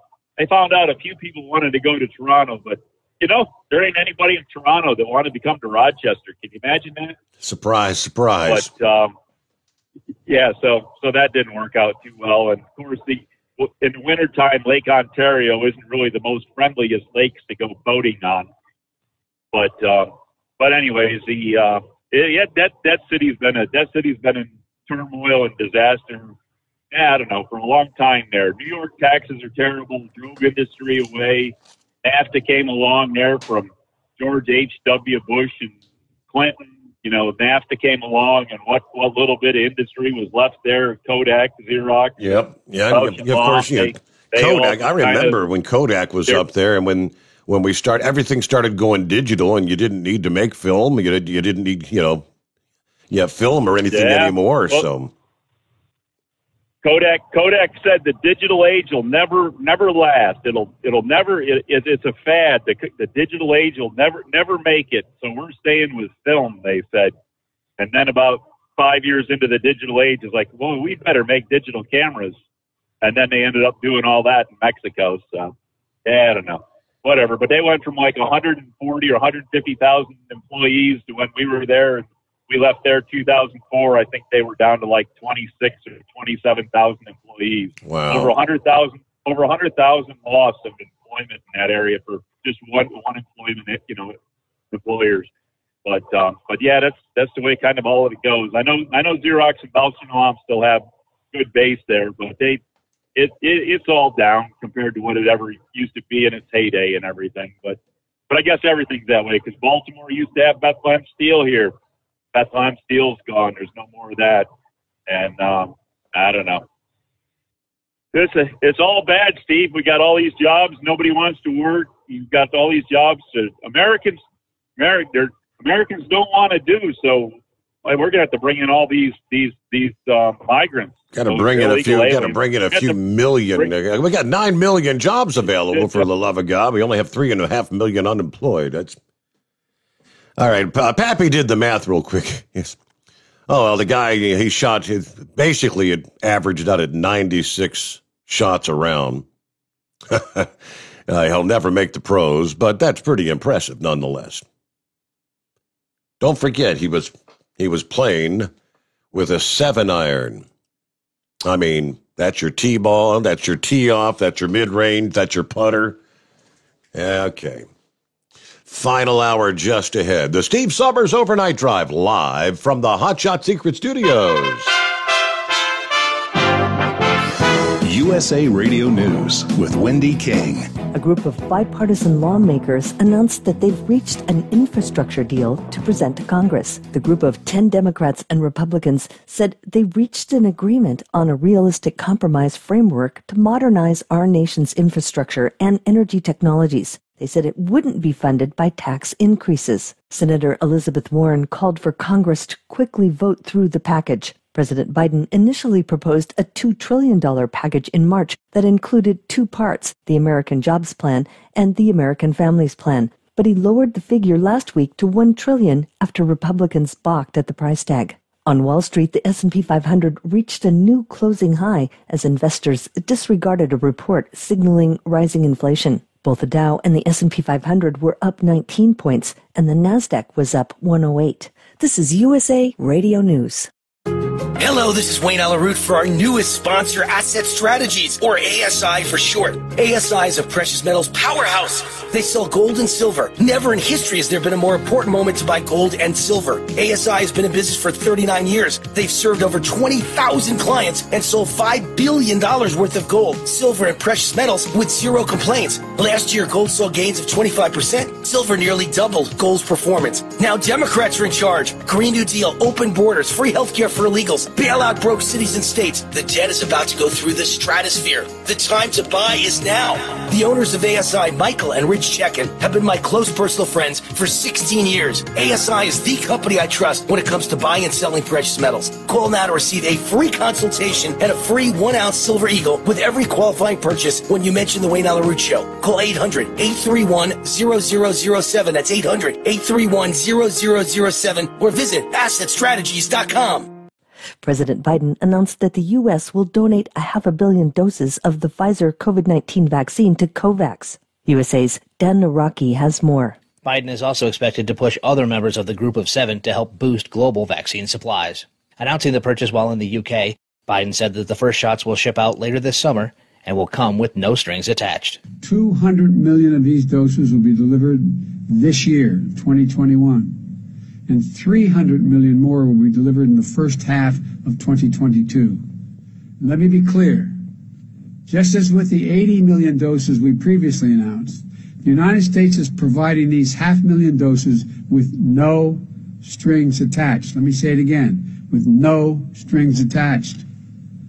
Our vaccine donations don't include pressure for favors or potential concessions. We're doing this to save lives, to end this pandemic. You're listening to USA Radio News. Hi, this is Dr. Joel Wallach, and I want to tell you that arthritis is not a genetic thing. It's not a disease of aging. Neither is osteoporosis. Get a hold of my book. It's all in your head. It goes into the 25 different diseases you get when you have osteoporosis of the skull. These are all reversible. You take the Healthy Bone and Joint Pack, the MSM, vitamin D3, stay away from all the bad foods, including gluten, and guess what? You'll regrow all your bones, including your skull and your legs and your hips and everything else. Contact us at usaradiohealth.com. That's usaradiohealth.com. Governor Greg Abbott announced that Texas will be building a border wall along the state's boundary with Mexico, but he provided no details on how, where, or when. Abbott declared the plans during a press conference in Del Rio. He said he would discuss the plans next week. The Biden administration issued a proclamation that stopped border wall construction on his first day of office. Abbott announced the news while discussing a slew of border initiatives, such as a $1 billion allocation for border security in the state. Abbott didn't address the ongoing conflict between himself and the Biden administration that escalated this week after federal officials threatened to sue Texas over Abbott's order to strip certain shelters for migrant children of their state licenses. This could force the shelters, which operate under contracts with the federal government, to move the children elsewhere. The 52 state licensed shelters roughhouse 8,600 children. The U.S. Department of Health and Human Services attorney Paul Rodriguez asked Texas to clarify Abbott's order and said it could violate the U.S. Constitution's Supremacy Clause, which states that federal law overrides state laws. 2 weeks ago, Abbott deployed more than 1,000 Texas Department of Public Safety troopers and National Guard members to the border as part of Operation Lone Star, an initiative which is aimed at beefing up security at the border with troopers and the National Guard. For USA Radio News, I'm Wendy King. At Hot Shot Secret, we share the science behind common diesel problems and their solutions. For example, ultra-low sulfur fuels. The primary function of diesel fuel is combustibility. One of the little-known aspects of fuel is its role as a lubricant to metal-on-metal moving parts. The introduction of ultra-low sulfur fuels diminishes the fuel's ability to lubricate because sulfur, which has been mostly removed, has lubricating properties. Hot Shot Secret Everyday Diesel Treatment with LX4 delivers unmatched lubricity. Third-party testing confirms that it takes 3 times the amount of leading fuel treatment to match the lubrication benefit of 1 dose of Hot Shot Secret. Everyday Diesel Treatment is a fully formulated 6-in-1 premium fuel treatment for every fill-up, every time. Everyday Diesel Treatment is available at truck stops, Tractor Supply, O'Reilly's Auto Parts, and online at HotShotSecret.com. Hot Shot Secret, powered by science. Keep the bugs off your glass and the smokies off your ass. This is the Overnight Drive with Steve Summers.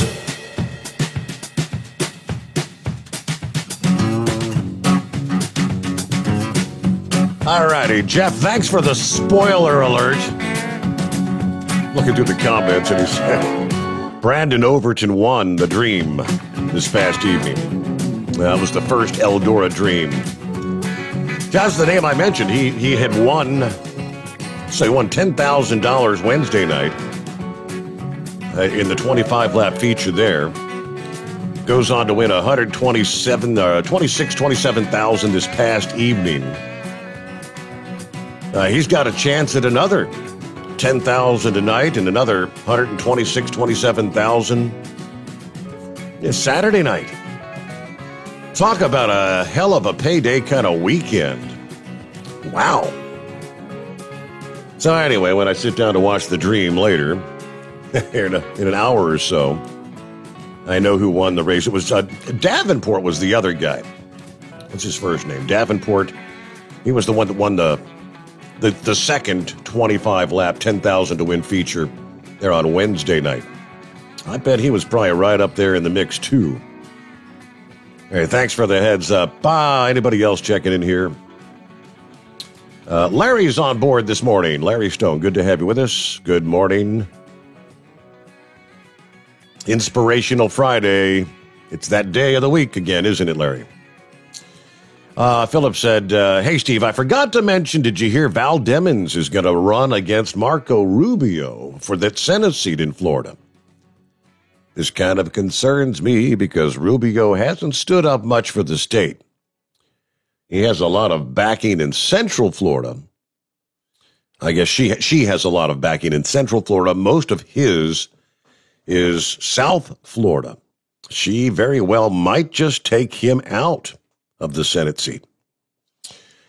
And, Terry checking in. Morning, Terry. Good to have you with us. And we get back to our calls at 844-844-3388. Pup's been hanging in there. Good morning, Pup. Happy Friday. Hey, happy Friday, Steve. Hey, before you think the old Louis went off the reservation, I'd like to know what was said before that, because he's a pretty funny, smart man, and I'll bet you he was just being a smart ass on that comment. I'm inclined to think he was playing some just being funny guy. He's been on Sean Hannity quite a few times. If they're talking all this climate change stuff, how we're going to change the world, I could see him trying to say, well, can't we just change the orbit of the Earth? That's how whacked out some of this climate change stuff is. Yeah, I bet you he's being a smart aleck. Hey, about that commercial donut man was talking about. When you hear those, they bought another one out, too, about how many tens of thousands of innocent black men are in jail. We need to get rid of the jails. We need to get rid of the police. They've got 2 or 3 of those commercials. It about boils your blood to hear them stupid things. But, hey, I missed the start of the show. Did you have any details on that real bad wreck outside west of Indianapolis the night before?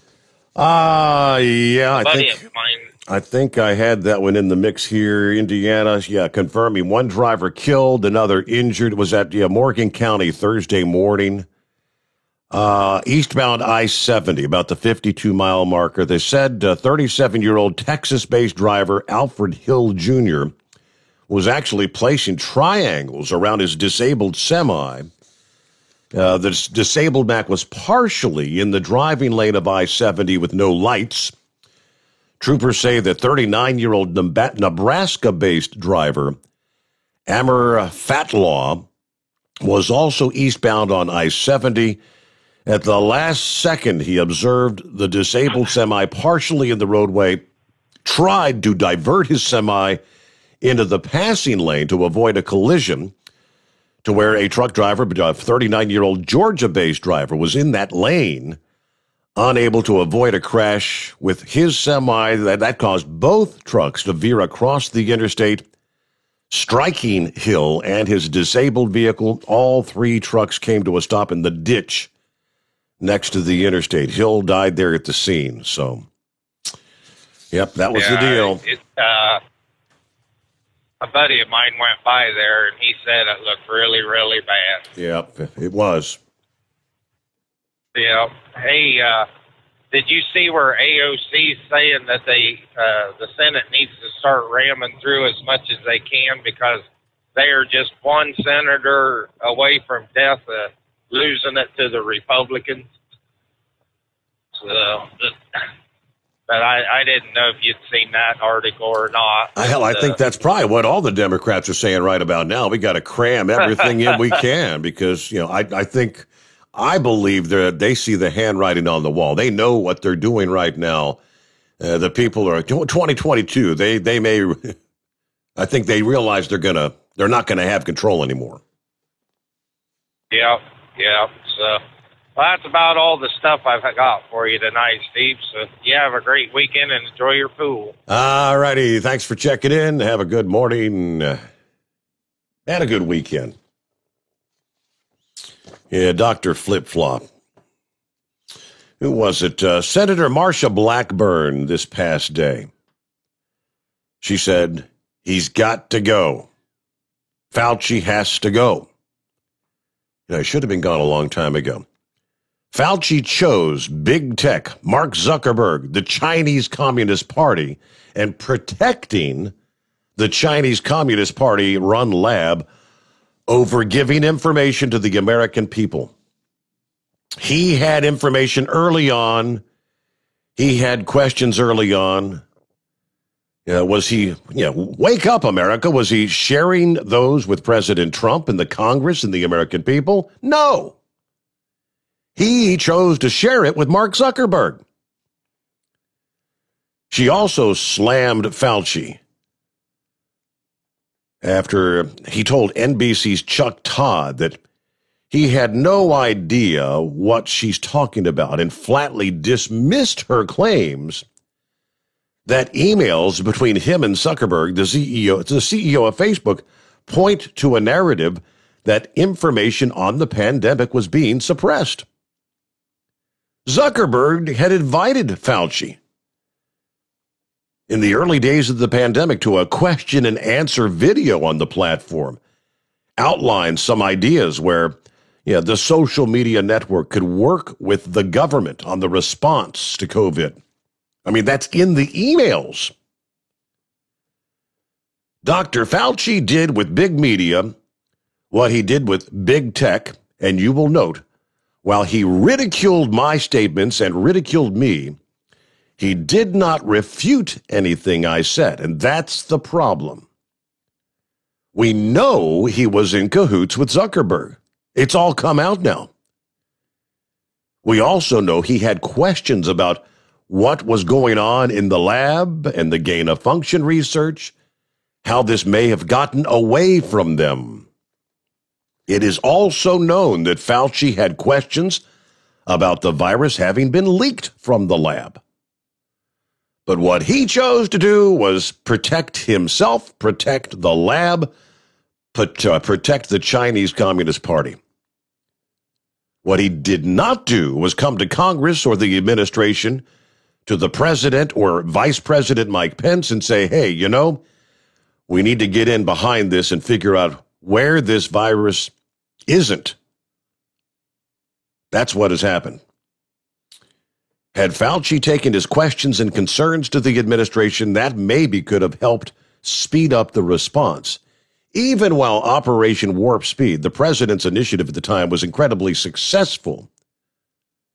Meanwhile, the NIAID wrote a check to the Wuhan laboratory for researching coronavirus. Now, bear in mind, we have 2 labs in the U.S. that do research on coronaviruses.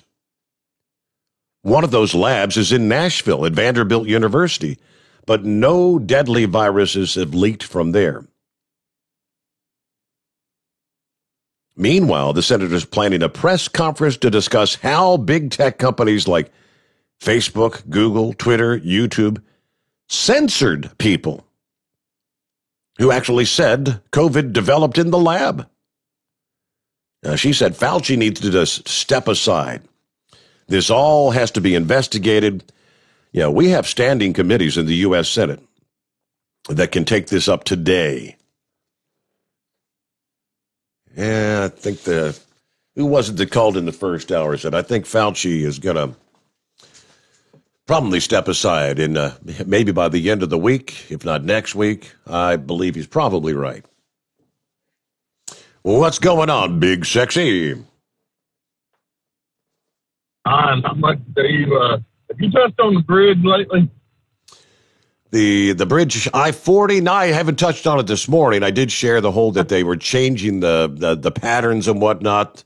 trying to reduce the congestion. They started that on, Wednesday?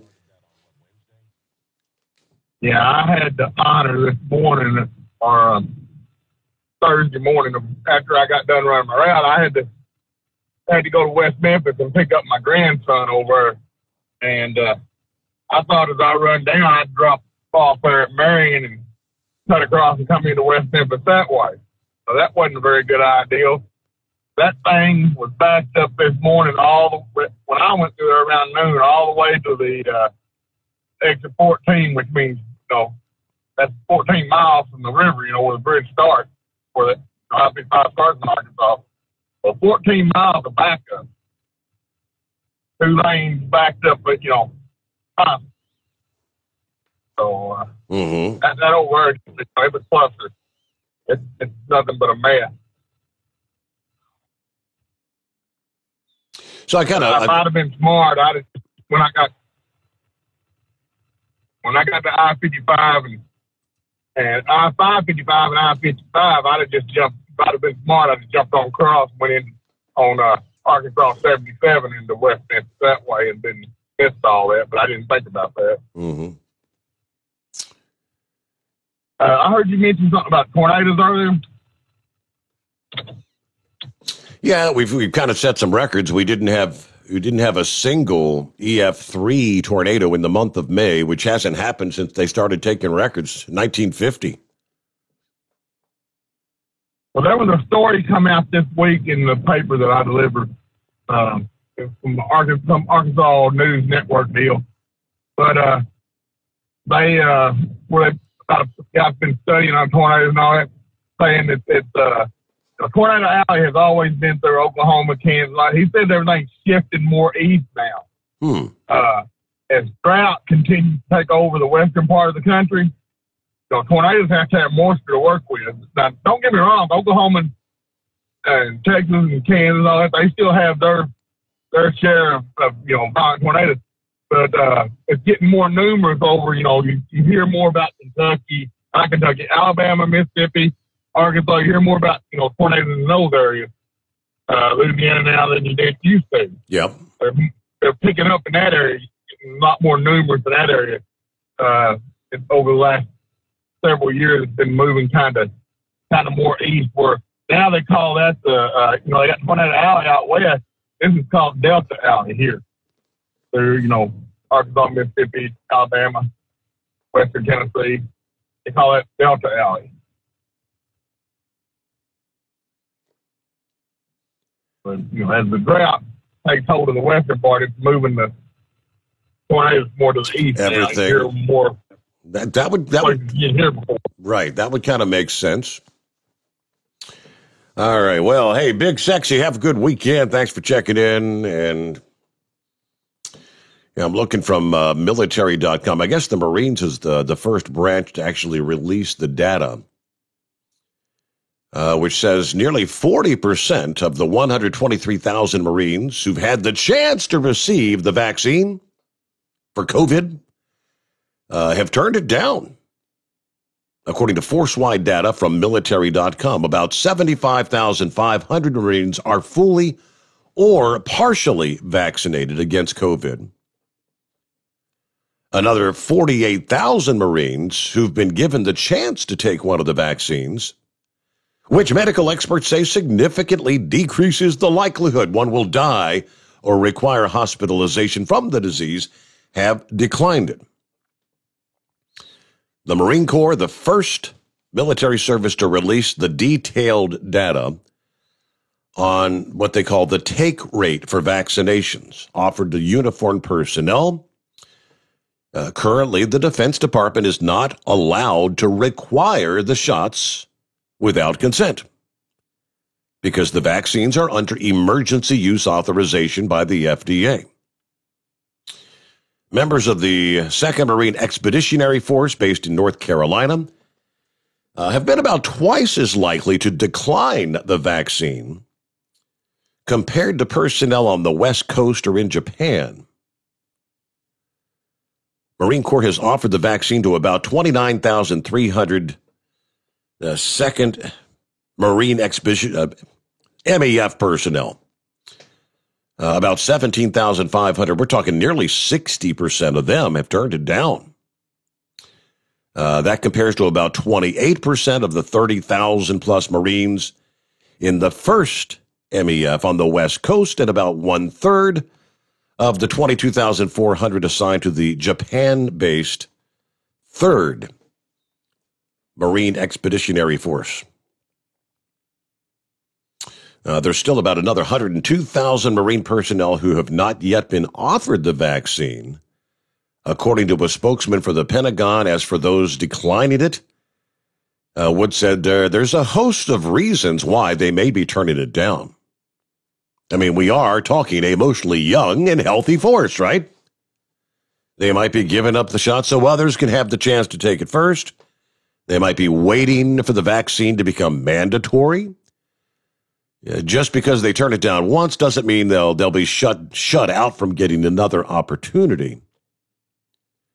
If you decline one day in, you might change your mind and become vaccinated when the next opportunity comes around. They didn't have any insight as to why that second MEF seems so hesitant to get the vaccine. Officials in North Carolina told the Carolina Public Press in March they were trying to fight misinformation about the vaccine that was being spread via social media. Yeah, again, somebody's determined if you have anything negative to say about the vaccines, you are spreading misinformation. Just like for about a damn near over a year now, if you said anything about the virus coming from a lab in China, you were spreading misinformation. Who's to say? Maybe it's not misinformation. All right, let's see, about a minute before we get our news break here, so hang in there as we roll into a Friday morning. Got an email from Truck and Phil checking in here. Morning, Steve Summers and the Hot Shot Secret Nation. It's been a good week, been listening every night. Had a fun week watching up all the IndyCar racing teams headed to Detroit in every direction from every direction, I should say. Sent you a story. You probably don't have time for it, but it's about Chevy and Indy racing. It's quite interesting, though. Anyway, ready to depart Fort Wayne for the greater Detroit suburbs, Sterling Heights. Have a great weekend. Hey, 197 days till Christmas. There you go. Truck and Phil. And yeah, I got the link here. What is that from Auto Week? Corvette Racing Chevrolet Detroit Grand Prix. I will check that out. And when we return in a moment here on a Friday morning, you want to jump in here on our final segment just ahead. It's 844-3388. The Steve Summers Overnight Drive live from the Hot Shot Secret Studios.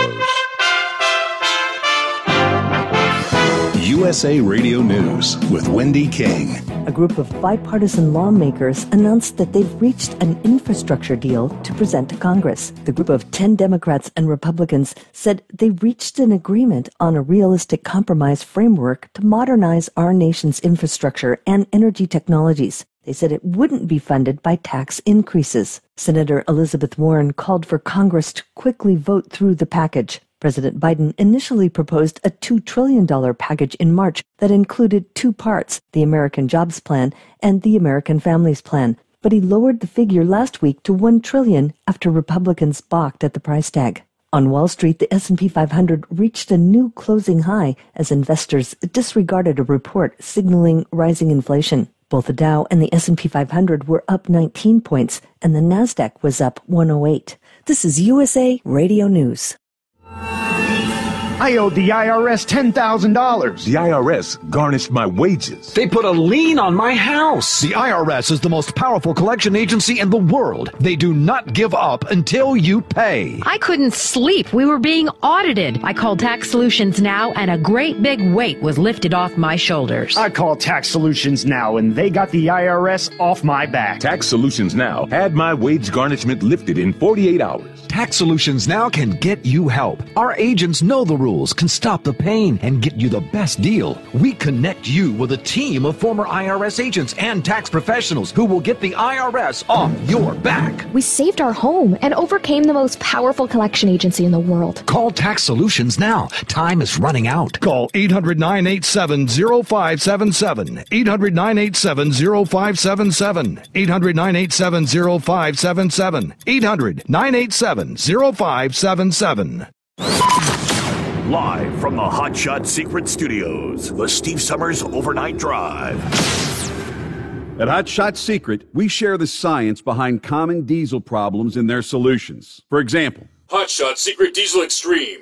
Today's ultra-low sulfur fuels are cleaner, but they leave injector deposits, causing frequent DPF regens and low throttle response. Hot Shot Secret Diesel Extreme is a 6-in-1 fuel additive recommended for all diesel engines. It is formulated with the most concentrated detergent on the market, a top-tier level cetane booster, lubricity enhancer, water demulsifier, rust and corrosion inhibitors, and a fuel stabilizer. Diesel Extreme is a once every 6-month treatment that will clean your entire fuel system, starting at the fuel tank and traveling throughout the fuel lines and fuel pump, and finally completely cleaning your injectors. Hot Shot Secret Diesel Extreme improves your diesel's fuel economy and eliminates excessive black smoke. Hot Shot Secret Diesel Extreme is available nationwide at truck stops, fine farm and auto stores, and online at hotshotsecret.com. Hot Shot Secret, powered by science. Drivers, you demand that your equipment's reliable and dependable, and that also applies to your headset for communication. Well, our friends at Stellar Electronic have you covered. The Pluto Duo headset bundle is the best communication headset you can find in the industry. No matter the challenging environment you're driving in, the Pluto headset will make you sound crystal clear all the time thanks to their 99% noise cancellation. And the Duo's not only a stereo converter for the headset, but also a power bank so you can charge as you go. Learn more at StellarElectronic.com or visit them on Facebook.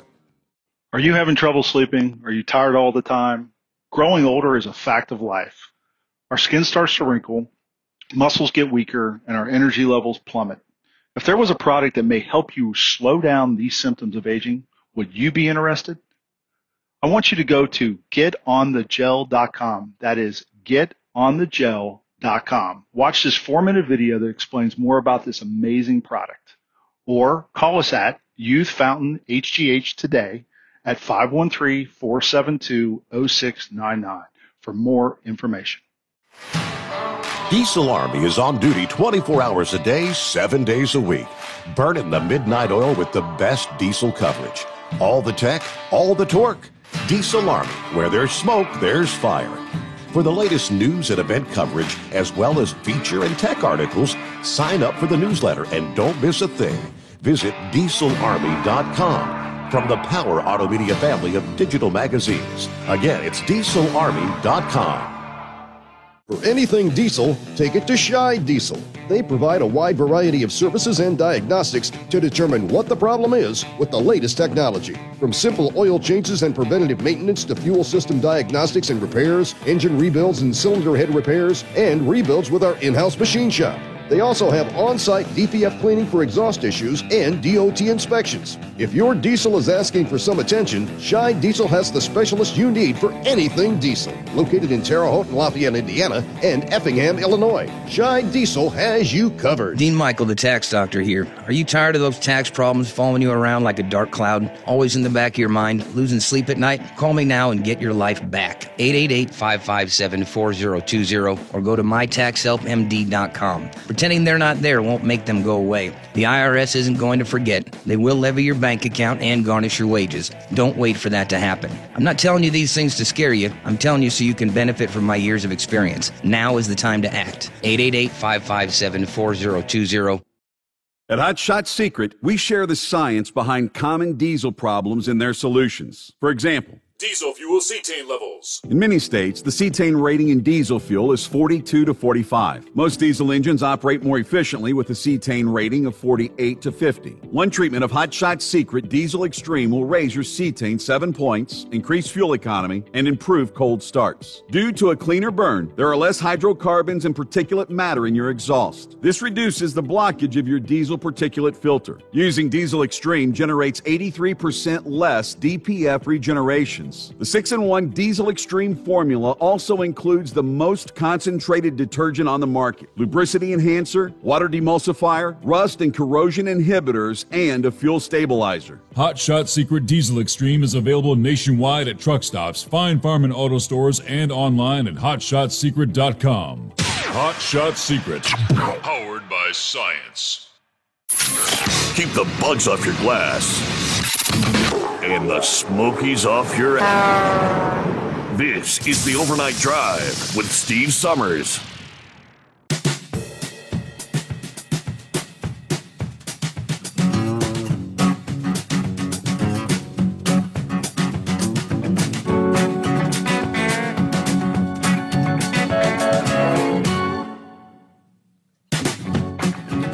All righty, back at it here. What are we looking at? Let's see. I got an email from Vic, and he said, talking about that toilet flush incident. I thought that's when he was in Kansas City. Apparently, he said, nope, just so you know, the toilet flushing episode occurred in Evansville, Indiana. And his little prank actually caused problems due to a sudden drop in water pressure. I think if memory serves, the FCC actually suspended him for a while. No, not him. Hey, Vic, what's going on? Not a lot. I didn't live in Evansville at that time, but I can't even remember the radio station call letters, but it was above a little restaurant called the Farmer's Daughter, a small local chain there. And it was right there kind of on the corner of, I think they call it Main Street. It's closed now. It's Walkway. And the restaurant is closed too. But anyway, we're kind of short on time. What I called about was, whenever they mentioned about rushing this infrastructure and everything they could through the Senate before the Democrats lose control of Congress, in that infrastructure bill, if I believe I'm correct on this, they're trying to put a thing in there about the semiconductor shortage to where they're going to pay those companies that went to China to make semiconductors to come back to the United States. And it's like they're also, a lot of these technical companies were the one that suppressed a lot of the information about China. Not only the Wuhan lab, but whenever you look up the whole history of China and medical production, I mean, it's atrocious. Why we were even messing with them, I don't know. But I don't know if you remember back when the swine flu and the avian flu and all that was hitting. China was actually sending some live virus vaccine over here, and Bulgaria was actually one that caught it rather than the killed virus vaccine, because most of the vaccines, they don't inject live viruses anymore. They kill the vaccine, and then that causes the body to produce the human body to produce antibodies. And just as a side note, there was a kind of a battle going on when Dr. Salk developed the polio vaccine, and somebody actually adulterated one of his vaccines with live viruses, and it wound up giving some people polio disease, and some people actually died over that, and it kind of devastated him for a while until they traced it down. So there are a lot of professional jealousies within the medical field, but I'm still flabbergasted with all that we know. All we know about RNA viruses, all we know about coronaviruses, and that, I mean, I don't know how this escaped everybody unless information had to be suppressed. That, hey, this doesn't have the normal amino acid sequence. Somebody has added stuff to this. RNA viruses, they have a large number of amino acids anyway, but the way that thing was structured, it was obvious that somebody had been adulterating it some way, somehow. So all I'm saying is that, big tech and the media had to play a role in suppressing this information, and exactly why they were suppressing the information, we will probably never know. But then to turn around and want to use taxpayer money to pay them to come back from China, and which they will probably not hire American people anyway. They will, again, try to take in immigrants. I mean, it's just beyond the pale, Steve. I mean, I don't know. Like I said, the reason I'm kind of stuttering and talking, I'm just flabbergasted knowing what little I know about the whole medical field and everything. I just can't understand, and like here in Indiana, they Holcomb didn't even let the Purdue lab work on it until I think it was way up in May. Their veterinary lab, of course, they have a pretty extensive bioscience department as well. So I don't know if that was going on all across the country or what, but a lot of this was just basic stuff. And another thing too, that Wuhan lab, there's something called the Crimean Congo hemorrhagic fever. The first thing they worked on was that hemorrhagic fever, and that's biosecurity level 3. So, there were a lot of things that were going on in China.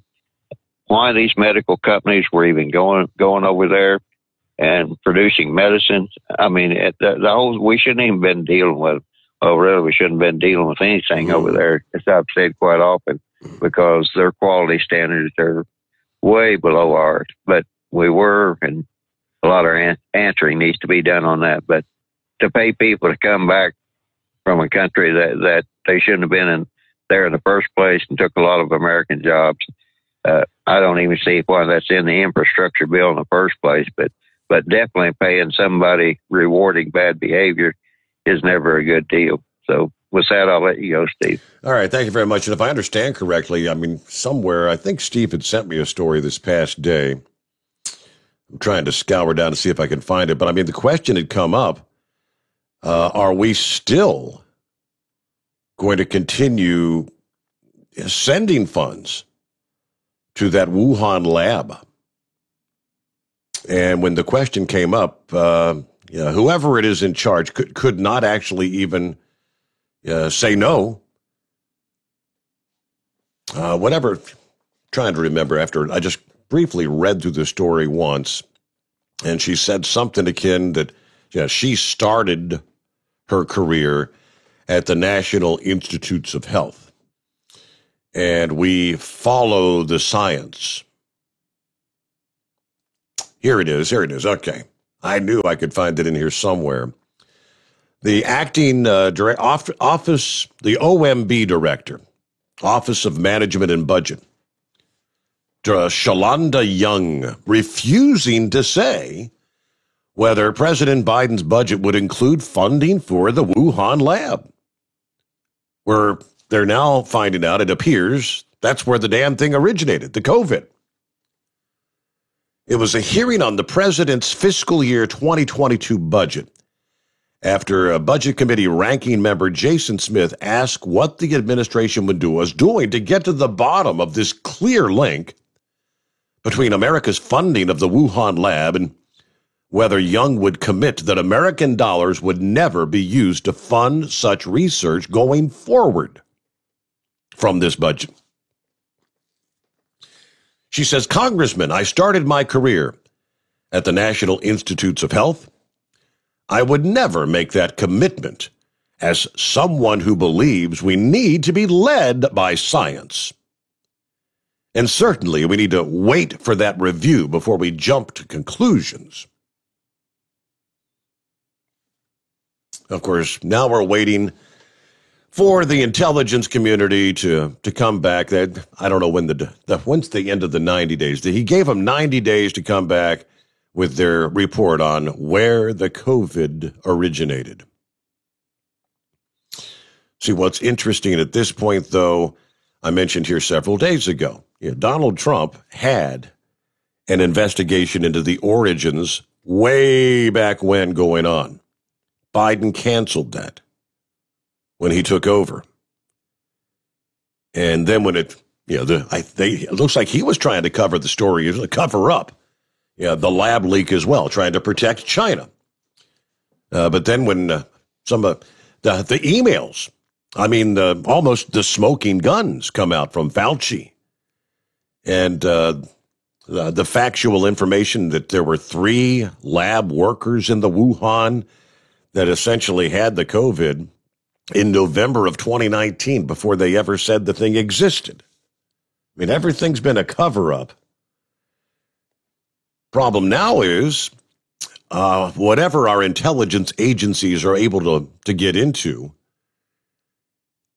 China has had more than enough time to essentially destroy any evidence of the existence in the lab there. So I suspect when the, quote, intelligence community comes back, they're probably going to say, we cannot find any conclusive evidence that the virus emanated or originated in the Wuhan lab. It's probably what they'll say. Just we'll wait and see. Yes, Knucklebuster. Yeah, and they full of more baloney than what I am. You know, back when I was in the Marine Corps, I was one lean, mean fighting machine. I wouldn't have needed a COVID vaccine, but I'm just a fat boy truck driver nowadays. I don't trust anybody, but I trust my daughter, and she works for Pfizer, and I got another daughter that works in the health industry, and they both convinced me to take the vaccine, so I took it on faith in them. And you know, Horse Feathers, he gave me a couple of ideas there, Steve. We can all just run backwards, or another solution would be I could just get over there and go westbound on the eastbound side and become a kamikaze truck driver, and that would change everybody's orbit over there on the eastbound side, right? There you go. That might not be a good idea. Don't do that, anybody. It's 79 degrees down here in Mount Pleasant, Texas, and I've been riding around looking for them scantily clad senoritas riding around in the dark wearing nothing but a smile there. I doubt I'm going to see one at this time in the morning. I'm going to stop at Pilot on the... You heard Monkey Gouger's story. Right. You heard Monkey Gouger's story earlier, didn't you? No, I caught the tail end of him. I'd been out of the truck for a few minutes, and I only caught the tail end of him. Well, that was the experience he had this past day, and you had that truck coming up next to him, and I guess riding right along next to him, he looked over, and there she was, with nothing but a smile on. Lucky man there, right? Well, I'm going to stop at Pilot on the way back there and buy me some Hot Shot Secret. I'm going to get Mama Knucklebuster one of them T-shirts of yours that says T. Summers Hot Shot Secret Overdrive Radio there. And the pair that girl's got on her, son, your name is going to be up there just like a billboard for everybody to read there, right? There you go. I want to congratulate the Reds on sweeping them Cardinals in the last series. And Steve, one of y'all's players, sent a nasty message. I read about it in the news there to all the Cards fans there. That wasn't very nice of him. I know some people don't like the Cards and some don't like the Reds, but best team wins, right? And President Magoo, he reversed one of President Trump's policies on reducing the prices of the insulin EpiPens. Shame on you, boy. You ought to make it where people can afford to get good medicine there. And he doesn't wear the pants in his family, Steve. Jill told him to sit down the other day and pay attention. So that boy's that's something else. And can we get serious for a second? Sure. I don't care whether you go to church on Friday or whether you go to church on Saturday. Just go. And cover up your ears real quick, Steve. Praise God from whom all blessings flow. And you can take me out of here with that. Knucklebuster, thank you much. Have a great weekend. Yes, indeed. Be safe out there. About 12 before the hour. All right. We were talking the investigation into the election in Georgia. Auditors in Arizona say that the hand count that's been going on since like April 23rd, I think it was. 2.1 million ballots. should soon be complete. They said they believe they're going to be done by today, end of the week. Kind of shifting resources to ballot evaluation work, including things related to whether the ballot was authentic. So there's pictures of the ballots.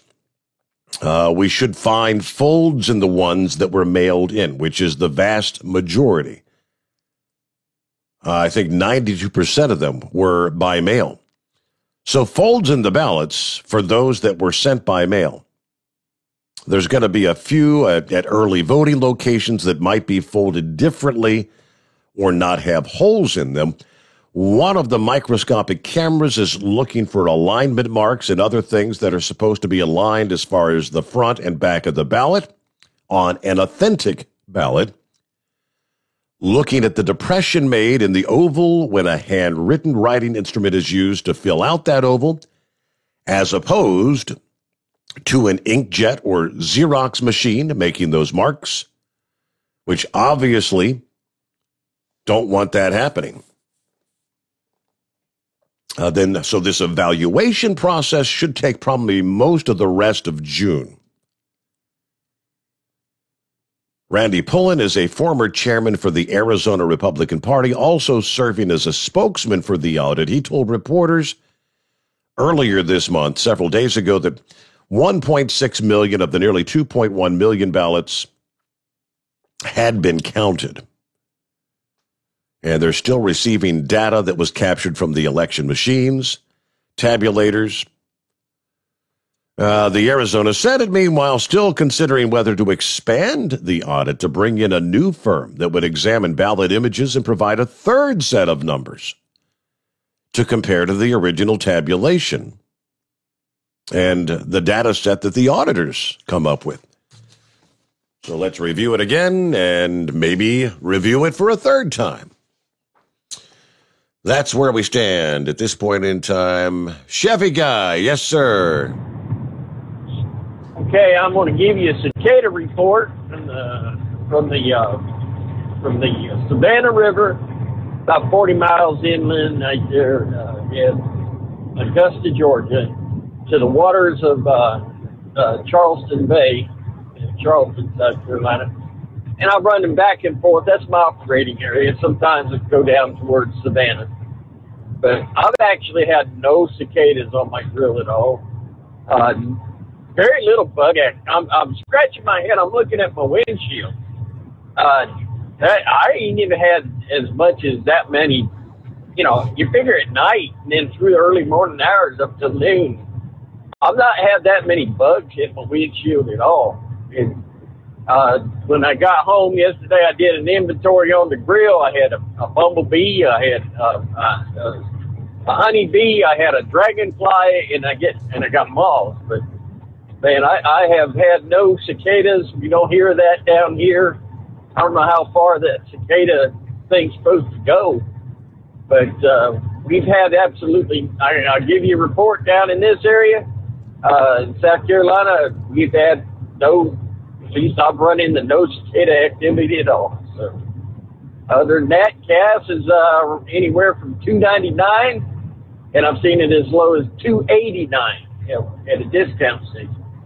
So it's coming back down off the $3 gallon mark. Yeah, we jumped up to $3.15 per gallon here. I paid $3.15 a gallon. And I know Rick Friend up there in Columbus said, he posted last night that it's $3.15 in Columbus as well. Well, we're getting you because the legislature decided to put the gas tax on, because it was always cheap gas, and they kept it cheap for you Northerners to come down and enjoy South Carolina, you know. But they decided they wanted to do, road building or something, so they're going to gradually increase the gasoline taxes here in South Carolina, try to catch up with the rest of the world, I guess. Mm-hmm. But yeah, I'm glad to see the prices are dropping. Hardly seeing anybody wearing masks, by the way, everywhere I go. The governor dropped the mask mandate, and I go to Walmart, they're still wearing them, so I'll out of respect, I'll put it on. And I know I'm not getting the shot.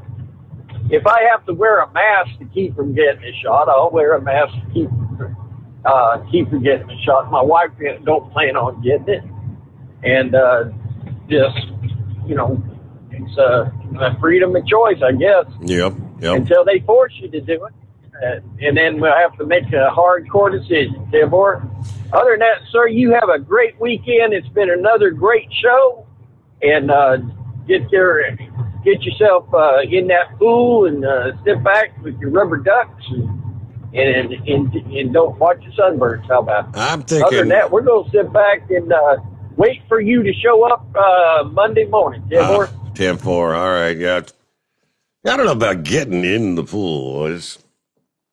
I'm not really inclined to be a polar bear plunge kind of guy. We haven't had warm enough. I haven't had the water in there long enough for the water to warm up significantly. Hey, but I'm looking at the map here, Chevy guy, and if you're running in Georgia and South Carolina, there's a reason you ain't finding any cicadas on your grill, because you're not really in the zone where they are. Supposedly there are some in just the northernmost reaches of like north central Georgia. This brood is supposed to emerge through the gorge area, Tennessee, North Carolina, up along the Appalachian Trail there. Parts of eastern Kentucky, there's spotty areas there. They really get heavy along the Ohio River Valley line, right along northern Kentucky, much of Indiana. And really in Ohio, it's pretty much like from areas, say, just to the west of Columbus, almost right along I-70, over to the Indiana line and areas south of that. And really there's kind of a dead zone from there. A couple of spots where they may pop up over toward the easternmost reaches of Ohio toward Wheeling. The other really heavy zone is south central, southeastern Pennsylvania, much of Maryland. Maryland is, I think they're about as thick there as you'll find them anywhere. Saw a video on Facebook yesterday. It's a guy, one of the street construction worker guys, and he had one of those heavy-duty cement sawing machines, sawing cement out there in the street, doing road repairs. And, of course, obviously, that's a very loud device. And this guy was swarmed with cicadas. I mean, his whole body was covered with them. They were drawn to the sound of him working out there in the streets. All right, out of time on a Friday. We'll come back here and get the brand new week started Sunday night into Monday morning. Trust you'll join us. I'm not sure if Joel Morrow will be joining us. I kind of doubt that he will. But, I mean, there's the possibility maybe he'll come on with us for an hour, but I think he's just going to be getting geared up, rested up for the major surgery next Thursday. All right, have a great weekend. Be safe. Thanks for joining us. The Steve Summers Overnight Drive live from the Hot Shot Secret Studios.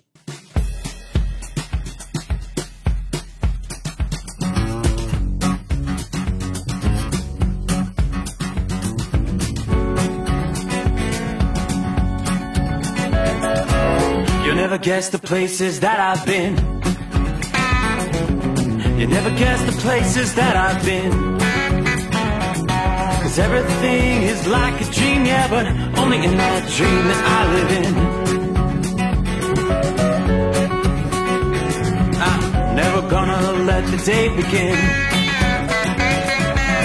Never gonna let the day begin. 'Cause everything is like a dream, yeah, but only in that dream that I live in. Oh, don't wake me up before you go, and I'll just make this bed my home. Oh, darling, please just let me sleep. Give me my dreams.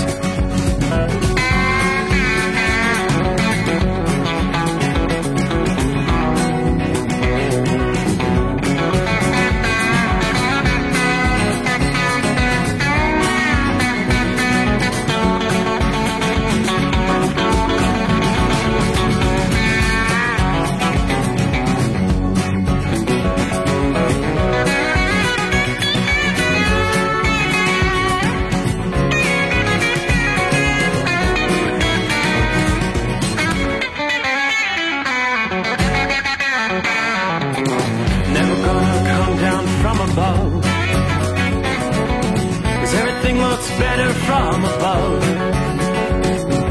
Nothing's ever as it seems, yeah, except in that world that I dream of. Never gonna lose the ones I love.